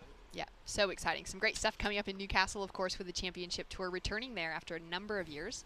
And coming up in our next heat, it's going to be the last heat for the men's round of 64, heat number 16. We're going to have Ryan Callanan in red, Kai Warner in black, that was him running down the beach, Nathan Cook in white, and Darcy Crump in green. And then after that, we're going to take a quick break for the Havana's expression session. We got 25 minutes. Bunch of surfers heading out in the lineup, and it'll be really fun to see. Yeah, obviously thanks to the Javiana's crew for just engaging some of the other local youth to be involved. Like, we want to create legacy of getting the local youth down here and being part of it, and that's a way that we're engaging with those juniors to be involved, even though they're not in the QS, but have a bit of fun. And then also all those other the QS surfers that may have been knocked out, it's another chance for them to win some money. Oh, so exciting. I did see a few of the women yesterday that had knocked out in those early rounds who were just, some of them getting that QS experience at a higher level, hanging around and asking, is there still spots open in the expression session? Is it full already? And we're like, no, go talk to the beach marshal. Get your name in there. Yeah, we want to keep people hanging around, and I think they're going to be here anyway, because they're on this road trip. They booked their accommodation and just something else for them to do. Yeah, it's been so cool. It's been great to also see some clips dropping of some of the surfers staying in, hotels and stuff around, as we see Cooper Chapman driving down the line. Little hit under the lip and finishes off that second one. So nothing super dynamic on that last wave, but keeping himself busy. So a lot of surfers connecting with friends and family on the road to stay with, but a lot of surfers also just in that full road trip mindset where they're camping. I know Isabella Nichols is staying in a caravan this week, and it's just been such a cool opportunity for these surfers to be back on the road again. Yeah, I think there's a lot of different places in New South Wales, and we're really lucky to have such a massive state. And without international travel, you're going to those other locations that you might not have before. We're really encouraging that, and that's what this series is about. It's about the elite surfing side of it, but also just growing as surfers. So coming down to the final 5 minutes here for heat number 15, the round of 64. Kehu Butler sitting in third position, chasing a big score now of a 7.65 to take an advancing position. Tion Croge sitting with priority out the back, our surfer in green, also chasing a big score of a 7.3 to advance. And there on screen you can see Kehu just checking back to the beach, looking back to coach, looking back to maybe the priority situation on the board because he just took off on that wave, wants to make sure he's still going to be in that second priority. Cooper Chapman, Axel Rose just had waves, so they're on the inside. And for someone like Kehu, he made it to the semifinals at Maroubra. So he's coming off of a great finish from just a few days ago. And now he would just be stressing coming into the final 5 minutes in a knockout position. Yeah, I think this is going to be super tight like those other heats. It's obviously 4 minutes to go. Everyone needs a 7 to get up there. Yeah, it's big scores required now, too, because we had that where it was just those 4s really required, and then we saw Axel has dropped in a few really decent scores on his last waves in that good range, that 6.4 and that 6.25, which has greatly increased that requirement on our third and fourth place position and will make it pretty challenging coming into the last few minutes. Looking back at the last few events, who's been in form in your eyes? Well, Jordy Lawler, I mean, looking at the men's draw, was like so top game. He had 2 finals at the first 2 events, but he just lost out in that last heat, so that's a bit of an upset. We've obviously got Reef Hazelwood has come off of a win. He's still in the event. Jackson Baker as well.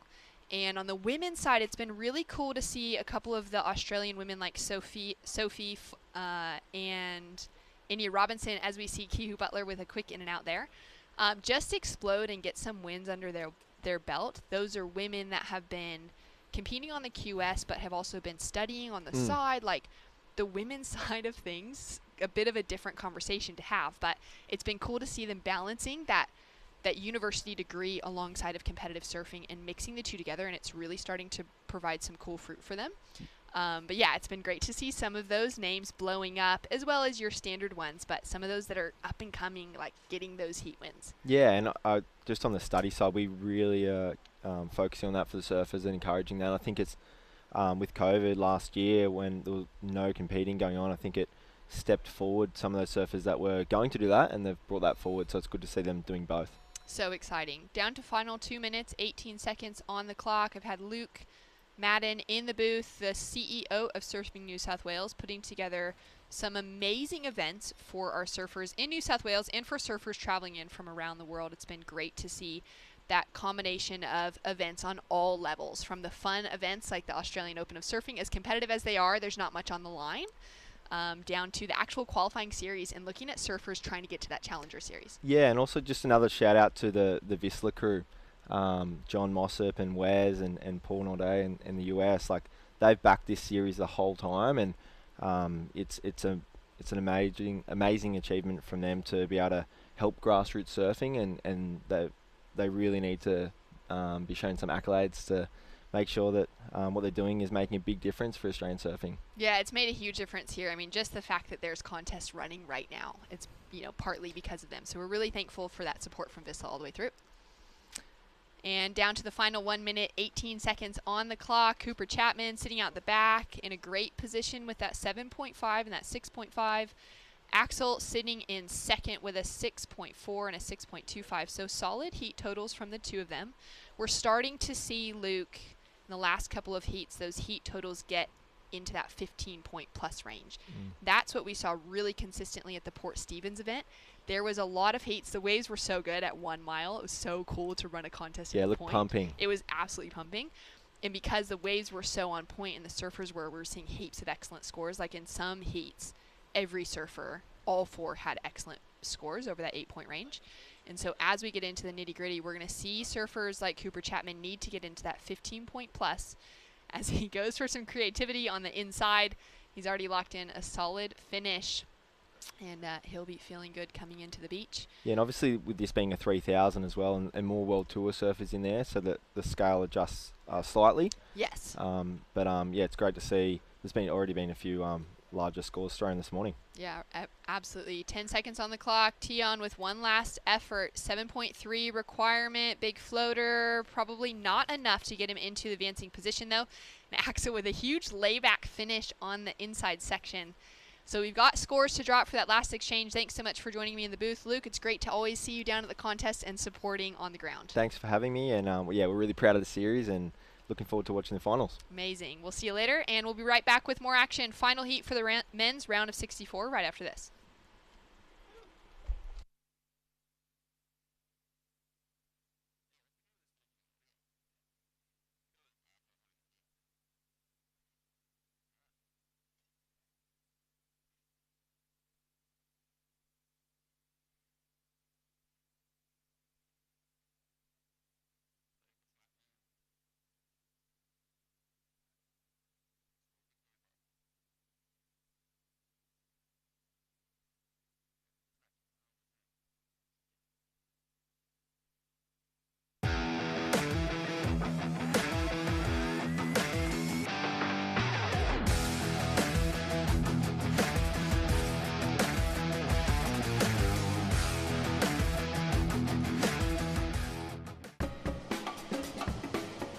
Some like blue, some like gold. Some are mellow, yet some are bold. Some are aggro, yet some are stoked. Vissla has tops for all different folk.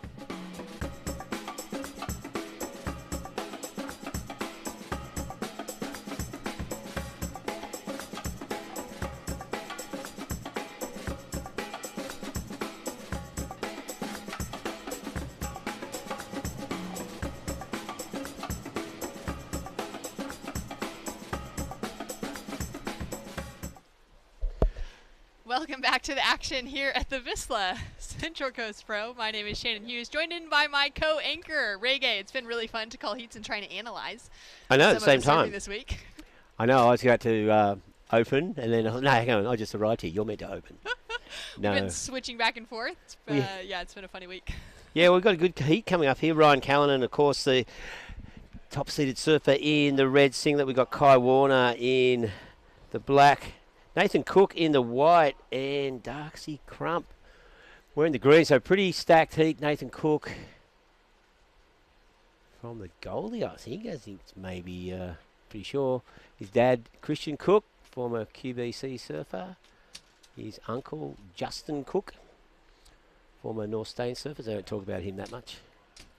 So much history. It's great to have a lot of your insight here as we see Kai Warner driving down the line into first big floater. We've seen heaps of floaters the last couple of heats. Yeah, well, Kai Warner, you know, riding his dad's boards. Of course, North Narrabeen surfer. His dad, Brett Warner, owner, shaper of Warner Surfboards. One of the preeminent shapers in Australia. And, of course, Brett, in his day, was an outstanding, still is an outstanding surfer. It even goes further back. Kai's grandfather, Wayne Warner, was a co-owner of Morning Star Surfboards back in, I don't know, Morning Star may still exist, but they were around in the 70s. His partner there was Cole Smith, and one of the Narrabeen's greats. So, yeah, a lot of heritage there in Kai Warner's surfing pedigree. And speaking of the devil, here he goes. Throws it up into the lip, nice and crisp out of the top. And again, plenty of spray. Look at the power out of the top. And again, good wave here. So Kai Warner, 3 solid turns, a little inside runner, and he just kicks out of that one. So that's a pretty good wave. Looking really sharp there. Yeah, great way for Kai to start off. He hasn't made it past the round of 32 yet in this series, the Vissla New South Wales Pro Surf Series. So he'll be looking to advance a heat and advance another heat to better that result so far as we take a look at this first great wave from Kai Warner. So climbs in on that first one, a little more dynamic on the second, finds that lip line and just drives that board around. He's looking really comfortable, and we'll have some scores to drop through from that first exchange. Kai Warner currently sitting in the lead and looking solid. Yeah, he was looking really sharp there. Of course, Ryan Callanan, CT surfer. There you go, Kai Warner, 5.25 on that last wave. Probably would have upped the ante a little bit on that last turn. He just couldn't quite get to the lip. That wave flattened out. And Nathan Cook just with a 2.75. Darcy that quick in and out, 1.2. And Ryan Callanan yet to take off. Nice and patient from Ryan, sitting with priority. Of course, he's coming off. His last event would have been at Pipeline, Men's Championship Tour. He had a 9th place finish there. And that round of 16, lost to reigning world champion Italo Ferreira. Not a bad person to come up against. Actually, maybe one of the worst people to come up against. Yeah. Pipe. But having a look at some of his results from last year for Ryan, and talking of the changes to the Championship Tour and the Newcastle Cup coming up, Ryan took a 2nd place to Julian Wilson at Surffest last year, which is the long-standing 100-year event that's been running in Newcastle. It's older than Newcastle Harbour. It's older than Newcastle even itself. So it'll probably be pretty fun for Ryan. Ryan and Julian both competing this week at Avoca, getting back into that contest jersey, getting some beach break experience again, as we'll see a lot of that with the potential kind of off the reef at Newcastle. But for both of them with great results out of there for the last couple of years and it being their home waves, we could be looking for them to be the favorites coming into the Championship Tour. Yeah, well, Ryan will be pretty stoked to see a CT at Merriweather, his home beach, of course.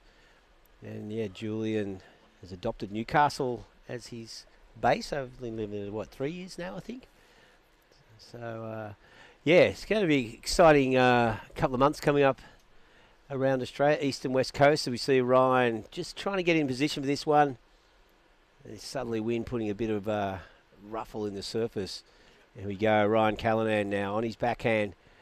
Just looking to get around this section. Throws it up, little floater. Wants to get more critical in this next turn, which he does. Plenty of spray and power out of the top. And again. And, well, there you go. Looking very sharp. And dare I say it, he's raised the level a bit. Ryan Callanan there. That is going to be a good score as we see Nathan Cook now just finishing off that one. Yeah, that was really great to see from Ryan. It's good to see as we're coming into, you know, the farther ends of the competition. We're getting those highest seed names through the mix as we see Kai Warner driving around that first section, straight into the lip, keeping heaps of speed as he comes under the lip on that second wave. Throws the tail a little bit more, and he'll go incomplete on that last turn, but looking to just back up that 5.25 at the moment. And we're starting to see that difference in seeing those championship tour competitors, those ones that really have that extra touch, that speed, power, flow. Yeah. Just rise above the rest of the surfers in the field. And we're starting to see that difference on waves like this. Yeah, you see. So just a bit of a soft turn to start with, but then Ryan just ramps it up through the middle section with two big solid hits. Times that nicely for the third. And finishes off with the foam climb looking pretty sharp out of that one as well. So, and here's Nathan's replay. So quick hook off the top, and that second section wasn't quite doing it for him. A bit horizontal that second turn, but gets it up through the lip on his third. So middle of the wave, sort of letting things down a little bit there. Nathan's had a couple of okay results so far. He made it into the quarters at Boomerang and just a round of 16 and one of the other events. Was he in there when I was? And we're going to catch up now with Cooper Chapman. Cooper, congratulations on a big win. Talk to us about how it was to be out in the lineup and to get some solid scores on the board. Yeah, I mean, it's been a couple days coming. The waves looked super fun the last few days, so it's been nice to be back up here at Avoca. It's one of my favourite places to come. And, yeah, it's my first time I've got to do a post heat in these four events, so it's nice to put together a good solid heat. And yeah, the waves were really fun in that heat. It looked a bit tricky the couple heats before, a lot of pretty straight ones on the bank, but I managed to find that one long one and then yeah, put together two turns and another one, so stoked. Awesome. What do you think is the difference between, you know, finding that second place advancing position versus actually coming away with a win? Oh, I mean, I'm a bit of a thinker, so I'm pretty sure I dodged Banting and Cal Robson, who put together massive heats in the two before me, if my predictions with the heat draw are correct. But yeah, I really wanted to win that one. It's I've been running in some really tricky draws pretty early in the event, so I mean every heat's really tough. But yeah, I just feel like if I can put together heats like that last one and do the surfing that I want to come here to do, then yeah, I've been working super hard in the off season with the guys up at Surfing Australia, and yeah, it's the last sort of throwdown here at Avoca, and yeah, I'm really excited for the next couple of days. Well, you're looking really good, and to know that there are so many of those big names in the draw on the men's side, a lot of championship tour competitors and surfers with a lot of great experience in that QS 10,000 range. How does it feel for you coming up against them? Yeah, I mean, a lot of those guys are some of my best mates, and I've been traveling the world with them for years, obviously.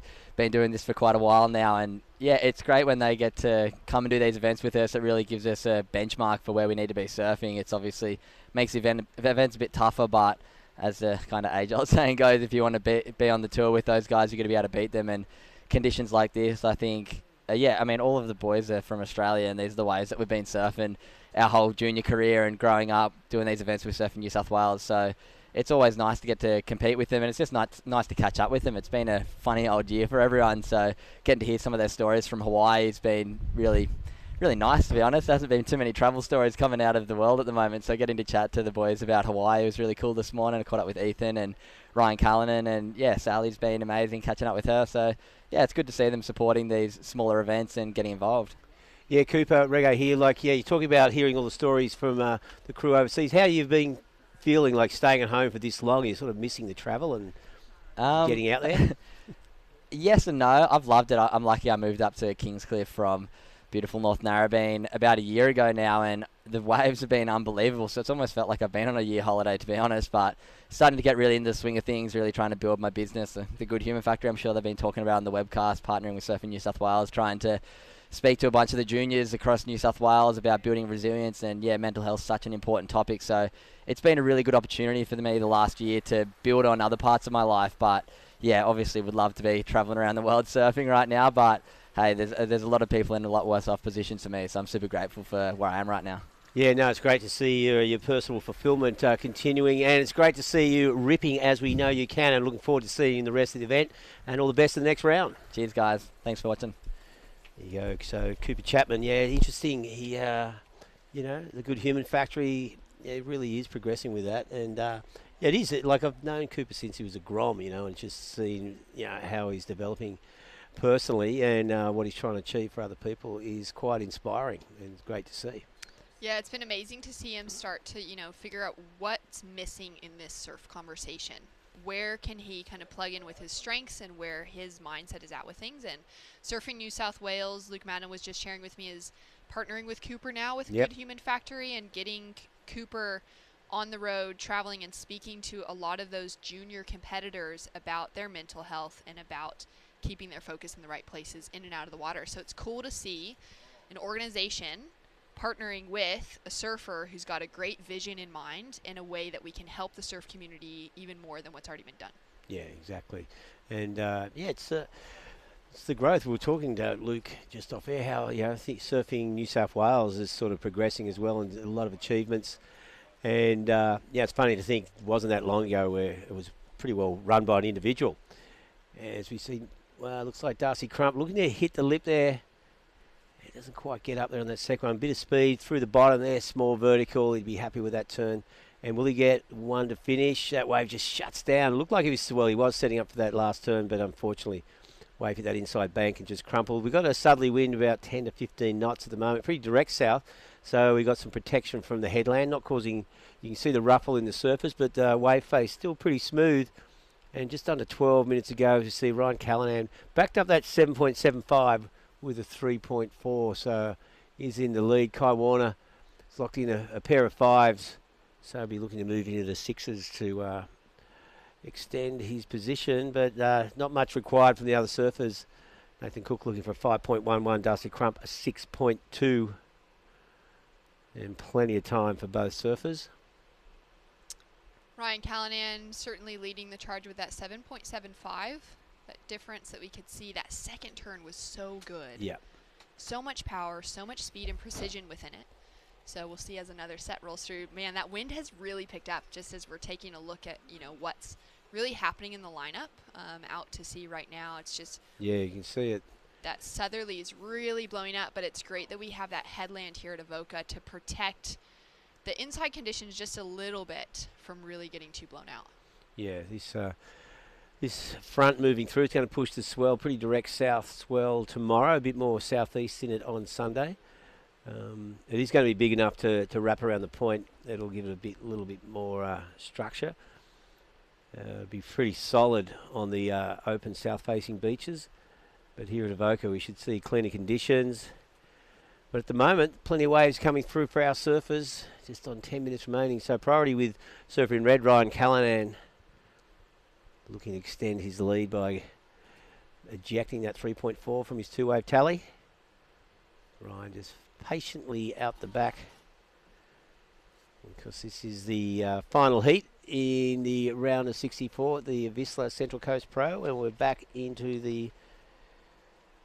Well, before we head into the women's, we're going to go into the expression session. We've got that's right, the Javiana's expression session. So that's going to be fun. That'll be 25 minutes. We'll have a lot of the local Groms out in the lineup that weren't competing this week, but we've also got a few competitors that will be paddling out too. Okay. So make sure you stay tuned to watch the expression session, and then we'll be heading into what I'm so excited for, Reggae, is the women's round of 16. I'm just having a look at the heat draw for that. There is some huge names still left in the mix on the women's side. Heat number 1 for that women's round of 16, Sally Fitzgibbons, Kobe Enright, Molly Picklum, Keely Andrew, 2 current championship tour competitors, up against 2 that are just knocking on the door to qualify. Yeah, that is a solid heat. Such a stacked heat. Having a look at who else is in the lineup on the women's side, Elia Smith and Dos Santos, both in kind of breakout moments right now to be able to get that far in the rounds. up against two absolute power forces in Sarah Baum and Dimity Stoyle. And then coming up in the third heat will be Mia McCarthy, Holly Williams, India Robinson, and Freya Prum. Of course, India Robinson already has a win in one of our events so far in the Vissla New South Wales Pro Surf Series. And then back to double championship tour competitors. Macy Callahan, Isabella Nichols in the lineup against Philippa Anderson and Elise Cooper in heat number 4. Wow, 4 stacked heats there. And that is going to be exciting to watch. And I think the expression session will be, I don't know how long it'll be. I think it'll be about 25 minutes. 25 minutes. And then, of course, back for the Sisstrevolution Central Coast Pro quarterfinals. And round of 16, whatever you want to call it. And just on 8 minutes remaining here in this heat. And Ryan Callanan in the red, holding priority. And what's he having a look at this one? Here he goes. So long wall ahead of him. Throws it up into the lip. Plenty of power out of the top of that wave as he patiently waits for the second opportunity. So 2 manoeuvres there. 2 good solid turns. It'll get rid of his 3.4 and extend his lead. Priority now with surfer in white. I'm happy with the replay here. So Ryan just hooks it off the top and then just sort of waits, sets up this second turn and throws it up vertically. Nice crisp out of the top there. And 2 good solid turns for a 6.15. So good score. And that extends his lead, taking him to a 2-wave total of 13.9. Kai Warner now needing 8.65 to move into first. Nathan Cook needing a 5.11 to move to second. And Darcy Crump chasing a 6.2. Nice last wave from Ryan. I love being able to see that patience between the first turn and the second turn, just really eyeing off the section on that second one and not forcing anything too early. Drawing really nice line off that bottom turn and keeping him in that solid win as we take one more look at it here. So drives into that first turn, keeps so much speed, and then there you can just see that patience. He's got such a nice flow line on that bottom turn, comes up to hook into the lip. Not a super great section to hit on the finish, but really timed it well, and that drops in as that 6.15. Kai Warner with a lot of work on his hands now to take the lead away, chasing that 8.65. And Nathan Cook and Darcy Crump, we've seen kind of that as about the story is chasing that maybe 4 to 6 point range for the advancing scores in 3rd and 4th position. Yep. Last heat, we saw it break away a little bit more with that 3rd and 4th position needing something in the 7s. But we've kind of seen, from what I've observed, Reggae, is where our leader is really doing well, getting to 14 points plus for their heat total. But then 2nd, 3rd, and 4th have been quite a tight battle. Yeah. To really see who's going to advance. Yeah, we saw it. A classic example was Stuart Kennedy a couple of heats ago. Pulled it out right at the end to Geordie Lawler was sitting there with a pair of 5s and just couldn't find that 7+ ride he really needed. And unfortunately for Geordie, Stu just took that second spot away from him, utilising his priority right at the end of the heat. And that's the kind of situations developing here as we hit the 5-minute mark. So Kai Warner, Nathan Cook, Darcy Crump, any one of them can lock in second spot. Nathan Cook with priority, surfer in white. And here goes Ryan Callanan again. Just finding this one away from the other surfers. Just throws it up in the lip, a little smaller. Just falls on that second turn. It will be of no consequence as far as the wave scores go. So Nathan Cook needing a 5.11. And all the pressure is on Kai Warner at the moment. He has second priority. Just slender lead at the moment. Just a little bit over a point difference between Kai and Nathan Cook. Darcy Crump, well, his highest score is a 4.1, so chasing down a 6.2 if he's going to move from 4th position into 2nd to progress. But the man on screen currently in 2nd place, but quite vulnerable to being pushed back to 3rd. So you see Ryan Callanan on screen. Nathan Cook is the one who could make the difference. Darcy Crump driving around that first section, connects through for a second turn, throws heaps of spray. And this wave bowls up really nice in front of him. He's chasing that 6.2. Maybe slightly more dynamic turns than what he's found so far. Staying busy under the rest of the field with 4 minutes on the clock. We're going to take a look at that replay. Yeah, well, that first turn, just slicing out of the top, sets up a more critical turn. That second one and third, nice hook in the lip. 6.2 is what he's chasing down. If he did not get that score, he should. Yeah, 5.4. So now he only needs a 4.9 to advance. So Darcy Crump has moved into third spot. Nathan Cook still only needing that 5.11. 3.5 minutes remaining. The surfer in white holding priority. There he is on screen. He's patient use of his priority. He knows what he needs. So Ryan Callanan safely in first position at the moment. Kai Warner with second priority. He'd love to extend the gap between him and the other two surfers. Holding a pair of fives at the moment, so not much in it. What is the expression session. Are they surfing thongs? I think they are. They're surfing Havianas. I did see those surfboards coming out of one of the Surfing New South Wales vans yesterday. They've got, I think, they're maybe quads even. Yeah. I saw them, strange looking surfboards. There you go. So there's the expression sessions, like Dylan Moffat's in there. Reef Hazelwood and a few of the other crew. So that's going to be great to see. That'll be coming up in 2 minutes and 20 seconds. You can see everyone posing for the photo but frothing to get out the back. And coming up after the Havianas expression session, women's round 16 will be in the water. That's 4 heats. And then the men's round 5, which is the round of 32, is on standby. That'll be 8 heats. We may be running at the end of the day, depending on how conditions continue to shape up. So those guys already know that they are potentially on call for later this afternoon. And we've got some sandals, some surf sandals paddling out in the back. Surf sandals. That'll be great to see. Yeah, the old Havianas. Good to see Havianas still supporting surfing. Been around for a while, of course. They were the must-have thong for a while there, or flip-flop, or surf really sandals. Popular. Yeah, I've got a few pairs at home. Been wearing them for years. Yeah. And so just 1.5 minutes remaining. So Nathan Cook playing the patient game. You can see him there. Now he'll be starting to think, all right, I've had priority now since the 6 minute mark, or 6 minutes to go mark. Been waiting for 5. Getting into the towards the final minute of this heat. He wants to make a move soon. But it's all about opportunity. Kai Warner, he'll be willing of trying to make sure the ocean stays flat if he could. Wishful thinking. But just under a minute to go as we see Surfer in White. He's got his eye on this wave. Here's Ryan Callanan just sort of prowling the lineup, moving south. Looks like Nathan Cook could be having a look at that. Needing a 5.11. Is this wave going to stand up for him? Nope. And down the beach a little bit, Kai Warner. The wave just shuts down, a quick in and out. So not making any difference. So here we see Darcy. He's looking for a 4.9. Didn't see what he did before that. We saw him come out of a turn with 24 seconds remaining. Nathan Cook looking for that elusive wave. He's had priority for a good 4 or 5 minutes.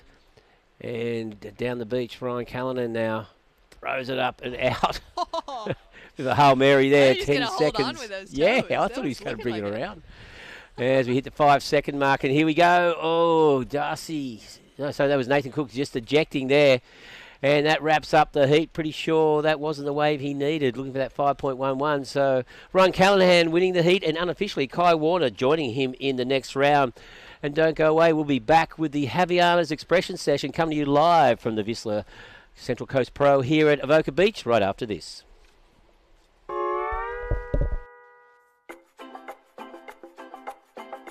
Meet Irk. Irk likes the planet. Irk likes to surf. Irk likes to surf on his planet.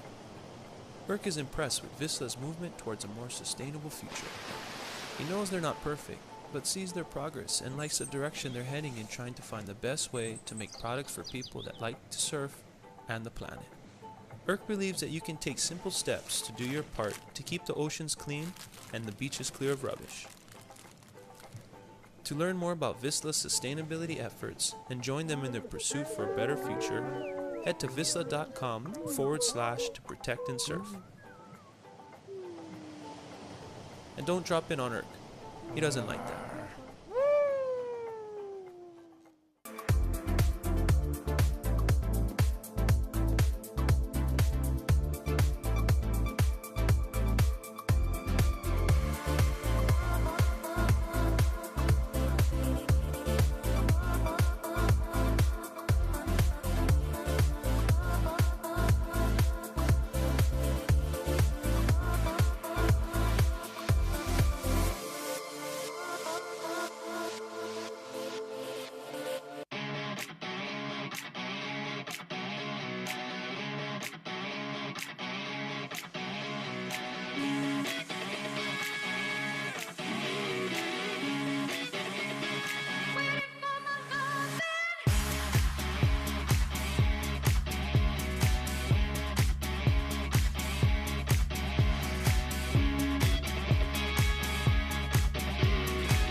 This is the motivation.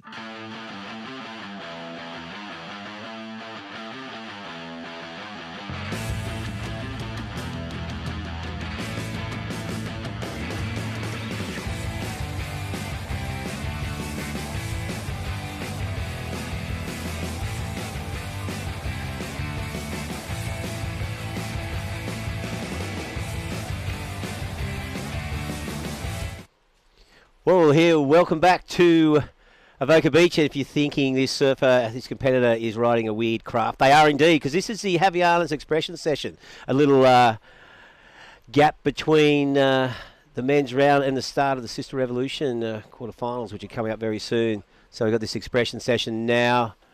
And, a bit of fun happening here. Great to see Javianas supporting Surfing New South Wales and professional surfing. Joining me in the booth, we call in the special big guns. Crispy. Oh, I've seen you swanning around in your thongs. I've actually ridden that with Jughead. These boards are actually really fun, and 8A Wheeler, made by 8A Wheeler. Yeah. They're a bit like a Fisher board, that funny shape. It's a snowboard, surfboard, 8A Wheeler board. Thank you, Javianas. It's a collaboration of fun. Well, I was looking at the shape, and it looks like a floating snowboard. You could take the fins out and maybe use it in powder. I don't know. Maybe you could sneak one in your boot of your car. We were at the ski. Hey, we were at the ski lodge the other night. How good was that? That was very good. Now we're riding foam, and look at this. We have right now a bit of fun in the sun. Thank you, Javianas. Well, look at the teams. We've got in red, we've got Coda Killon, Sasha Baker, Thomas Cavallo, and Luke O'Connell. Whereas in the yellow, Dylan Moffat, Annie Dos Santos, Jack Reagan, Aiden. They take home $500 each if their team wins. But talking about winners. Yeah, there's a winner down there. Winner of the last heat, Ryan Callanan. Congratulations. Yeah, thanks, boys. It's nice to be out there and competing again. Yeah, you must be. It's been a while because Pipe was the last time you competed, wasn't it? Yeah, it was. So December. Yeah, it kind of feels like it's gone pretty quick, actually, but it's nice to be back on home soil and in some rippable waves. Yeah, we look pretty sharp. That your high score, you look good there. Hard finding the right waves out there, but when that open face was there, it looks like it's all about coming off the bottom. Yeah, absolutely. I mean, they're super quick, and even when you're out there, they kind of all look pretty similar. There's a few with no wall that, they're obviously the best ones, and it's just about getting up there quick and getting a few turns in. You got a lot of fans there, I can tell you. Everyone's walking past. Hey, Ryan, how you doing? A couple of flyers too. That's good. Now, of course, this is a perfect lead up to get your contest head on leading into the CTs. Of course, the first one is at a beach you're quite familiar with. How are you feeling about Merriweather hosting a CT again? Yeah, it's pretty crazy, to be honest. I didn't ever think I'd see the day where there'd be a major event, or like there's always major events there, but CT level's pretty phenomenal. So I don't know, a bit of pressure, but I'm excited to surf at home and just be at home for a long period of time. Yeah, I can just imagine it every time you heat. Oh, here he comes, a home favourite. There's always thousands of people that want to say hello. Yeah, well, last year, what did you get second to Julian in the in Surf Fest, of course, which is a 6,000. So it's always been a big, solid event. And how's the vibe up at Newcastle? Everyone's stoked to have that CT there? Yeah, everyone's pumped. I've barely heard one negative comment about it. So I think just to have like those kind of caliber guys surfing at your home break, and everyone loves this when Surfest comes and they get to see some good surfing. So to see, you know, those top guys, John and Gabe and Italo and everyone there, it'll be pretty phenomenal. But everyone's super excited. It's going to be great. Yeah, well, in this event, you're going to be surfing against a few guys who will be in the Challenger Series knocking on the door to, knock you out of the CT if they could. How are you feeling for the rest of this event? Good. I want to do well here. I mean, I've versed a lot of the guys. There's a lot of new names that I'm seeing that are ripping as well. So it's exciting to see all the new talent coming through. And then there's always the guys that even I did the QS with, and they've been on and off CTs and couple CT competitors, so the level's always high here, and I guess that's one of the reasons I want to do it. I want to compete against the best, and there's a lot of good people here to get some good matchups and some good practice. Yeah, without a doubt, we're looking good, and we've got a long way to go in this event, so all the best in the next round. We look forward to you progressing. Thanks, guys. There you go. Well, Ryan Callanan, yeah, he's got the head on. He looked really sharp in that heat too, Crispy. He was looking like it, not a step up, but you can just tell the polish that as a CT surfer. And as you said, they were really quick waves, but his timing was impeccable off the bottom. Now, was that Andy Santos who got that long left then? That was then. Yeah. So, and also Dylan Moffat. I think he was doing a cheetah 5. Yeah. So talking about, we're right now got the Haviana Expression session live on screen. All the Groms, there's Reef Hazelwood, Coda Killorn. He's had a great campaign, but, well, that is Aidan Limp. Getting $2,000 for the winning team, $500 each. So Team Green, Reef Hazelwood, Simon Maniway, Alistair Reginato, Matty Job. That is the gun team in green. Ellie Harrison in blue, Tian Cornet, Saxon Reba, Axel Carrotta. So a lot of the surfers that are about out of this event still looking to dig around for some gold. Looking for some cash. Thank you, Haviana. Yeah, it's great to see. And speaking of great to see, all right, I'm going to step out. Yeah, you're going to step out. You've worked hard. Adam Hennessey's been frothing just to announce this Haviana's Expression session. It's the kind of guy he is, because he runs a lot of Expression sessions himself. He does. He expresses it not only at the beach, on the dry land, and on the dance floor, and he's right here with the webcast. So you take a break. He'll be with us the next couple of heats, but, well, we are in the Haviana's $2,000 for the winning team, $500 for each surfer. And Reggae, Ellis and Shannon will be back in a couple of heats' time. And welcome back, Timmy.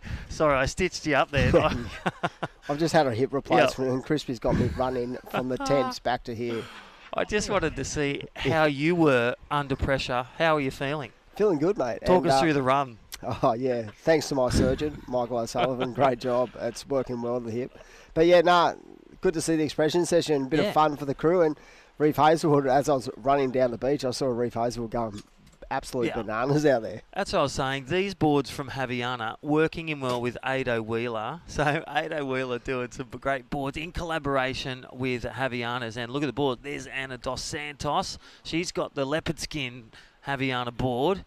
And I'll tell you what, they actually go well. I was with Jughead 2 years ago, and we're surfing the Bommy at the Haviana Junior State Titles. And they actually skim across the wave. You can get barreled. In bigger waves? Yes. Wow. Makes tubey waves, makes good turns, and, they've got a bit of flow. Yeah, it's great to see Haviana's involved in the event. And talking about Anna Santos, she's been absolutely firing in the event. And Dawn Patrol. She's the first one out there. You said that the other day. She's part of it. Indiana Robinson, Reef Hazelwood. It's a touch of class just turning up before the heats. I love it. I was standing in the sand dunes with a lot of the competitors in the Havianas, and they're like, $2,000, bring it on, 500 each. They'll get us some. There's our Gold Coast surfer, Simon Maniway, looking for $500 each for the winning team. And there's 4 surfers in the team, men and women. Thank you, Havianas. Again, we've got a break between our action. We go to the round of 16 women's. That's going to be the Vissla Central Coast Pro. And we tick over to the Sisstrevolution Yep. top 4 heats. And I'll tell you what, look Here we at this go. class. Sally Fitz, she's going to be teeing off, and there is Anna Dos Santos live on screen, just having a bit of fun in the sun. Thank you, Javianas. Who's in heat 1? It's going to be a cracker. Sally Fitz looking for the gold. 100% taking on Kobe Enright, Molly Picklin and Keely Andrew. That is an absolute doozy. Yeah. Wow.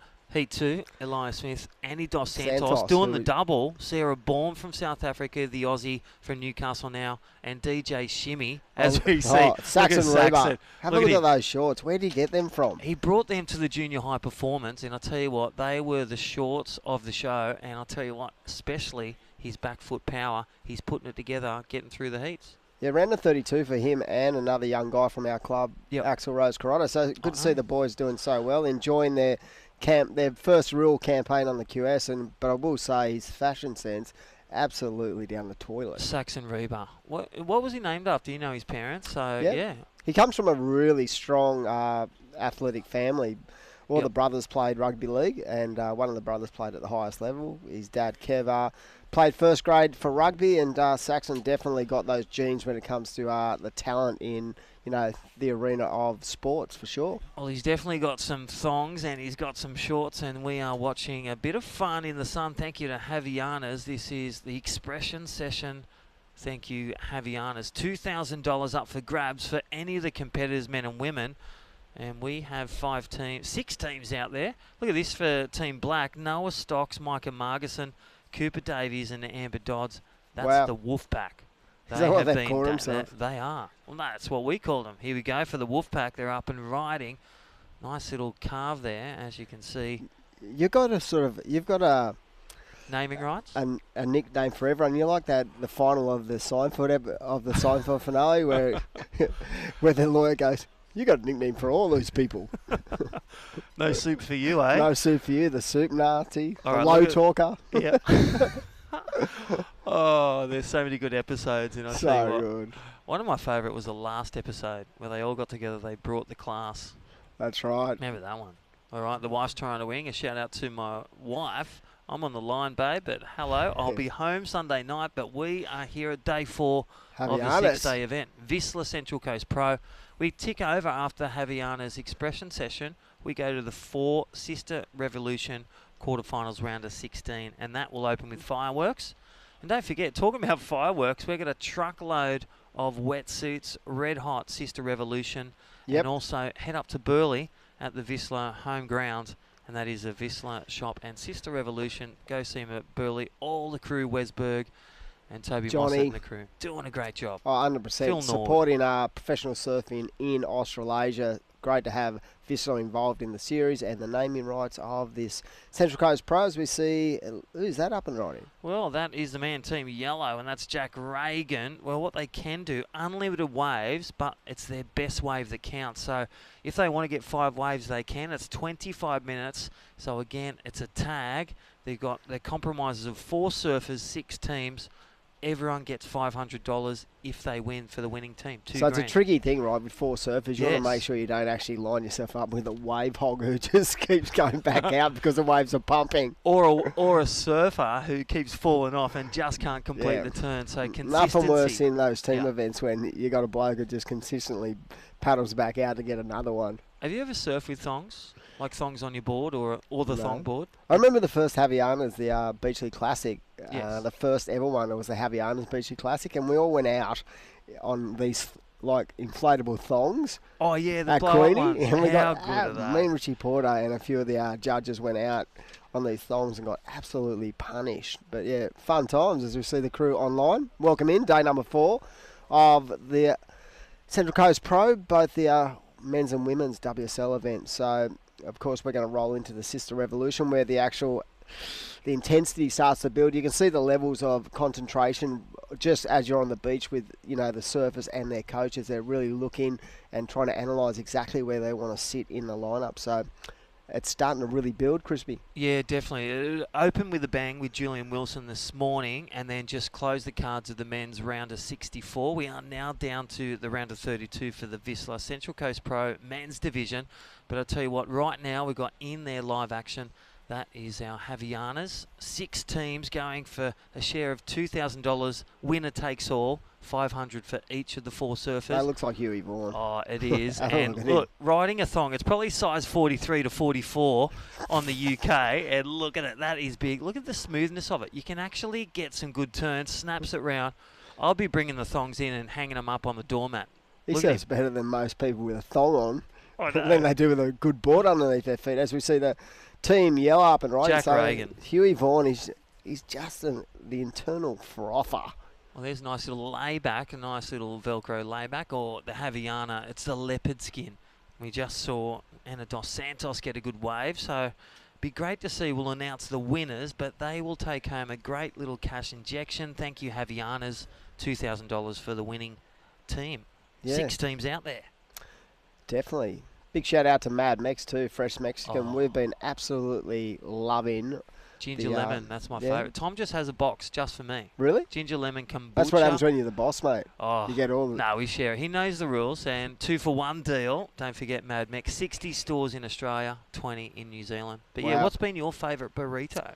The burrito bowl the other day was amazing with the chicken. They just really nice marinated chicken in the burrito bowl. But yeah, It's healthy living, fresh it's food. really good food. Well, it's- Such fresh Mexican. We've had 22 days on it with this 4-event series. Thank you, Vissla. And you've actually dropped the size. I can see in that nice threads your Hawaiian shirt. Thank you, Vissla. I wouldn't say Now, that. you When look I good put on anyway. 5 It's kilos. great to see you. Nah, with- it's good. And it's good to have such a, a company that is evolving worldwide and so strong in Australia. And no doubt they're a power force when it comes to fresh Mexican. And big shout out to them, crew. All right, so if you're watching and listening, we're currently in the gap from the QS 3000 men's division round 4. This is the Javianas Expression session. Heat up next is the QS 3000 women's round of 16, heat 1.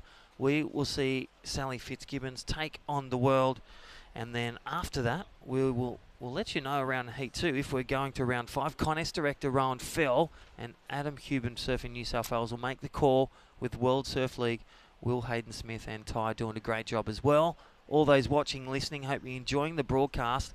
There is the amazing view of the crowd on the beach. Look at Matty Job, Matty Team Job. Green.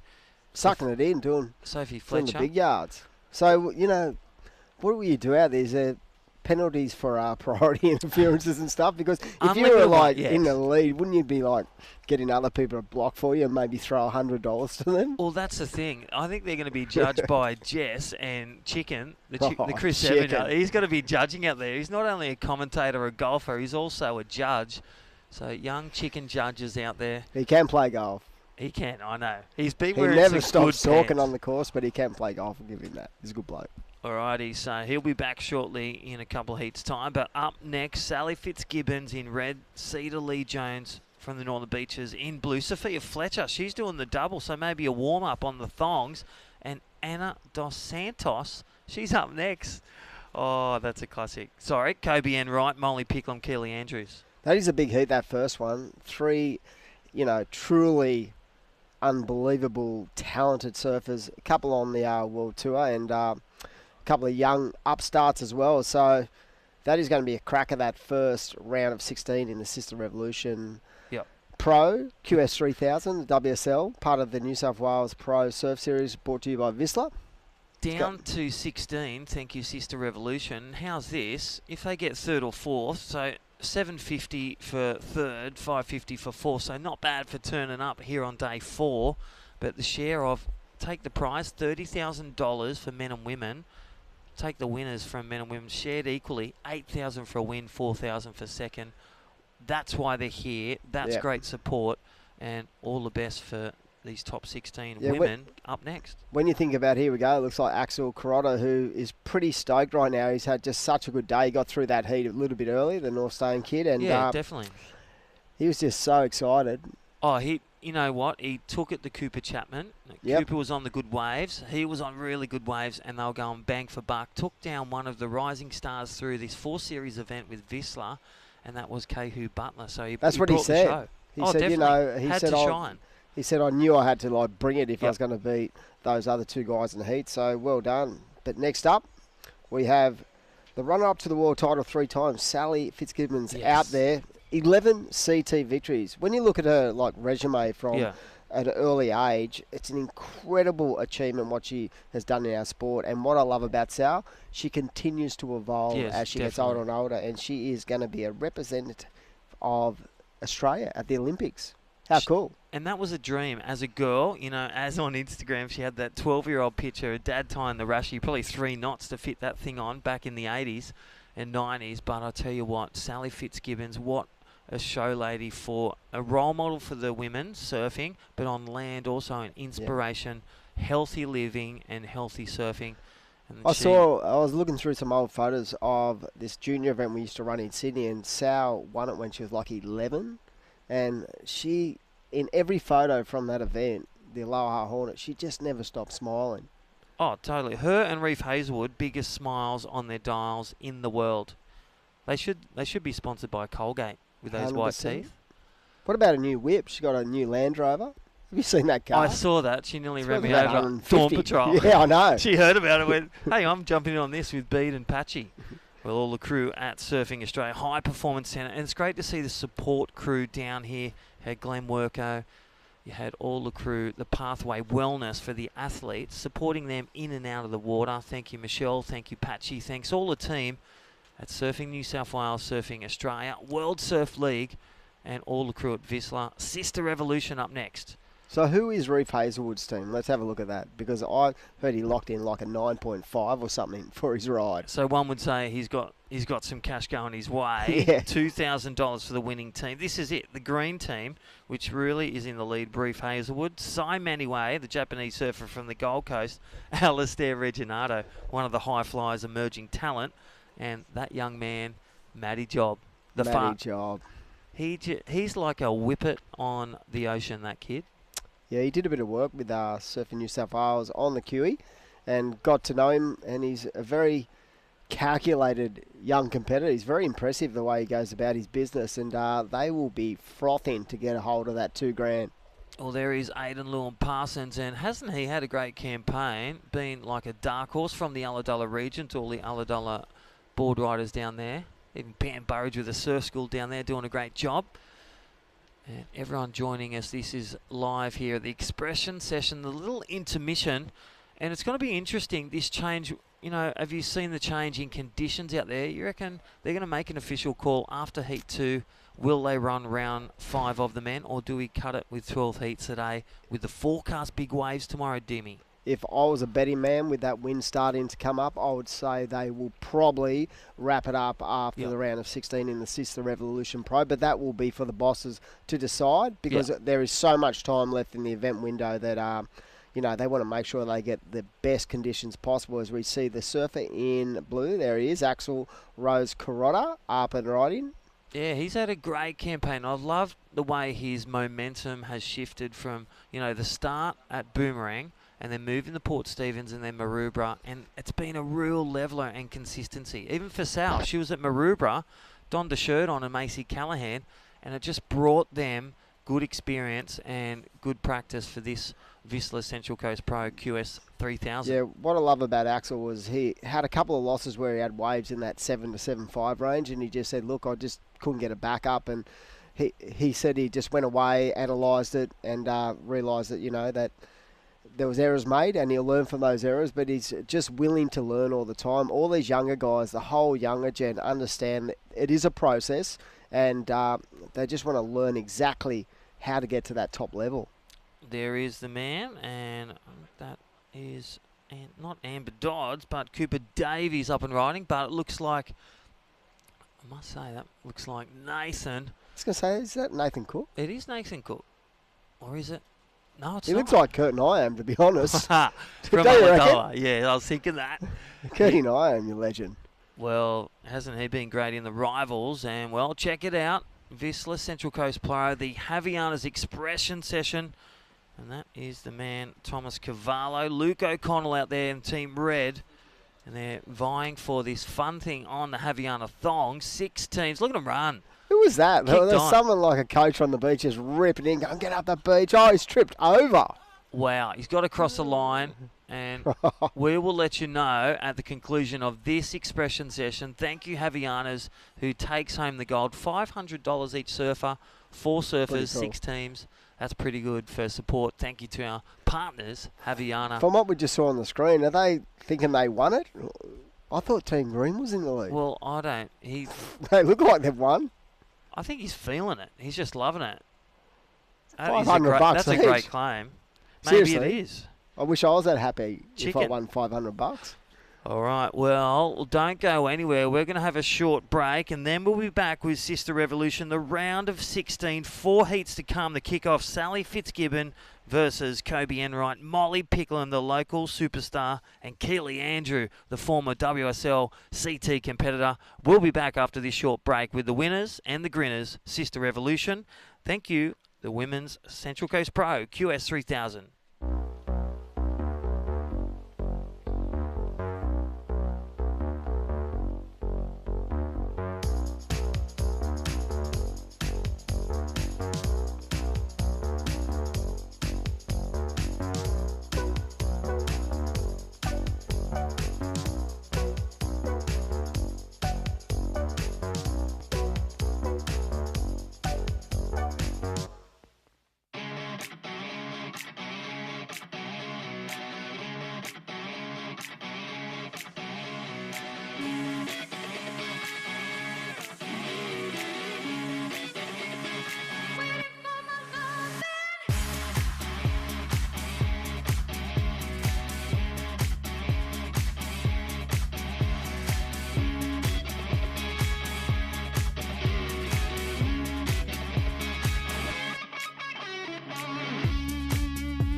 Well, welcome back to the Sister Revolution Central Coast Pro QS 3000, a share of $30,000.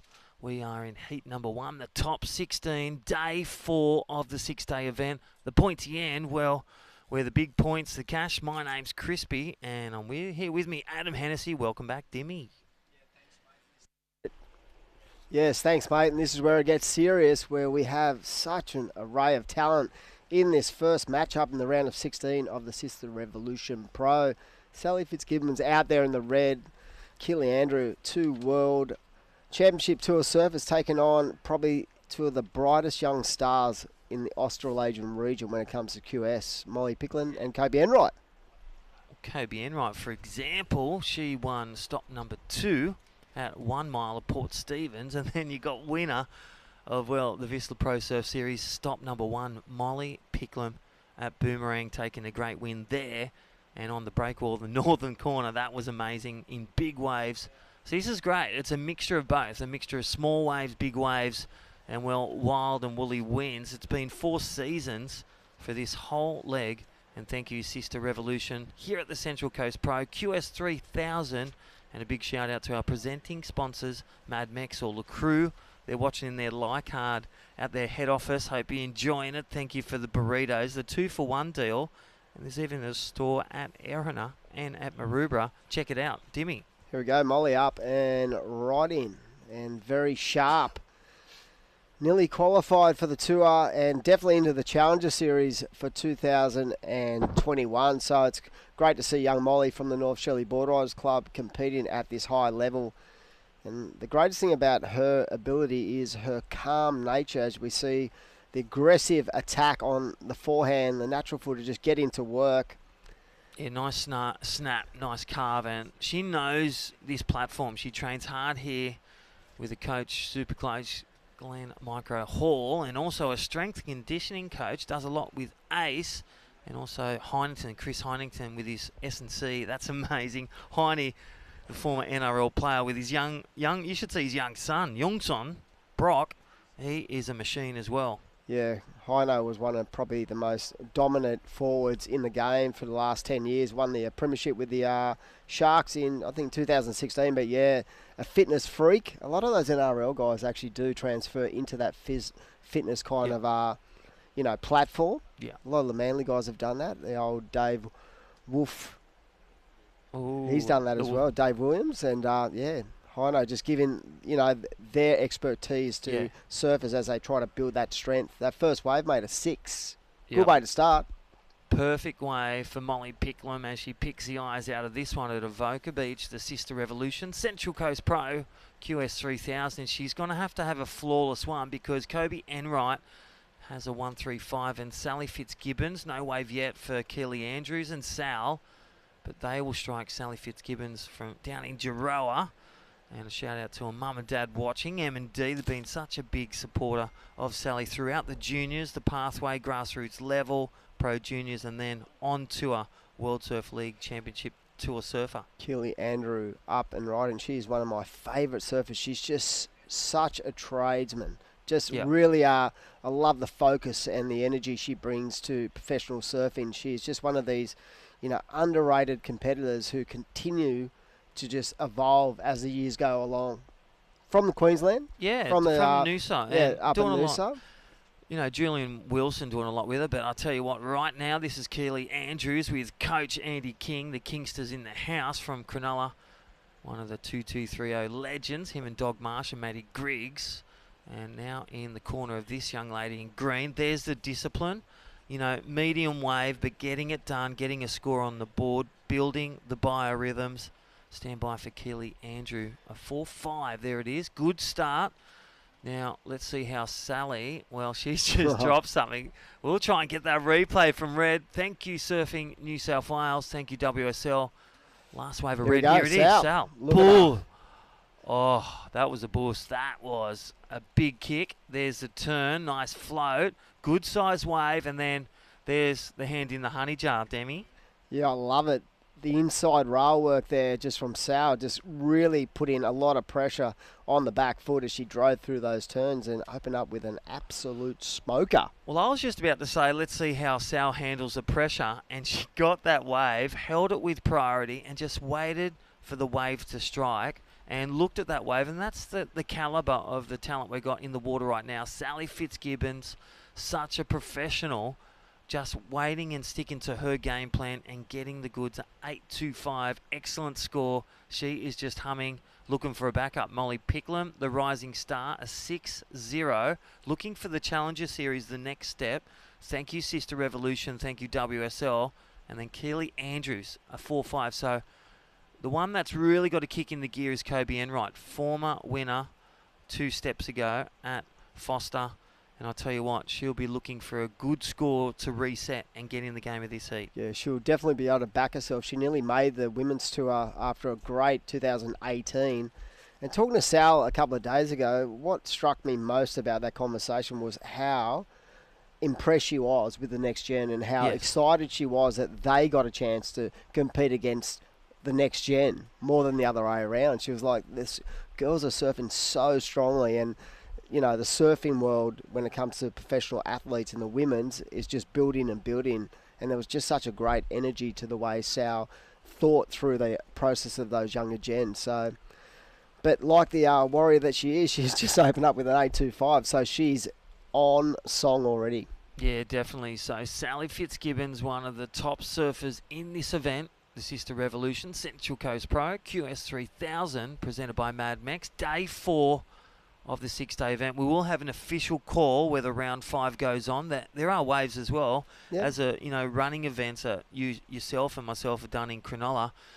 You really want to take into consideration when there's waves and there's opportunity, you want to take them as well, because you don't know what tomorrow brings with the size of waves. Could be big and ugly.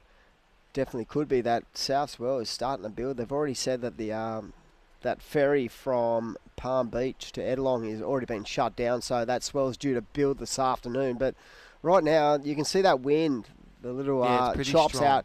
out the back, it isn't really affecting the lineup, but definitely WSL and the head judge will be looking at conditions, analysing whether we continue through, because you don't want to start around and then it become unmanageable and then you just shut it down. So maybe with time on the clock, they could probably look at those 8 heats for tomorrow morning.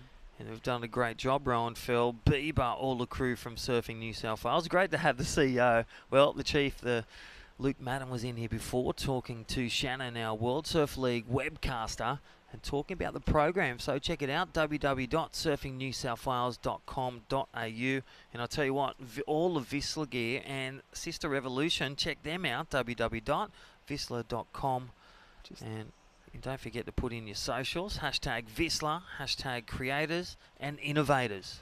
Yeah, if you've just spotted that last wave, that was that 8.25 from the Surfing Red. Yeah, Surfing New South Wales, their ability to generate pathways for the next gen and just everything all around, the safety element, the surfers rescue that was created by Surfing New South Wales, just doing a great job to bring in all these different elements of our sport into the forefront, and yeah, a real leader. So congratulations to the team at Surfing New South Wales, who are leading the charge not only in the pathways but also at the QS level when it comes to events. Yeah, definitely, and a big shout out. Thank you, Vissla, and thank you, Sisstrevolution, the major sponsor of this New South Wales Pro Surf Series 2021.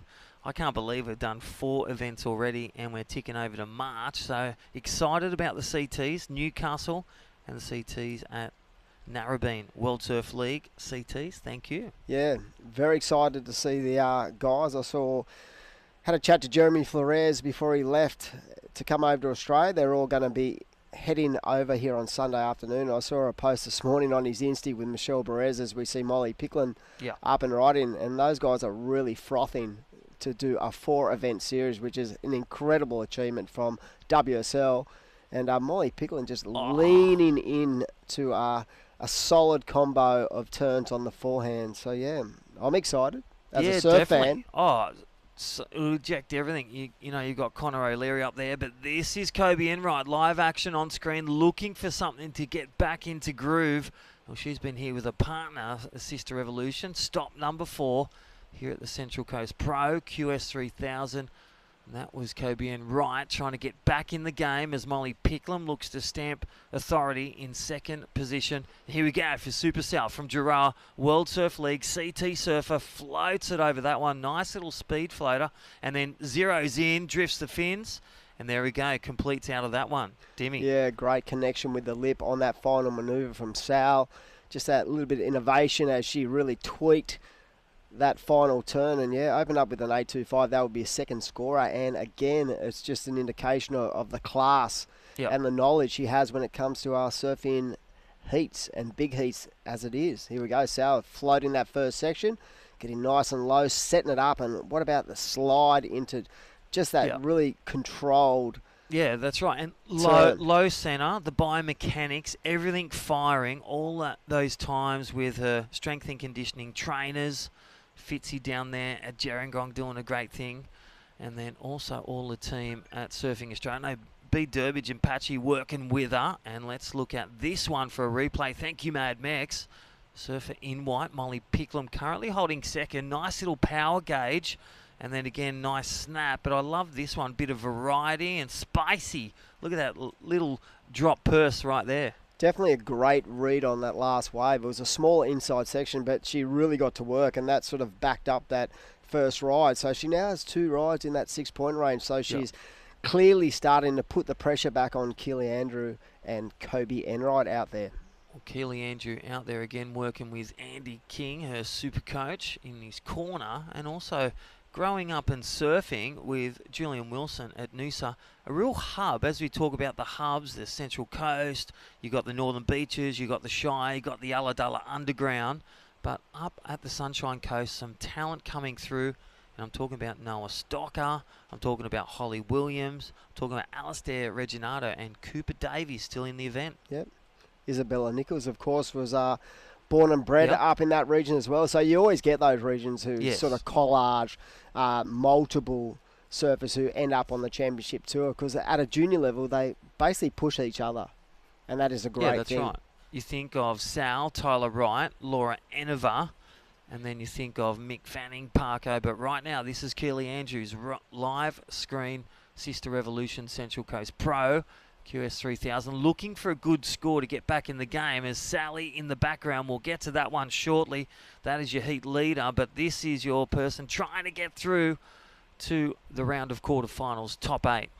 Yep, Keely Andrew there connecting the dots just on that last turn. Really would not have thrown too much out of the scoring potential of that wave. She did some really nice rail carves, and she's just trying to get herself back in the game. And out the back, you could see Kobe Enright just really going vert on those turns. A very tall athlete just getting nice and low and generating speed and flow down the line and just coming unstuck. So we're starting to see a little bit of separation in our scoreline from red to everyone else. But, yeah, all three surfers looking for that advancement position. And I think that's going to be the difference, the polish finished and the vertical attack, the wave selection that we've seen Sally. She's just been on every great wave. Look at this replay. Another great pick from the superstar Sally Fitzgibbons. And that one just managing one turn. But with priority and even under priority, she won't move unless it's a good wave, and that is in her plan, no doubt. Molly Picklum also good scores. She's been on the good waves, but her turns have been polished. And as we see Kobe Enright, let's look at this wave replay. This is Kobe's nice first jam, a bit better from her. Managing around that, she's a former winner as she opens the body with the biomechanics. Again, looking to complete, and this is going to be the point of difference right there. Yep. Don't leave that finishing turn. The judges can't reward that finishing score. Yeah, so had she landed that turn, she was probably looking at a score somewhere in the mid 6-point range. But 5 on 5. I love the way she just opens up and leans into the turns. Those taller athletes, their ability to compress, pretty amazing. Yeah, definitely. And you can see the power of Sal. Super power, super flexibility. It's the triangle. The flexibility, strength, and power. SPF, and also the judges combine that speed, power, flow. There's SPF everywhere.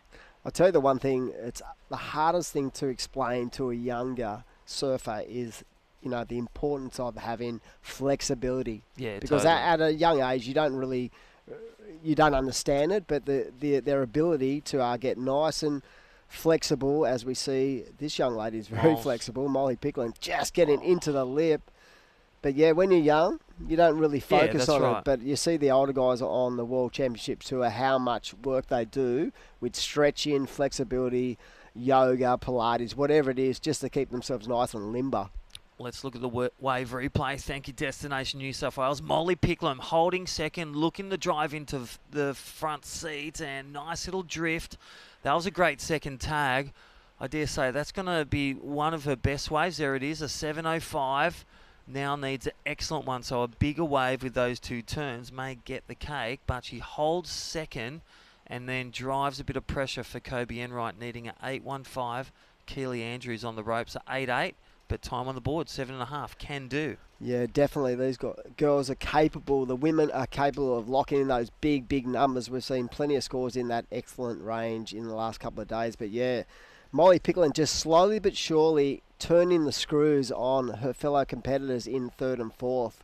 And yeah, it is a little bit more tricky for Kobe and Keely at this stage. This is day 4, the Sisstrevolution Central Coast Pro QS3000 of 4 days. Don't forget the top 16 are in right now. Heat 2 up next.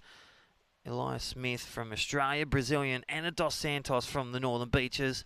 The South African Australian Sarah Bourne lives at Berube down that beautiful place of Newcastle. And then versus DJ Shimmy Shimmy, Dimity Stoyle, the Aussie. She'll be opening with a crack. The next one, Heat 2. Look at this for Heat 3. Mia McCarthy, WA, Holly Williams, who we've been talking about. The Queen in Me, India Robinson, and Freya Prum. And then Heat 4, Macy Callahan, Isabella Nichols, Philippa Anderson, Elise Cooper. Wow. Oh my gosh, the top 16. That is a big heat to round out the round of 16. That is a cracker. It is too, and 50% progression. Then we go into the top 8, the corner final, and that will be the 2-lady affair, person on person out there tomorrow, Yeah, utilising priority. 2 surfer format for both the men's and women's once we get to the quarterfinals of this event. So we're down to 6 to go, to just under, and it is Sally Fitzgibbons out there with that 8.25 and a 7 leading the charge. Like we said, it's going to be a real struggle now for both Kobe and Keely to get themselves back in the game. But as a coach, you can definitely break it down. You can break it down into 2 increments. So they basically need a 13.31 to get them through, and they're going to have to start to get busy. Yeah, I feel it's a pair of 7s. Get a 6.5, get that momentum, and then go wide, or try to sell a couple of lemons. But the ones they're trying to sell to really own the fruit shop. It's Sally Fitzgibbons in the lead, has priority, and ticking all the boxes. Excellent score, 8.25 and a 7. She won't budge unless a quality wave comes through. And she has the right of way with priority 1, right away to go left, right, straight down the line, or in the barrel like India Robinson yesterday. How was that 8-point ride? That's barrel sick. ride? Still in the. I'll just lock that in for life. I just love the way it sort of bended onto the bank, and yeah, that was a sick looking wave. And like you said, right now for these World Championship Tour serve, it's probably about getting their rhythm, their groove going before Newcastle. And Avoca's sort of, the setup here is probably pretty much similar to everyone else on the beaches. So you can see the surfer in white. Yeah, look at that. And she doesn't care who's in a heat. It's like she's trying to get Sally to move, get a bit deep. Playing games.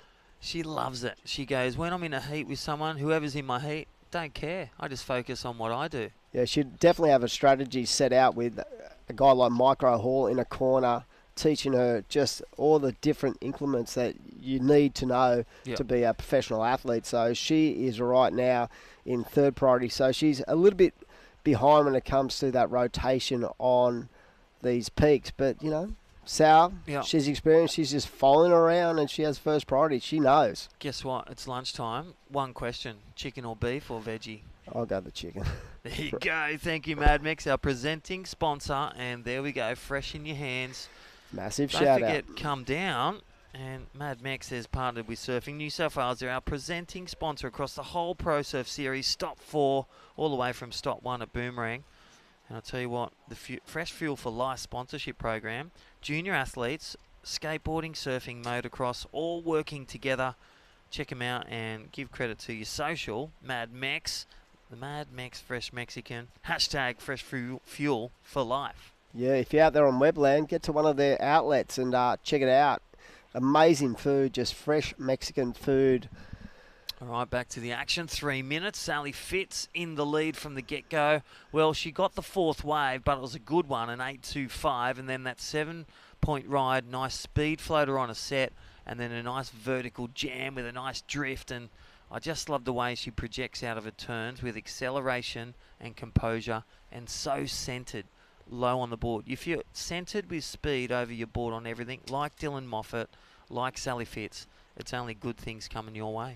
Definitely, mate. And we saw Keely Andrew up and out, so that wave really wasn't going to give her any opportunity to score those points she needed. And it's sort of crunch time for both Kobe Enright and Keely Andrew. They need to get to work very quickly if they're going to get rid of those 2 scores in their range. We see Kobe Enright with a 5.15, but her second score, Crispy, is only a 3.85, and she needs to score right up in the excellent range to get on through. As we see Sal again, that board looks very spicy. New boards too. So who's she with these days? Sharp Eye now. So yeah, all the crew at Surf Empire and Sharp Eye. This is wow. Got the eagle eye on that one. Sally Fitzgibbons, just a wave selection, but hold the phone. There's that disciplined landing. Keely Andrews just in the pressure cooker, just coming unsunk. And then you go back to the start when she debriefs with Kingy or with Kobe Enright. All those moments at the start, the middle, that's where it came, and it added that pressure at the end. And that's where they need excellent scores still with 90 seconds remaining. But a good debrief. You always learn from your losses, enjoy your wins. That's exactly right. And I think it was more about, as you see, Sal up and right in, and how switched on is she when it comes to just formulating a score. And I love the way she goes into that first turn and then that speed projection over the lip. And like we said, those boards do look sharp. And I think Keely Andrew there, the problem for her was she was on her way back out into the lineup and had to turn around. Yeah. And so was caught a little bit out of rhythm. Yeah, definitely. Really trying to manufacture a score. And that's, when you go It's back always to tough.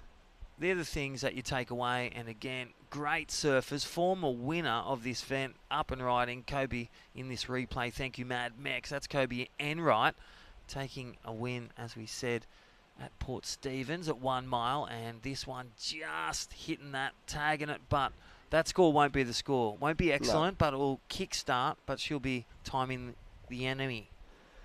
Yeah, time is definitely the enemy with 30 seconds remaining, and it does look like at this stage, unless a buzzer beater happens, it's going to be Sally Fitzgibbons and Molly Picklin, but there's still 20 seconds left, and anything can happen, Crispy. Here we go. Well, here we go, looking to stroke into that one. She will lose priority, I can tell you that, but she's done the hard work with a 7.05 and a 6.25. Unless there's a humdinger coming through for Kobe Enright and Keely Andrews. Sally Fitzgibbons will fly away with this one, and Molly Picklin will pick up second. We're going to take a short break and be back with Heat 2, the Sisstrevolution Central Coast Pro. QS 3000, Sal flies away with a win, top 16, go into the quarterfinals. We'll see you soon.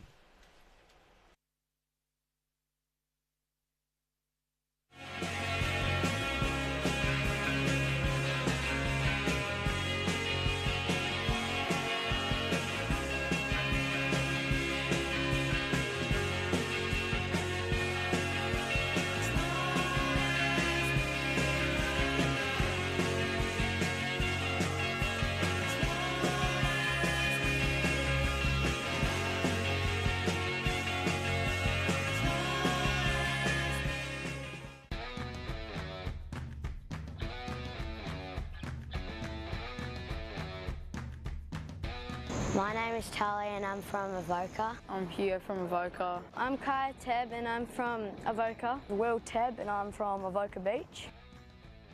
Come to the beach, get a coffee or something from the kiosk and then watch the surf or head out for a swim or surf.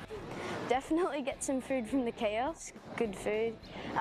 Come for a surf. Probably to the Avoca Beach Bakery. Well, I like the date scones there. They're pretty tasty. Macy and Laura. Laura and Yeah. And Sally. Probably Julian Wilson or Ryan Callanan. Probably Ace Buchan. Ace. The Vissla Pro Surf Series at Avoca. See you up here.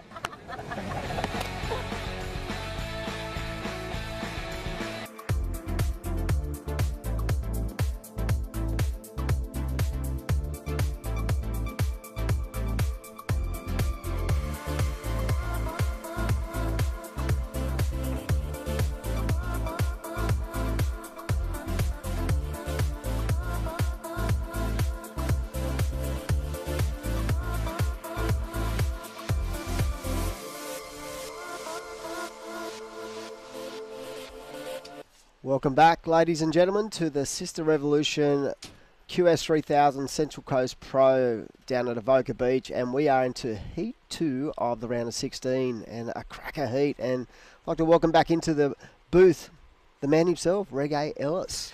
Thanks, Dimmy. Well, yeah, good-looking heat coming up here. And DeSantos backing up after the expression session. Did she win? Well, no, she got that really long Yeah, left. she was ripping, Looked pretty good. Dimity Stoyle, she's in the green. Sarah Baum in the white, and wrapping up in the red is Elliot Smith. So, yeah, pretty solid heat. We saw some great surfing in that last heat. Sal's looking a bit sharp. She looks really switched on and ready to roll, ready to fire on the Australian leg of the not only the QS but the Championship Tour too. So she looks fit and ready to go. I saw Tyler the other day, and she looked like she was hobbling just a little bit. Oh, she got an injury. Yeah, she might have picked up a little one. She was training down here with Micro, and yeah, but I'm sure she'll be fit and ready to fire once Newcastle starts. Well, that's right. You could start a vicious rumour there, Adam, you know. Yeah. Yep, Tyler's going to pull the pin on the tour. No chance. No She's a massive in the chance world. of winning a world title again. Without a doubt. And, yeah, so out there now, these surfers, Dimity Stoyle and Sarah Baum in particular, were pretty impressive yesterday. Yeah, they were good down at Maroubra as well, to be honest, in Yeah. really trying conditions. Dimity Stoyle just looked like she had one of the best boards under her feet, and Sarah Baum, who really has excelled at this level for a long period of time. Yeah. Yep, she's always a danger when she gets the flow going. Look out. So this is quarterfinal number 2, No, of course. round Oh, of no, it's not. It's round round of of 16. 16, yeah. Round of 16. Then we're into the quarters. The quarters is when we go surfer on surfer. Yep. So it's the 2 last surfer format. Yeah, last round of multi-surfer heats. As we can see, Elias Smith just snapping it up through the lip. So he's subtly sort of picking up, putting a bit of ruffle on the face now. The last is not as clean as it was, but still looking pretty good as Sarah just smashes it up high. Look at this section ahead of her. Just cracks it vertically there. So Sarah, boom, boom, boom, doing the boom, boom. What about that? That little double up wedge then for the South African surfer now living on, I'm pretty sure, at Newey. Yeah, lives up at Newey. And doing a bit of coaching and a bit of surf coaching, school. bit of surf schooling. Yeah. Look at this thing. Look how it just opens up on this second section. And just the perfect timing right into the lip for Sarah Baum there. Yeah, you could tell she was psyched out just seeing that thing line up ahead of her. And that is going to be a good score. So how are you going, mate? Good to be back on the mic these days. And are you impressed by the talent pool coming through the Australian system? Yeah, for sure. There's some. It's been awesome because it's fun. Late last year doing the Australian Open surfing events, so smaller regional ones, and a lot of the it's been a great opportunity for a few surfers. Like your Kalani Balls and Dylan Moffat's, people like that, absolutely ripping through that, and good preparation for the Vissla and the series through the regional New South Wales. And the Sisstrevolution. So it's great to see these qualifying series. Of course, we had 3 1,000 events, and now this is the culmination of that tour with the 3,000 events. So 30 grand up for grabs there and 3,000 points. So it's a big one for these surfers to set things up for the Challenger Series late in the year. 8 grand too, first prize. Yeah, 8 grand. So that's pretty big handy. money. That is big money. It wasn't that long ago where 8 grand was second place in a CT when 10 grand was first. Yep. 8.5, we spoke about that first wave of white at 8.5. What a way to start.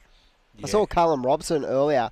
I was doing a beach heat, and he opened up with an 8.5 and then got an 8.25. 8.2. What a way to start a heat. Then he had another one where he just fell at the end because I was commentating that heat and I didn't see what the score was. But it was a 5.85. It could have been a 9. Yeah, I think it was. That was going to set a big one up. But, of course, so Sarah Bourne with an 8.5 looking pretty good.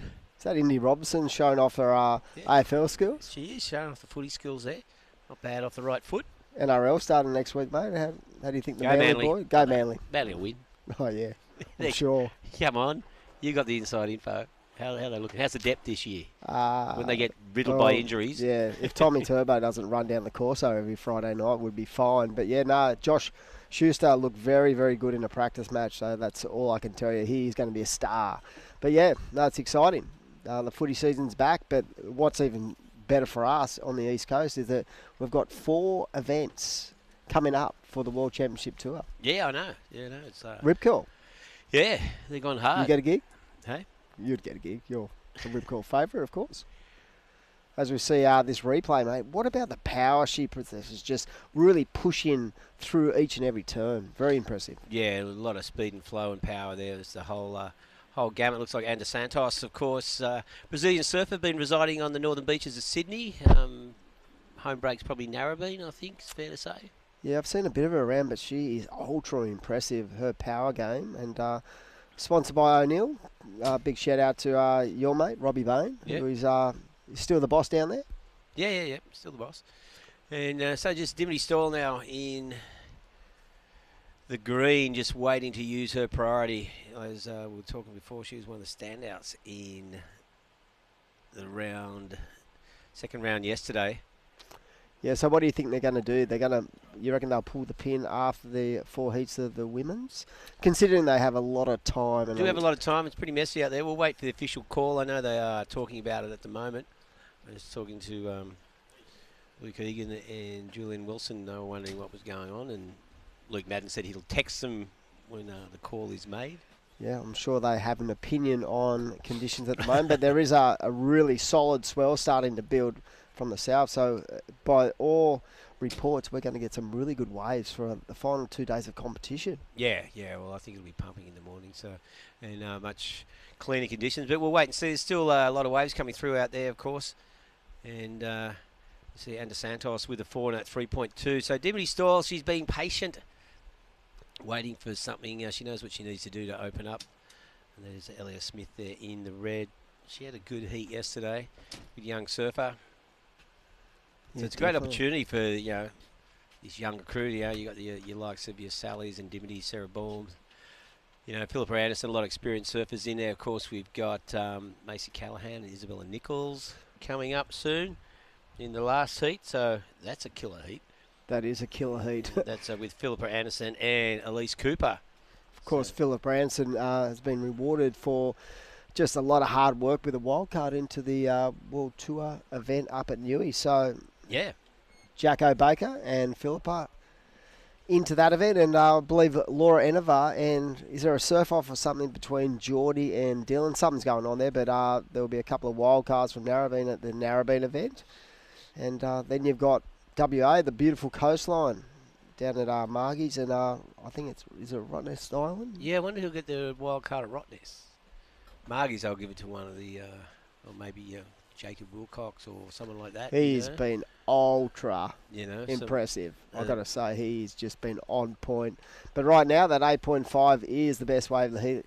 And probably for Dimity Store, she's just patiently waiting for opportunity, and she would be well aware that surfer in black has only got a 4-point right as we speak. She's up and right in there. Yeah, speaking of the devil, there she goes on a forehand, quick little slash. Smaller inside runner, but it's given her some room to move. She'll hit the lip there. Time for one more and throws it up and just rides out of that one. So Dimity Stoll finally getting moving, and she doesn't need much to stay in touch with with Anna Santos or Elias Smith. She was a little bit concerned the other day because she had broken a couple of boards at I think it was Port Stephens. She said she was running out of boards, so she sent a message to DH, who I've actually seen on the beach in the last couple of days. So I'm pretty sure Darren Hanley would have bought her up some new equipment.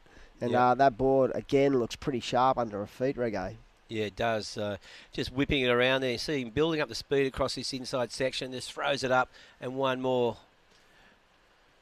opportunity at the end, which he makes the most of. So Dimity Stoyle there, and she locks in a 4.75 for that wave. So it gives us something to build on.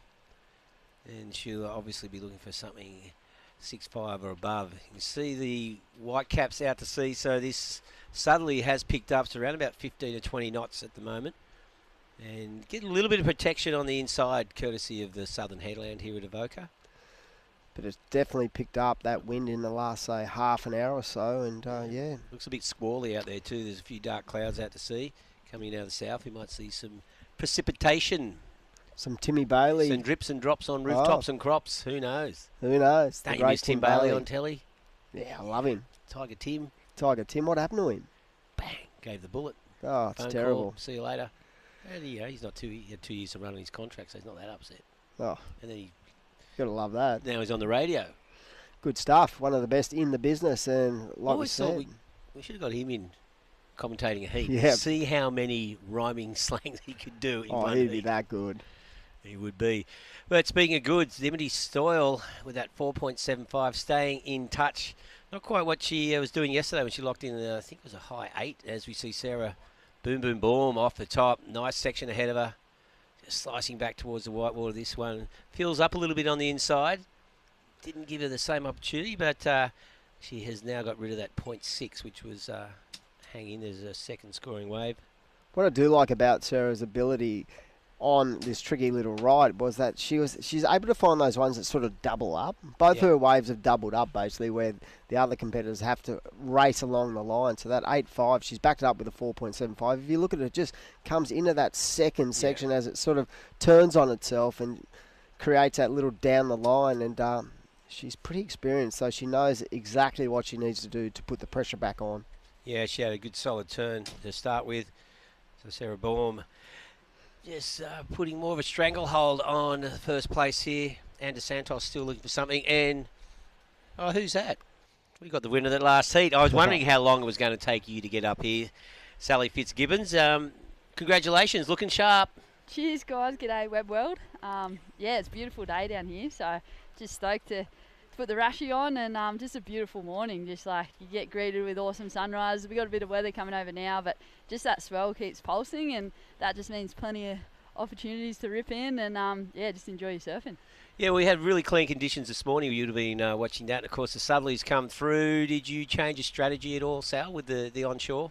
It definitely throws a few little spanners in the works as that tide rushes in. The wind picked up a little more and there's a little squall coming in now. Yeah, for sure, Rego, it's that kind of moment where you don't want to find yourself in that hole kind of jostling for position there at the start. And, you know, with the 4 women heats, it just adds another element of pressure because you see, you know, one of the, you know, colours break away down the beach and you're like, oh, what are they going to get up to? So it pulls on all those urges. But, yeah, it's just a pleasure to surf with all these women. They're, yeah, really headstrong and just the levels are really high. So it's the perfect pressure cooker. So Sal, it's Dimmy here. How are you, legend? Yeah, Dimmy.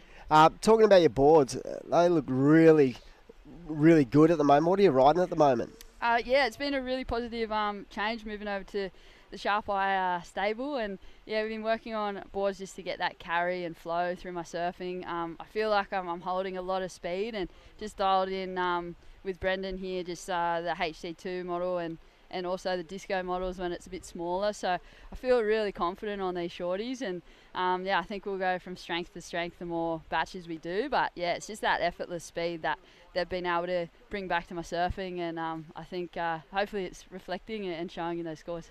Yeah, no, it definitely is. And now, Sal, of course, this is the second event you've been in these qualifying series. How important is it to to tune up in these 4 surfer heats? A bit different to what you're used to surfing on the CT. But you're just sort of getting fine-tuning everything, taking the opportunity. Yeah, for sure. I think our upbringing, Rego's been, you've been commentating us since we were about knee-high, and it's one of those things that we're used to surfing a lot of events. And this day and age with the pandemic and the tour style with a lot of breaks, it's just building that volume back. I think that brings a lot of momentum. And I think just looking at the schedule, if it's what happens, moving into Japan and those kind of things, the Aussie leg, I think once it starts, it just won't stop. So, yeah, it's just kind of building that volume and then just riding it out and relaxing into the big events. Are you excited? Super excited. I knew you would. That's a given. I knew you're just holding it back there, super excited. All right. Putting a lid on it, guys. Yeah, you've done well. But anyway, stoked to see you progress. I'm really enjoying watching you surf. You are looking sharp, and I'm quite sure all your CT competitors will be watching this going, oh, Sal's looking dangerous. Yeah, for sure, for sure. It's going to be an exciting weekend of waves and surfing, so stay tuned, everyone. Yep, all right, Sal. Thanks for talking to us, and see you in the next round. Cheers. Yeah, Sally Fitzgibbon's just ripping out there. And what about when you said, are you excited? She nearly fell over laughing. She's always excited. I know, she is. Yeah, it's great to see. And it's awesome having Sal in this event. As she said, it's just an opportunity for her to just fine-tune things. And, mix it up with some of the younger crew. Like some of these, the juniors must be stoked, You see experienced surfers like, legends like Sally Fitzgibbons, She's going to represent Australia at the Olympics. Imagine Sal there.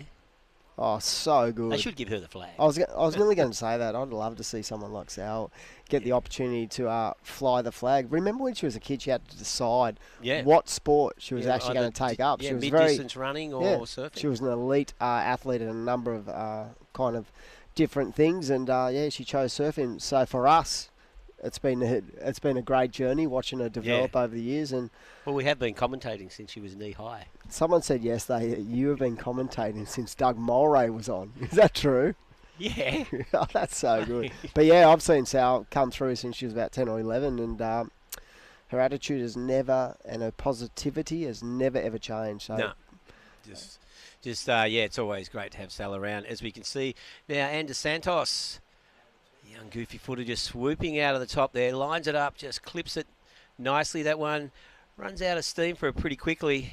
Anna Santos in those Australian Open events at the end of last year, she was a regular up in the semis and finals, so plenty of potential. An opportunity here for her to step it up a little bit. She'd love nothing better than make it through to the through this round into the 2 surfer heats for the quarters tomorrow. It'd be a big move for her. But a couple of 4s there, has her currently in second spot. Not a lot of opportunity here, Dimmy, but just made the most of what was there. Yeah, she laid into one of the biggest turns I saw, I think, on day number 2. So she's been in good form. And like I said, these days, living on the northern beaches, Dimity Stoll has a 4.75 and Ella Smith has that 3.75. So pretty tight heat. It's been that one wave that has been that separation for Sarah Baum out there with that 8.5. So probably an indication that the conditions are changing quite a bit. Yeah, they are indeed. As we see, Ellie Smith now just snaps it through the lip. Unfortunately, she didn't look like wrong composure. She came out of that bottom turn, unfortunately fell. Probably getting a little bit frustrated towards the end of this heat. We haven't only got 6.5 minutes remaining, and she just hasn't been able to find that wave that she needs. And she's chasing a 4.85, but realistically, Anna Santos and Dimity Stoll can turn things around pretty quickly if they can lock in a 6 or better. But, I think that might break it open a bit if someone gets that sort of mid-6 score. But like Sal spoke about the fact that with the changing of the wind starting to really fire up, it does make it a little bit more tricky out there when you're trying to find your spot in the lineup. Yeah, definitely. This suddenly you can just see the swell lines now. They're a bit broken up. You got that south to north sort of sweep happening.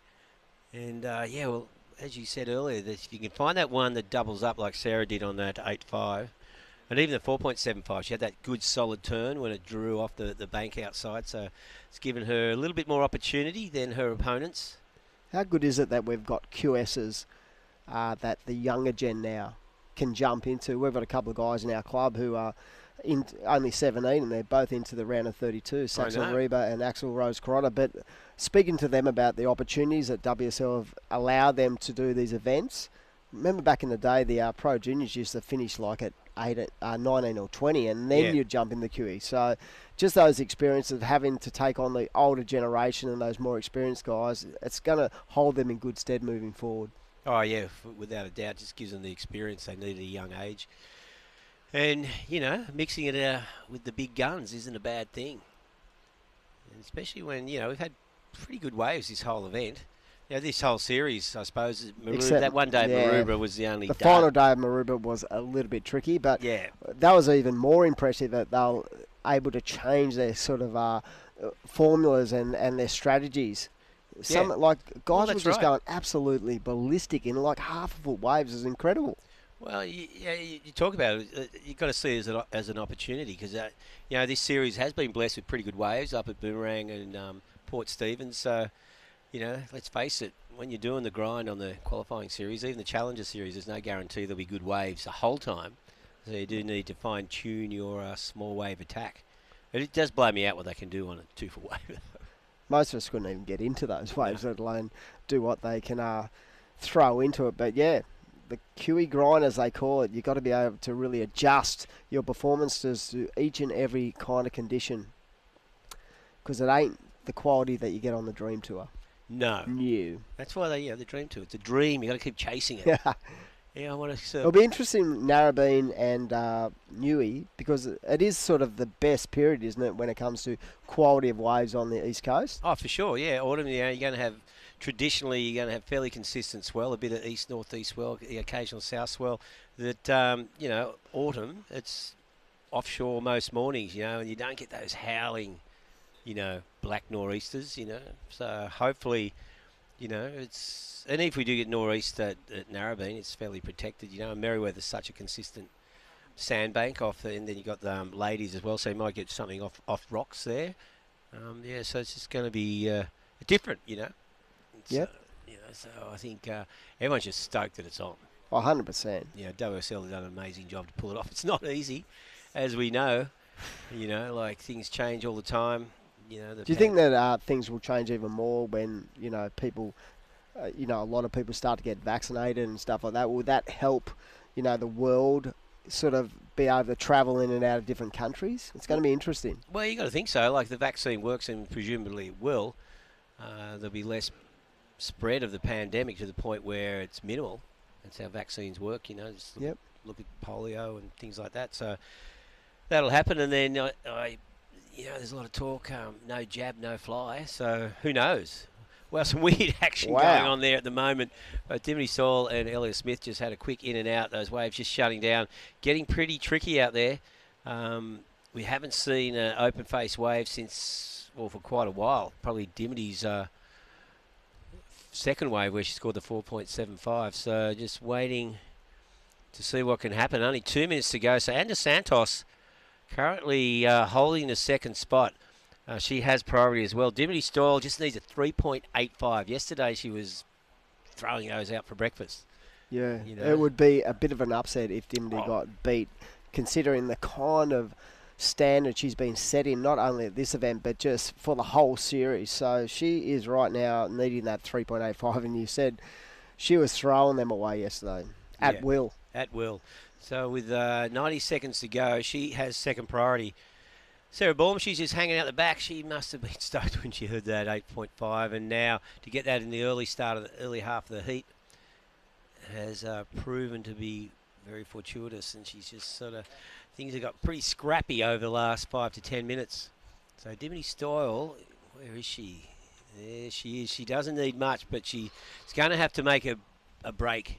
Well, she does have second priority, and she had a look at that way, but really didn't make a forceful paddle for it. But she's going to look at that one, so it'll be interesting to see what the priority judge thinks of the last couple of motions for the surfer in green. Well, there's Anna Santos right next to her. She's holding first priority. Shows she's sticking pretty close to Dimity. We've got 35 seconds remaining. Can Dimity pull something out now? Because, well, time's just running away from her. 30 seconds to go. There's our two surfers who are battling for second spot. Dimity Stoyle with second priority. She needs only a small score. 20 seconds at, well, Anna Santos playing the game perfectly. Yeah. And he goes boom, boom, boom. She's straight up into it. Smashes it into the lip, drifts those fins, and that's a bit of a victory lap there for Sarah Baum as we hit the 5-second mark, and Dimity Stoyle is not going to get the wave she needs. Anna Santos surfing a really good defensive heat over the last 5 minutes, and, well, there you go. So it looks like Anna Santos holding on to second place, and, of course, Sarah Baum moving through with that one, and we'll be back very soon with Heat 3 of the round of 16 at the Sisstrevolution Central Coast Pro right after this.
Welcome back to Avoca Beach, where we continue on with the Sisstrevolution Central Coast Pro out there in the water right now. In heat number 3 of the round of 16, Mia McCarthy in the red, Holly Williams wearing the blue, India Robinson in the white, and Freya Prum, one of our former surfers, is wearing the green. Looks like India kicked the ball rolling with a 4.25 at the start of this heat. And here's Freya taking off deep, comes around this section, snaps it up in the lip, gets hung up at the top.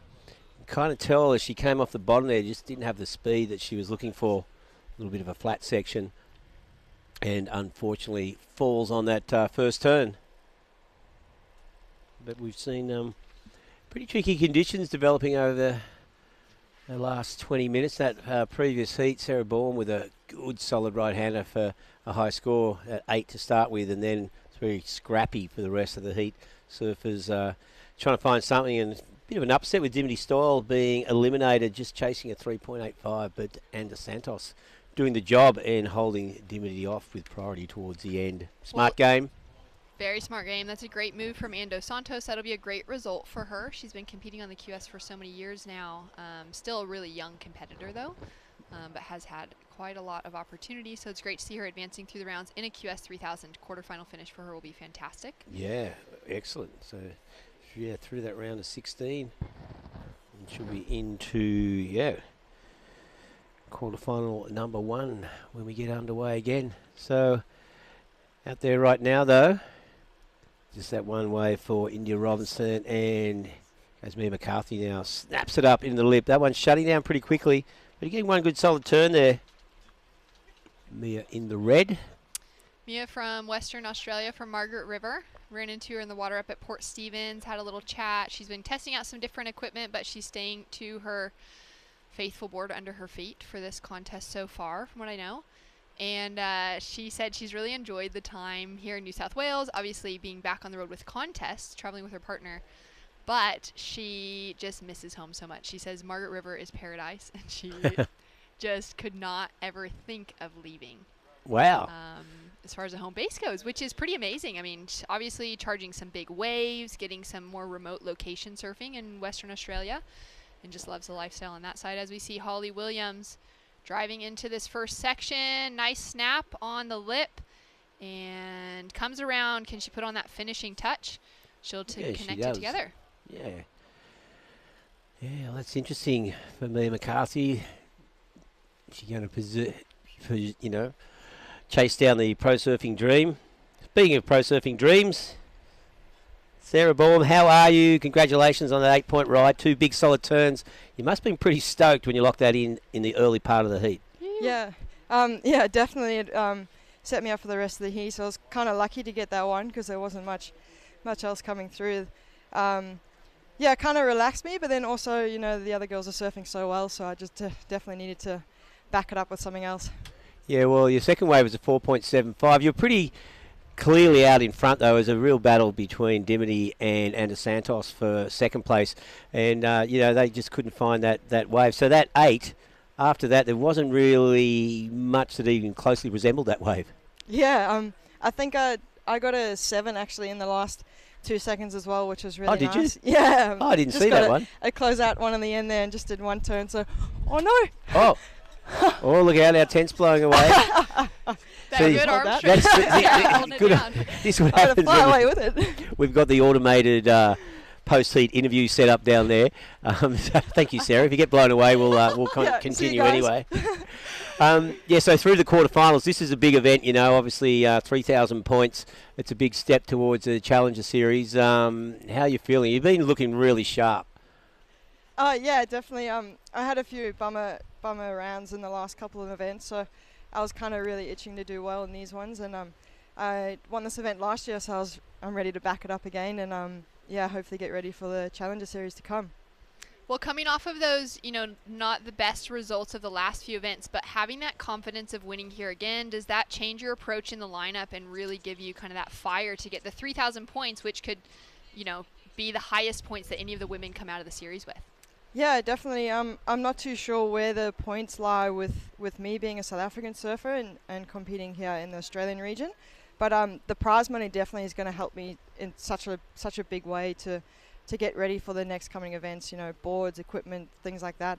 So that's kind of what I'm aiming for at the moment, and I feel like I have such a special connection with this place. Like I've won it actually twice before this, so and Amos is here. Like I'd come down here all the time. It's only like an hour and a half away from home. So, I just really like this place. There's waves everywhere. Well, thanks so much for sharing that, Sarah. We're excited to see you looking good heading into finals day for the women, and great insight just on your drive for being in here. Get that prize money. I know you've got some great support systems behind you at the moment, and keep it coming strong. Cool. Thanks, guys. No worries, Sarah. Looking forward to seeing the next round. So, Sarah Bourne there, one of the standout surfers yesterday and today. And, yeah, she said she has something of an affinity with Avoca and the Central Coast area. And he goes, Freya Prum. This thing standing up in front of her, throws it up in the lip. Powerful turn out of the top. And Freya just jumps off. So she'll be happy with that wave. Had a little bit more opportunity for that one big turn. You can see on the replay here, just sets it up. Stands up on the bank, so as that water draws off, gives her a more vertical wall to hit, and she made the most of it. So Freya Prum. Just attacking the lip there from the far south coast from Marumbula. Marumbula. Marumbula. I've been learning those words.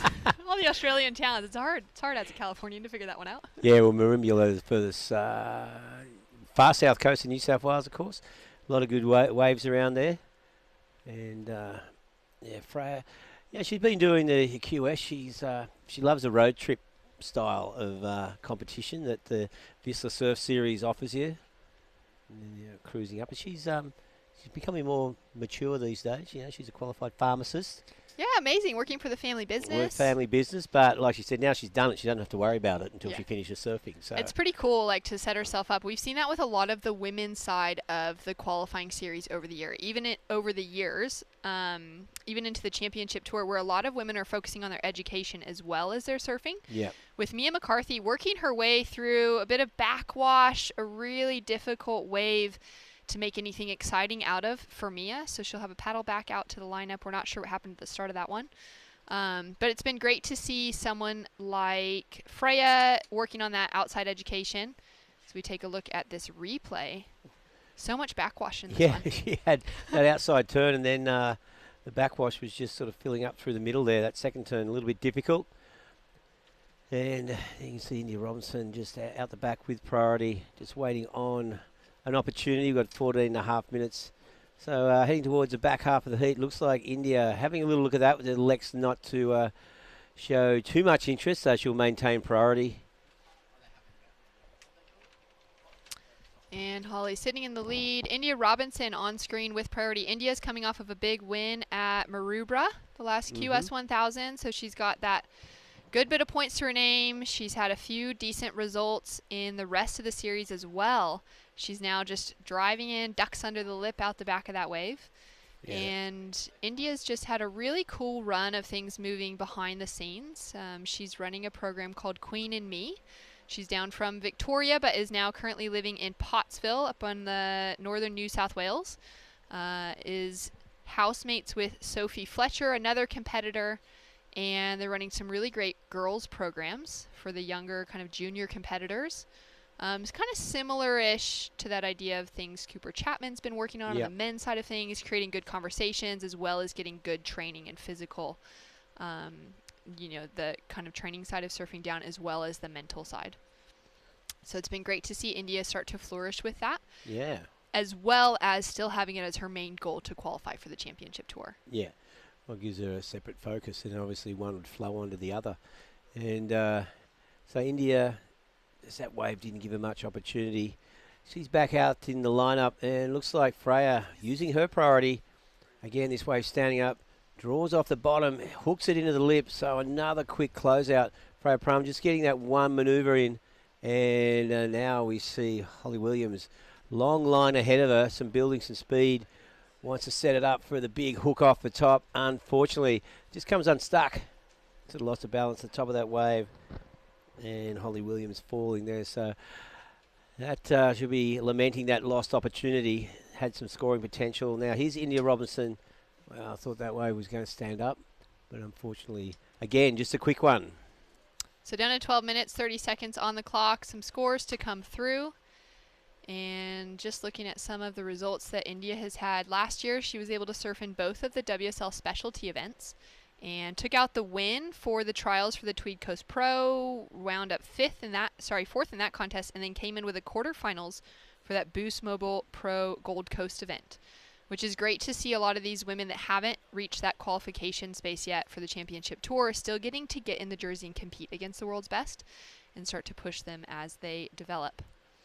Freya Prum, though, having a look at current heat leadings, is now in first place. She's dropped in a big enough score to get her up there, but still small scores sitting across the board. Freya with a 4.25 and a 4.35 as her high scores. Yeah, look at those scores here across the board there. The cards have been dealt are pretty low. A 4.25 is India's high score, and Freya with a 4.25 and a 4.35. So no one's broken the 5-point mark. We've just seen these waves just shutting down. So it's all about one manoeuvre at the moment with 11 minutes to go. If anyone can break out of that and find a way that offers them two opportunities, they should be able to make a bit of a break. But very close. Anyone's game. These four surfers. One of the few heats where we haven't seen someone establish an early lead. Over the last couple of hours, the sort of pattern has been someone out in front with two good solid scores and then a bit of a scramble for second place. But at the moment, they're all scrambling. Freya to that slender lead, but a two-wave total of 8.6 is not something you'd expect the winner to get, so a long way to go. Long, long way to go. Small requirements to advance. Like you said, at this stage, it could go to anybody. Freya could end up in fourth by the end. She could end up with a decent score and put some pressure on the rest of the field as well. As we're counting down, we do just have one more heat left for the rest of the day. Heat number 4, we'll be looking at Macy Callahan, Isabella Nichols, Philippa Anderson, and Elise Cooper paddling out for heat number 4. As we see Freya Prum with a strong paddle and taking a look at who's coming up next, Elise Cooper. It's going to be great to see her back in the water and suiting up to come against some of the world's best women between Isabella Nichols and Macy Callahan. Yeah, it should be a good heat. Elise, she's with the footy. That's her standard warm-up prior to a heat. Loves the football. Great to see yeah, that. She plays footy. Plays a bit of rugby. Oh, A bit of touch amazing. footy, yeah. So there's the scores. Didn't quite see what happened on that last wave, but doesn't look like it went into Freya's top two. Just into the final 10 minutes now, so things are starting to get fairly tense out there in the lineup. No one has been able to take a stranglehold on this heat, and it's wide open for four surfers. India Robinson holding that little 1.4, only needs a 2.75 to move up into second place, while a 4.36 would see her move into first, and she has priority. So she's got enough time to wait out a little bit and try and find that elusive high-scoring wave. Isabella Nichols heading down for that next heat. Getting ready to paddle out and suit up as well for her rookie year on the championship tour. Yeah. Yeah, it's her and Macy Callahan will be battling it out next one, but you've got a hard heat. Philippa Anderson and Elise Cooper, two surfers who can definitely put the pressure on the two CT surfers. So there's the situation as it stands. Freya Prum holding that slender lead, but Holly Williams, Mia McCarthy and India Robinson do not need much at all to move into first. Freya would no doubt love to secure that position with a higher score, but at this stage she is fourth. As far as the priority goes, India Robinson having first priority.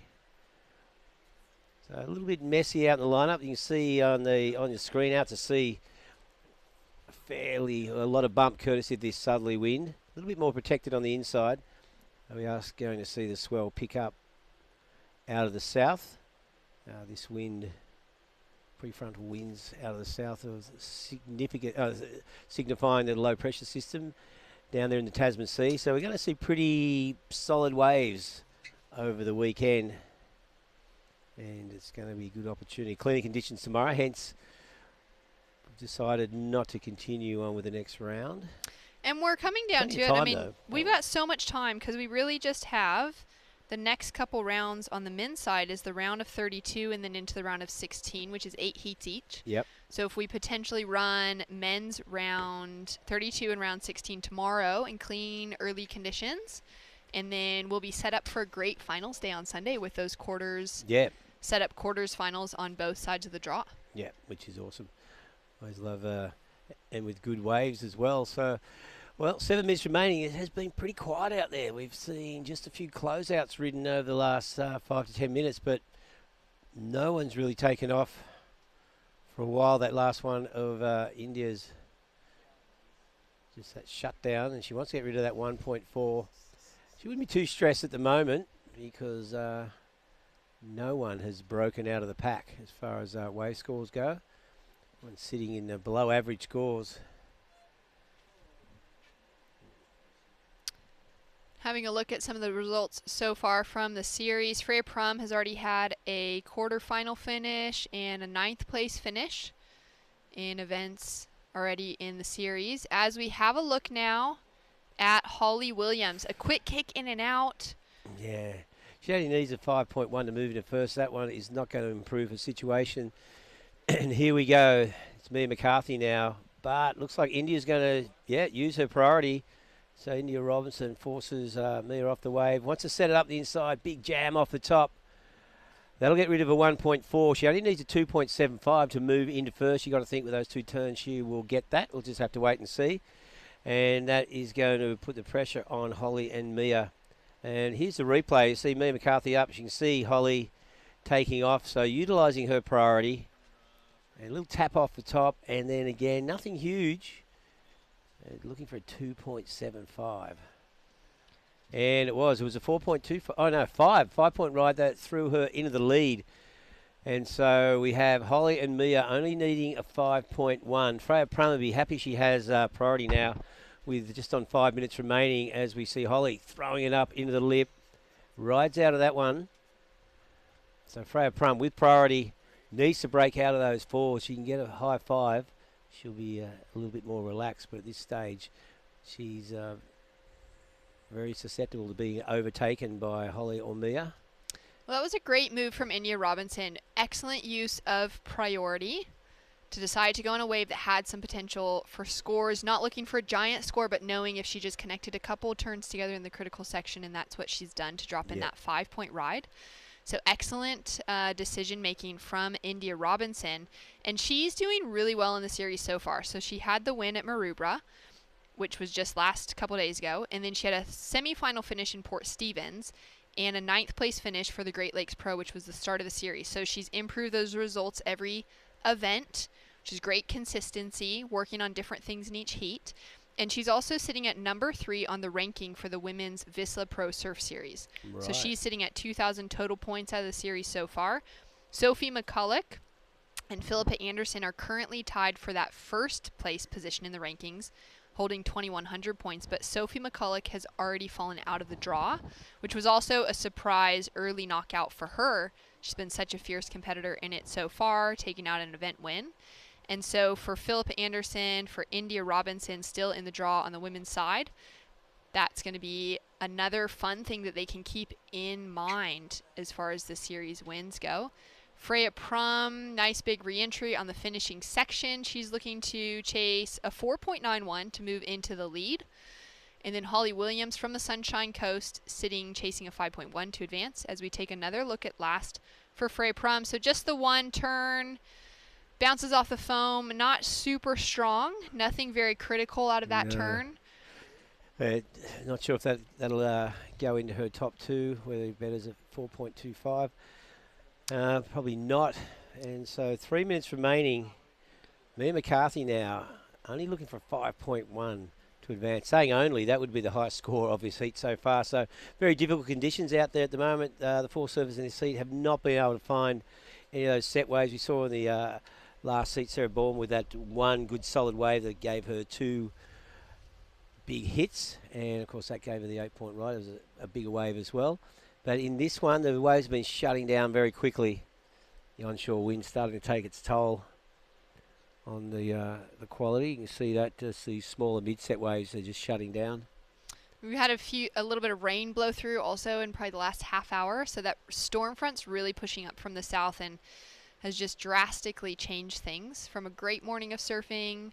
Thinking back, across the last couple days of competition here for the Avoca, the Central Coast Pro, the conditions have been amazing. What the women had on offer yesterday morning for that early start was pumping. It was pumping. It was so clean, clear, great right-handers running down the beach, some really top surfing out of the women, and then chased up by the men yesterday in the afternoon, also with some top surfing until the conditions deteriorated again in the afternoon. it's been great to have that longer window for this event where we Yeah. can sort of pick and choose the conditions. Not having to run till sunset today is a huge plus, knowing that we've got the time and the energy in the ocean coming in the next 2 days. Yeah, without a doubt. There's a bit of breathing space, so to speak, across this event. Starting 2 extra days, and as it deserves, as a 3,000, because it's significant prize money on offer as well. 30,000 across both divisions. We're going to see the winner. They're going to pocket $8,000. Second place 4,000. So, as Sarah said, it's a good becoming very handy for setting things up. As we see current heat leader India and Robinson now. She's looking at the left. Nice carving turn. This one might offer some scoring opportunity on the inside as it stands up. She throws it up critically. Needs to ride out of that one, and she does. So 3 good turns there. That will probably get rid of a 4.25.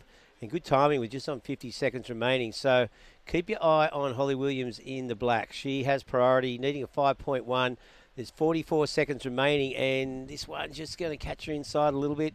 Needs to get out the back and see if she can grab an opportunity as this set comes through. So this one just peeking a little bit further outside, catching Holly and Freya out of position. So time is really the enemy as far as Holly's concerned as we hit the 20-second mark. Just frantically trying to get the opportunity to use her priority.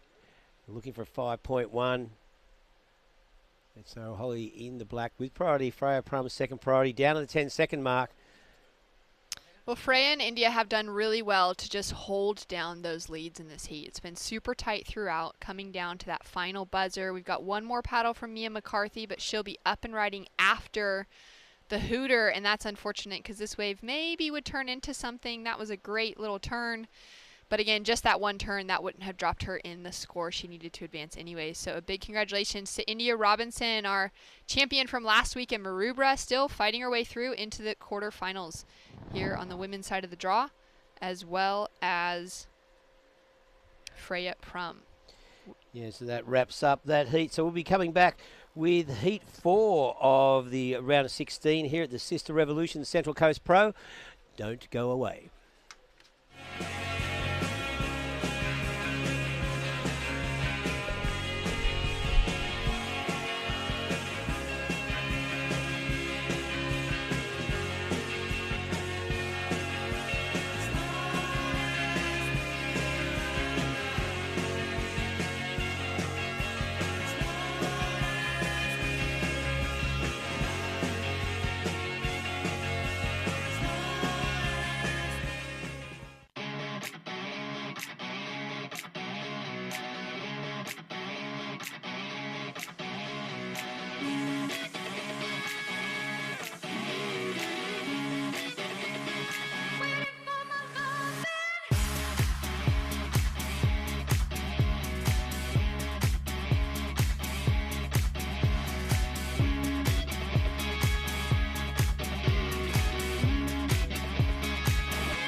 This is the motivation.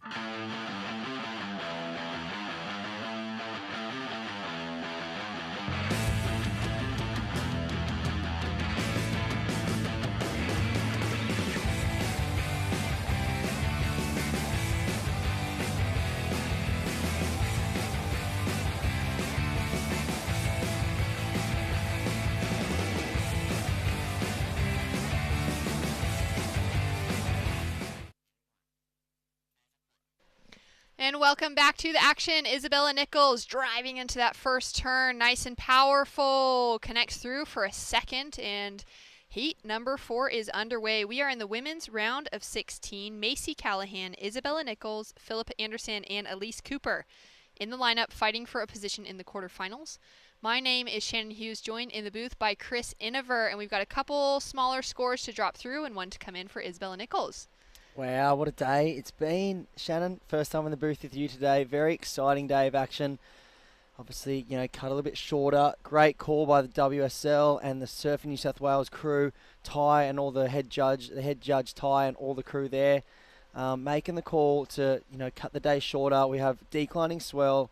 The winds come up onshore. It's predicted to get quite strong. So the opportunities have become quite limited out there, and great call to hold off the event. Plenty of swell on the way. So love that call from the WSL. And yeah, last heat of the day in the water, Isabella Nichols driving through that first turn. Lovely use of the rail and a second up and over the foam. 2 good turns there to kick off her heat. So that'll be a good opening score for Isabel. I think that would... Just dropped in as a 6.75, so solid start for Bella. It's been one of those days, hasn't it? So much action. We've seen the men take to the lineup. It was pumping waves. It looked like almost a point break down here at Avoca Beach. It was really amazing conditions, beautiful waves on offer, and then the women have hit the lineup. I mean, yesterday the women had the earlier days, the earlier heats, and got the pumping waves. Obviously, we've seen the wind come up both days, and you know, it has had a decline in the conditions a little bit, but still plenty of opportunity out there. Plenty of great scores being, you know, thrown down, and the, you know, an even playing field for everyone with lots of opportunity. Yeah, we've still seen some excellent scores coming through in this round specifically, the round of 16 for the women. We saw Sarah Baum dropping an 8.5, backed it up with a 7. We saw Sally Fitz dropping an 8.25 and a 7. Macy Callahan just smashed the lip. Didn't ride out of it, but she's looking like she is here to take home a win in the heat this afternoon. So, Chris, we have seen some excellent scores dropping through from the women already in this round, which is always amazing to see.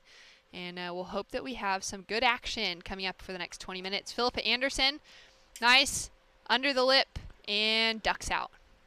Yeah, it's been unbelievable. The talent pool, you know, in the draw is crazy in the women's side of things. Multiple CT competitors. You look at this heat here right now, 2 CT competitors, Macy Callahan, Isabella Nichols, Philippa Anderson, who is wild card into the CT at Newcastle. So she'll be throwing a hat in the ring at the Newcastle event that will be coming up next month. And then we also have Elise Cooper, the Northern Beaches woman who is has won a QS before. She won the Cruy event. Very, very solid goofy footer. Had a great performance yesterday. I'm sure her dad Coops will be down on the beach cheering her on. Her coach Maddie Cattle in her corner, so she'll be fired up, ready to go. So a great matchup here for the 4th heat, final heat of the day, day number 4, Sisstrevolution, Central Coast Pro. So great to have the women in the lineup, and we just saw a big heat win from India Robinson. India, congratulations. How are you feeling now in the water? It's a QS 3000, bigger points on the line than the 1000 that you just took the win at Maroubra. Yeah, that heat was really scrappy. I went into it thinking we were going to get some really sick waves, but ended up just being one of those heats. You've just got to grind it out. But yeah, I'm not putting too much expectation on myself and having fun with it. Well, you put in a lot of work behind the scenes. Typically, you see conditions like this. Would you be paddling out to train in that at home? Oh, definitely. You got to train in everything these days.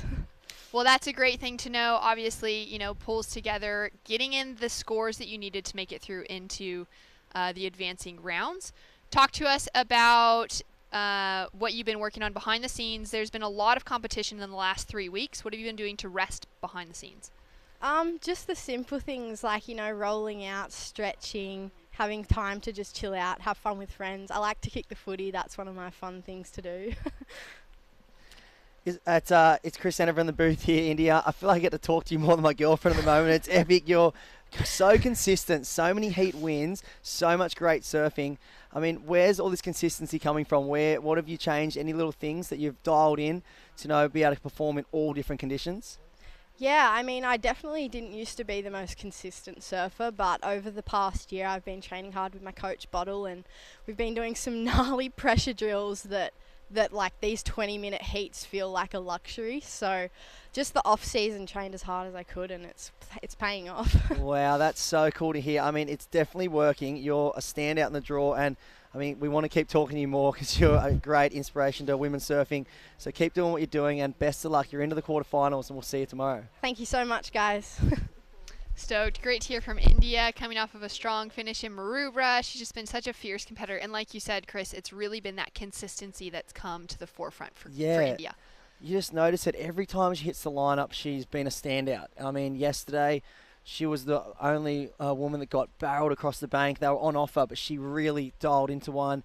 She's on the best waves, pretty much dial a bomb out there for Indy Robinson. Here's Elise Cooper on a quick in and out. Even yet, like that last heat, still dropping great numbers and in a challenging lineup, always managing to find the waves, get it done. And she's not just scraping through heats; she's winning them in a I don't even know the word to look for. She's winning them easily every heat. That's what I'm trying to say. Dropping in big numbers and really consistent performances. So great to see from India. Last event champion, now into the quarterfinals again. Great to see her in that run. I mean, she's just really been synced in, loving her boards. And I like what she was saying about working with her coach back home and running those pressure drills. Chris, you've worked as a coach for a long time. What sort of stuff would you be doing? Like pressure drill, that phrase coming out of India's mouth. What does that mean for us? Yeah, I guess it'd just be time-limited drills, under pressure, looking for certain scores in small amounts of times, maybe going out having one shot at one score, things like that. In the back end of heats, maybe she'll be working. I know she has a good crew of people she works with Bottle. There's a talent pool there with them, so they might be running heat drills together where they sit on each other, put pressure on each other, and just building up that confidence. And in the back end of those heats, when you're in the real situation, which you don't get to utilize a lot in a regular free surf, putting yourself in that situation with needing one score in challenging lineups, no matter what the conditions are like, always managing to find that wave, knowing what waves look like to attain that score. Because a big thing about it is, if you're looking for a 5, you don't want to surf for a 5, but you need to be aware. You really want to try find a 7 or an 8 to put it without doubt. But in the back end of a heat with time limited, you really do need to understand, if that wave can offer a 5, I need to surf it to a 5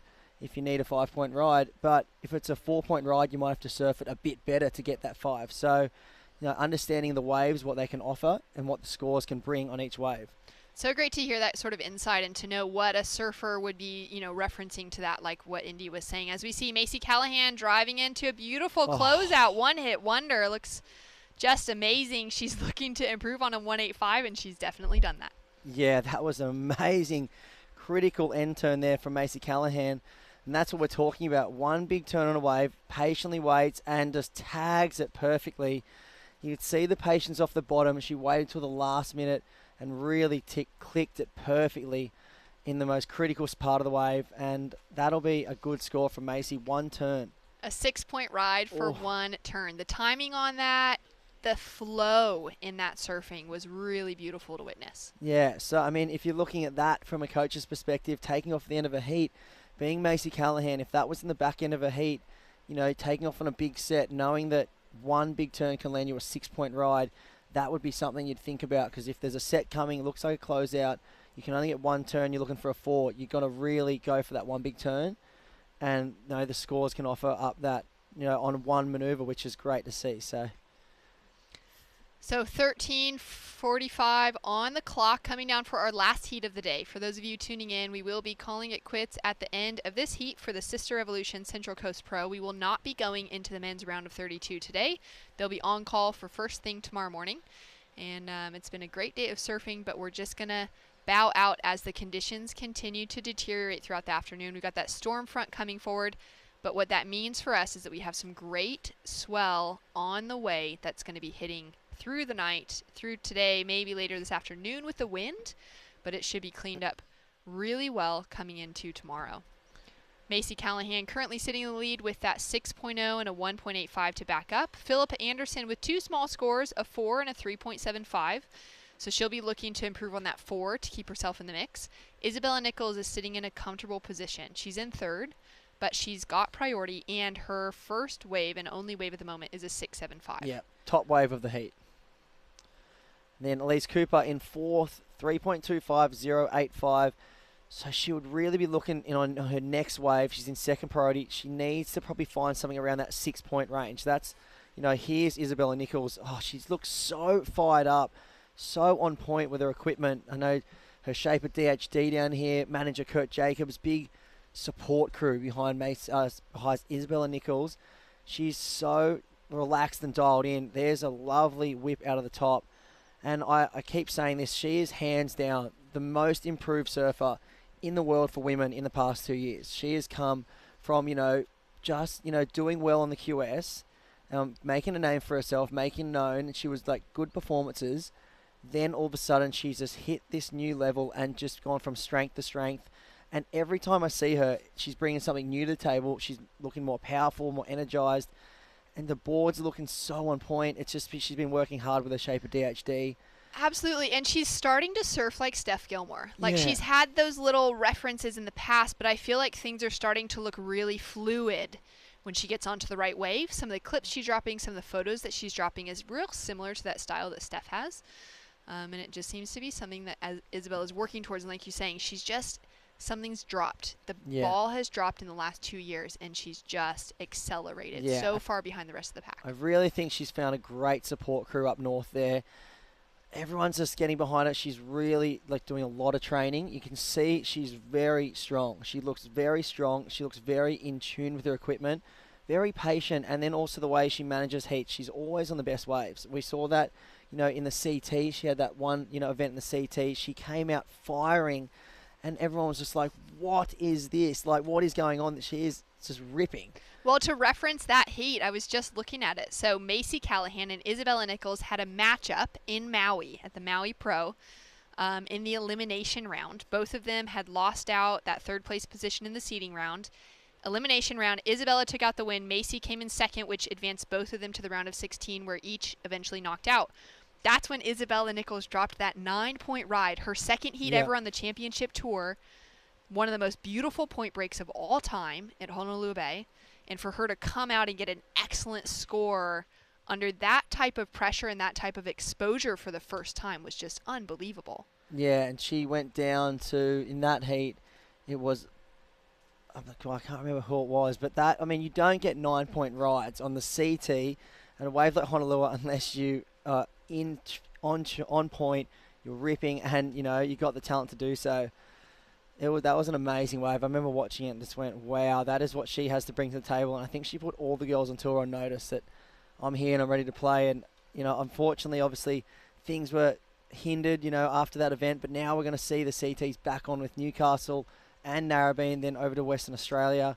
So plenty of action in the CT coming up. And she is very, very dangerous in a beach break scenario, and we've seen it here. Here we go. Elise Cooper up and riding, driving through on her forehand, the goofy foot. Nice wrap to start off with, and she'll kick out under the foam.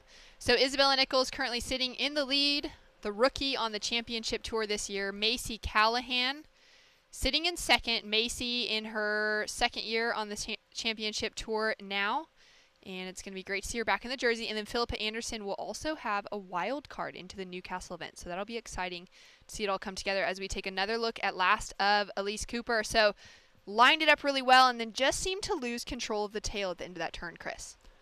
Yeah, she's very, she's got a very unique style, Elise. Very strong, very powerful. Saw that one, obviously, just probably pushed a little bit hard. Got the fins a little bit loose on that one. 2.5, I think that fell in as. So she's looking for a 4.61. But I dare say that will become a lot more difficult once Macy Callahan finds her second substantial score. She's only got a 1.85. Here's Philippa Anderson. Nice turn there, unfortunately going down. Been doing a lot of work. Surf coach Crispy in her corner. She's been on point this whole event. And this is a really big heat in the scheme of things because with the ratings for... obviously there's the QS ratings for the Challenger Series. Here's Macy on a good-looking set. We'll come back to that. Driving through the rail. Tags that one through the lip. Very patient surfing here from Macy Callahan. Working her way down the line. And there's a closeout turn. Great surfing from Macy, connecting the dots. She's just looking to put a second score on the board. She's got that 6, that throwaway 1.85. And now to drop in a second wave with a few turns to it. A 5.9 for that one for Macy Callahan. Puts the pressure on the rest of the field and has jumped her into the lead. Yeah, so you're spot on there, connecting the dots here. Cuts that one short to, get to the pace of the wave in rhythm. Tags the second section, which was the best turn, and then a nice finish there. So nothing super critical. A tricky lineup. Gets moving, gets to the pace of the wave, and stays in rhythm the whole wave and just connects the dots, like you said. Great surfing, 5.9. So big contrast there. You know, you see her first wave, 6 points for one big turn, 5.9 for 3 turns down the line. Judges obviously really loving the one big critical manoeuvres. Any critical manoeuvre out in this lineup is going to be scored well. Now, we saw last hit of the day yesterday in the windy conditions, Letty Mortensen just doing a full rotation into the flats, and that was unbelievable to watch. And 9.9, so one turn, you know, waves, one manoeuvre waves can score perfect. They really can. I mean, we've seen those drop in, hit the right section, and you're bound to get an excellent score on a single maneuver if you execute it properly. Yeah. Taking a look at the results that we've had so far in our road to the round of 16, 6 minutes, 30 seconds currently on the clock. Philippa Anderson is sitting in a really good position when it comes to the women's Vissla Pro Surf Series rankings. She's sitting at number 2. Sophie McCulloch is already out of competition. If Philippa can win this heat and get an advancing position, chasing a score right now, she'll be keeping her name in the mix on that. She's already got one second place finish and 2 semi-final finishes. So some great consistency in making it into the final rounds so far. Yeah, but look who is hot on her heels. The person we just had a good conversation with not long ago, India Robinson. So she's through into the quarterfinals. So that's a huge heat for India.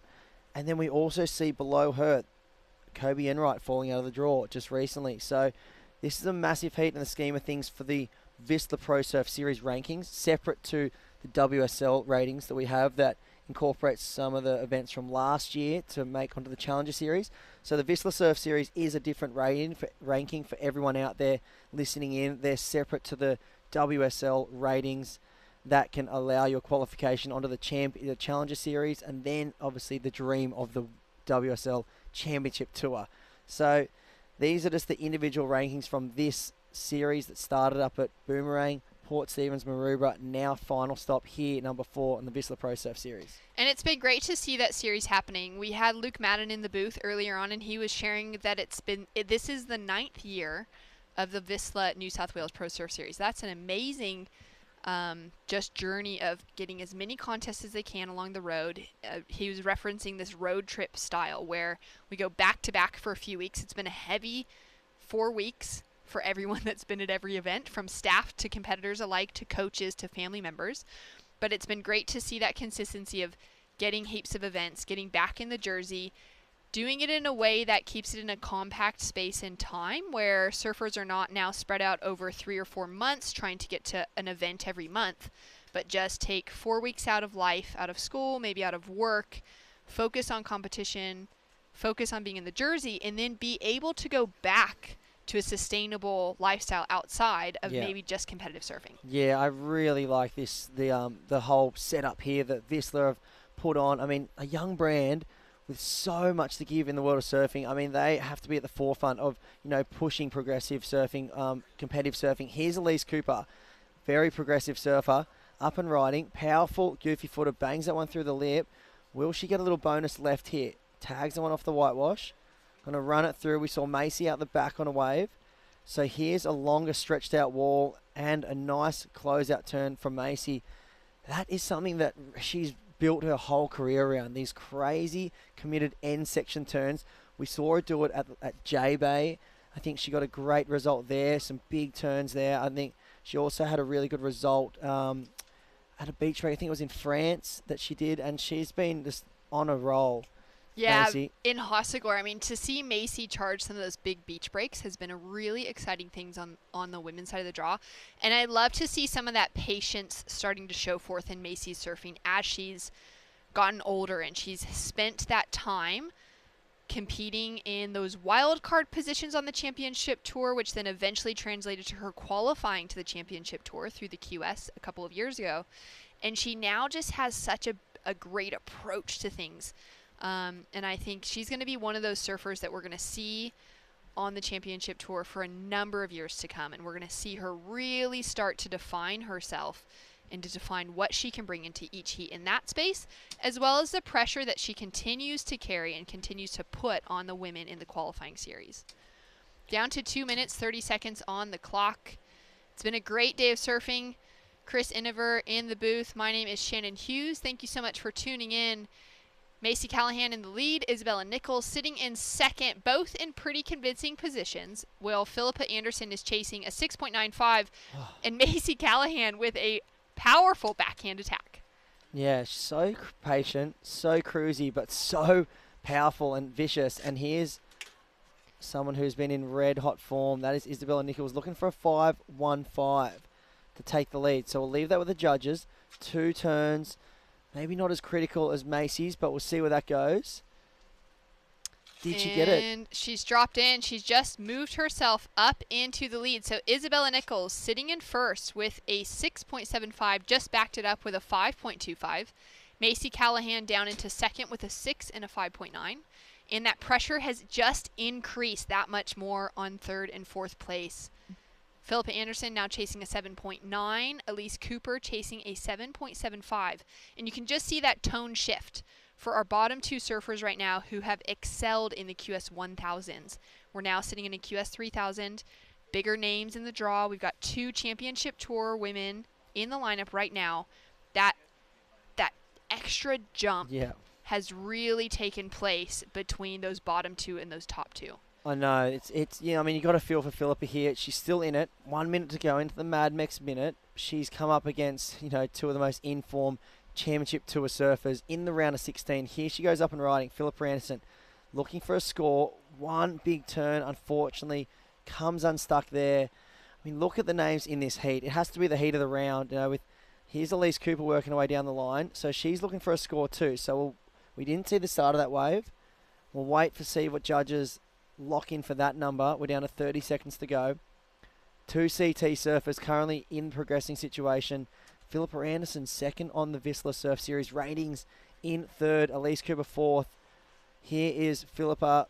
Unfortunately, that'll probably be all she wrote for Philippa. You can see the body language there. We'll wait for scores for Green to lock on in. See if I can pull up the WSL app. And Isabella Nichols with one last ride to come in on, but sitting confidently in the lead. It's been a great day of surfing. We've had so many excellent scores drop through. We had pristine conditions this morning, a little bit smaller. That swell began to build throughout the day. And we're now heading into an excellent day, an excellent weekend of competitive surfing. So last score came in for Green. It wasn't enough, 4.15. So officially, last heat of the day being taken out by Isabella Nichols. Macy Callahan, fellow CT surfer, in second. They will be moving on to the quarterfinals. Philippa Anderson in third, unfortunately bowing out, and Elise Cooper fourth. Well, what a great day. Thanks so much for tuning in and for joining us here at the Sisstrevolution Central Coast Pro, stop number 3 in the Vissla New South Wales Pro Surf Series. We'll be back with more action tomorrow morning. Yeah, we will, and we're going to run some highlights. We're going to go to an ad break, come back with a few highlights. We might have Crispy in the booth. We might run through a few of the top moments for the day. It's been a great day of action. Thanks to everyone for tuning in, and we'll see you all tomorrow for more competitive action as the men and women look to hit the lineup in a building swell. So very exciting times. Exciting times. Stay tuned.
My name is Charlie and I'm from Avoca. I'm Hugo from Avoca. I'm Kaya Teb and I'm from Avoca. Will Teb and I'm from Avoca Beach.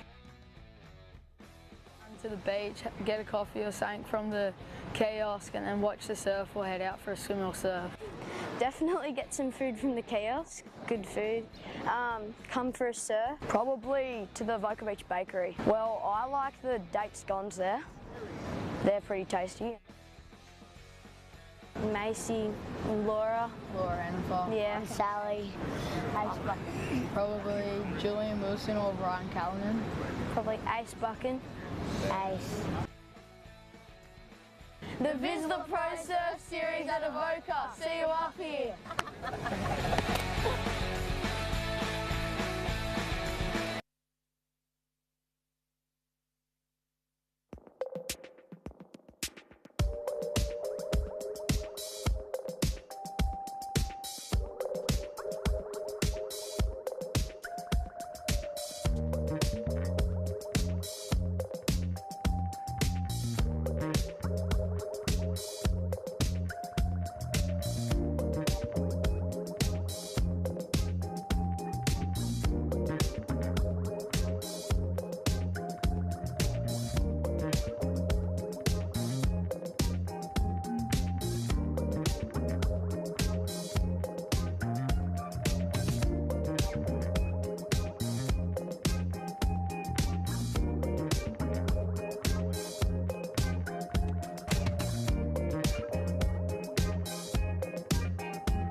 Well, welcome back. Well, this is a wrap, and well, the Chicken and Crispy Show. Haha. Here we are. We're on. We're First on. instalment. First instalment. Day 4. It took us 4 days to think about some shenanigans, but what a day 4 of the 6-day event.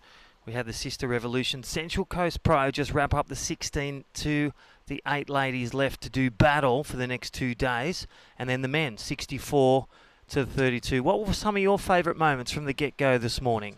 Oh, there was plenty of moments we had on store. The waves were cooking this morning. We saw the men take to the lineup, and we saw none other than Julian Wilson kick things off. Top seed. Look at that, smooth. I mean, so professional in his approach. 2 waves, and then we got to see him, step up the notch. Well, look at him just lean into the bottom turn. The body talking, O-R-Q-U-E. And look at Julian fly. Looks to fly. Just forgot his wheels to press that button for the wheels. And came in complete there. But great intentions shown. Very positive signs for all Julian Wilson fans moving through the draw. And all the fans on the beach, they got to get his autograph. Then it was none other than Chris Zaffis, Mr. Consistency. Oh, Billy's son. We call him Billy's son from Angari. And I tell you what, Can surf a heat. Can fly, can jam it, and can complete. Look at this. Just packs it all in that. Throws the arms, reaches for the apples. He loves the mangoes in the trees. That's how he practices. I love the style of this man. He's so energized, so committed to his approach and so precise, and that's what's seen him have some of the best performances in the draw outside of this man. Oh, you call him Lobo, I call him Lob, and this is Liam O'Brien from, well, look at him, power, speed, and he's got the fruit as well, so, well, throwing the arms. Look at the speed he drives through. His boards are electric. I tell you what, I want to buy one. Please sell me one, Lobo or Lob. There he is. 8.25, 7-point ride for Liam O'Brien. Great performance. Then Reef Hazelwood. Look at that bottom turn. What was that thing? There's no time in between. Look at him. Hearts up and down, legs up and down. They're like shock absorbers. If he was a four-wheel drive, he would have the IRB shock absorbers. Boom, shakalaka. And there's Banting, silky smooth approach. Matt Banting looking so laid back, but so explosive at the same time. Just precision surfing from the man who has already qualified for the Challenger Series. Oh, look at this one. So silky smooth, speed again, power and precise. That was so tapped through the lip, so controlled. Look at him crouch down, bit of a stretch, got a bit of a cramp, he said, on that last one. So he stretches down and talks about the cramp with Tan Bowden. And then also the boys, great to see, sharing it, loving it. And here we go. This was a big moment today. Obviously, commiserations to Geordie Lawler. Fell out of the draw, leading the Vissla Pro Surf Series ratings in a great spot for the Challenger Series qualifications. Came unglued to fellow ex-CT surfer Stewie Kennedy. That was the ride that landed him a 5.6, looking for a 5.1. Yeah, but I can say Geordie got him at the Manly QS 6000. He did. Stewie 1-1. Stewie versus the Law. And there's Stewie marching up, but that heat was won. Here's a great air. Oh. Wow, that was sick. Just big, committed air, free fall into the flats. Well, that's the innovation progression that we talked about, even with the head check. And then look at this one, driving into the bottom turn. This was the performance of the day by Callum Robinson. He just detonated that heat. He was in Geordie Lawler's heat. Then we moved into the women's draw. Yeah, Sisstrevolution. So thank you to Vissla. Thank you, Sisstrevolution. But Molly Picklum in front of Heinington, Micro Glen Hall. She was just packing a punch with the combos. Great variety. Look at that jam turn and then throws it. Look at, again, looking for her little apple tree like Zaffis from Angari. And bang, drop purse. Patience, variety. Here's someone who's looking red hot. Got the whole crew down here with her, obviously, leading into the Olympics. The CT's coming up. She's looking so on point. And I tell you what, she's had a runner-up in the world, but I think this is the year that she can go all the way, especially with the beach breaks on offer. And there is Sarah Baum. We had a change in the wind, so the winds are changed, but this South African Australian, she just brought the back foot power, brought the punch, and she flies through to live another day, day 5. Look at this the turn. Top 8. If that doesn't smell Chelsea Hedges all over it, past some world title holder. And there she is, Chelsea the tube Georgeson. lady. The tube lady. She got back the old snatch and grab with a couple of minutes remaining. She damaged and knocking out Holly Williams and Freya Prum. Well, the Maribyrnong-born Gold Coast chemist. Yep. She brought the ingredients and she drives a nice little pill prescription into the top 8. And there is last heat's winner, Isabella Nichols. Firing. Fresh to the CT, but looking so precise and so on point. Oh, Macy Callahan, and again the Central Coast, the NSB for life, doing damage on the big ones. Well, that was day 4 action. Stay tuned for day 5 and 6, World Surf League. One of your favourite moments again? All of them. Yeah, so I can't go past the performance of Callum Robson. He was so on point and looked so deadly in those right point break style waves we had out there this morning. He just took to them and, blew the heat away. 2 excellent scores. The highest heat score of the day, 16.25. And, well, that was all she wrote. But, what a matchup that we have in the quarterfinals for the women. Set up to be great. Now into the next round for the men. There's so much action coming. Well, that concludes our day number 4 of the 6-day event. Don't forget, thank you Sisstrevolution, thank you Vissla World Surf League, all the crew, all the sponsors, Surfing New South Wales, and again all our partners. Thank you, Mad Mex. Don't forget burrito tomorrow. I'm going to go the vegan. What about you, chicken? What are you doing? I'm sticking to the burrito bowl. I love it. I've spoken to Tom. He's got one specially made for me every day. Everyone's getting the burrito bowls every day. They're hooking up the crew. We're lucky down here with all the sponsors we've got and all the presenting right sponsors too behind the whole event. We'd like to thank everyone and thank you, the listener. Well, we'll be back for Day 5 action tomorrow morning, 8 o'clock Australian Eastern Standard Time. The quarter-final action, top 8 of the women's Sisstrevolution QS3000. And then we're going to go through the round of 32 of the men, round number 5 to kick off. See you then, see you at the beach. Chicken and Crispy Show. We're out.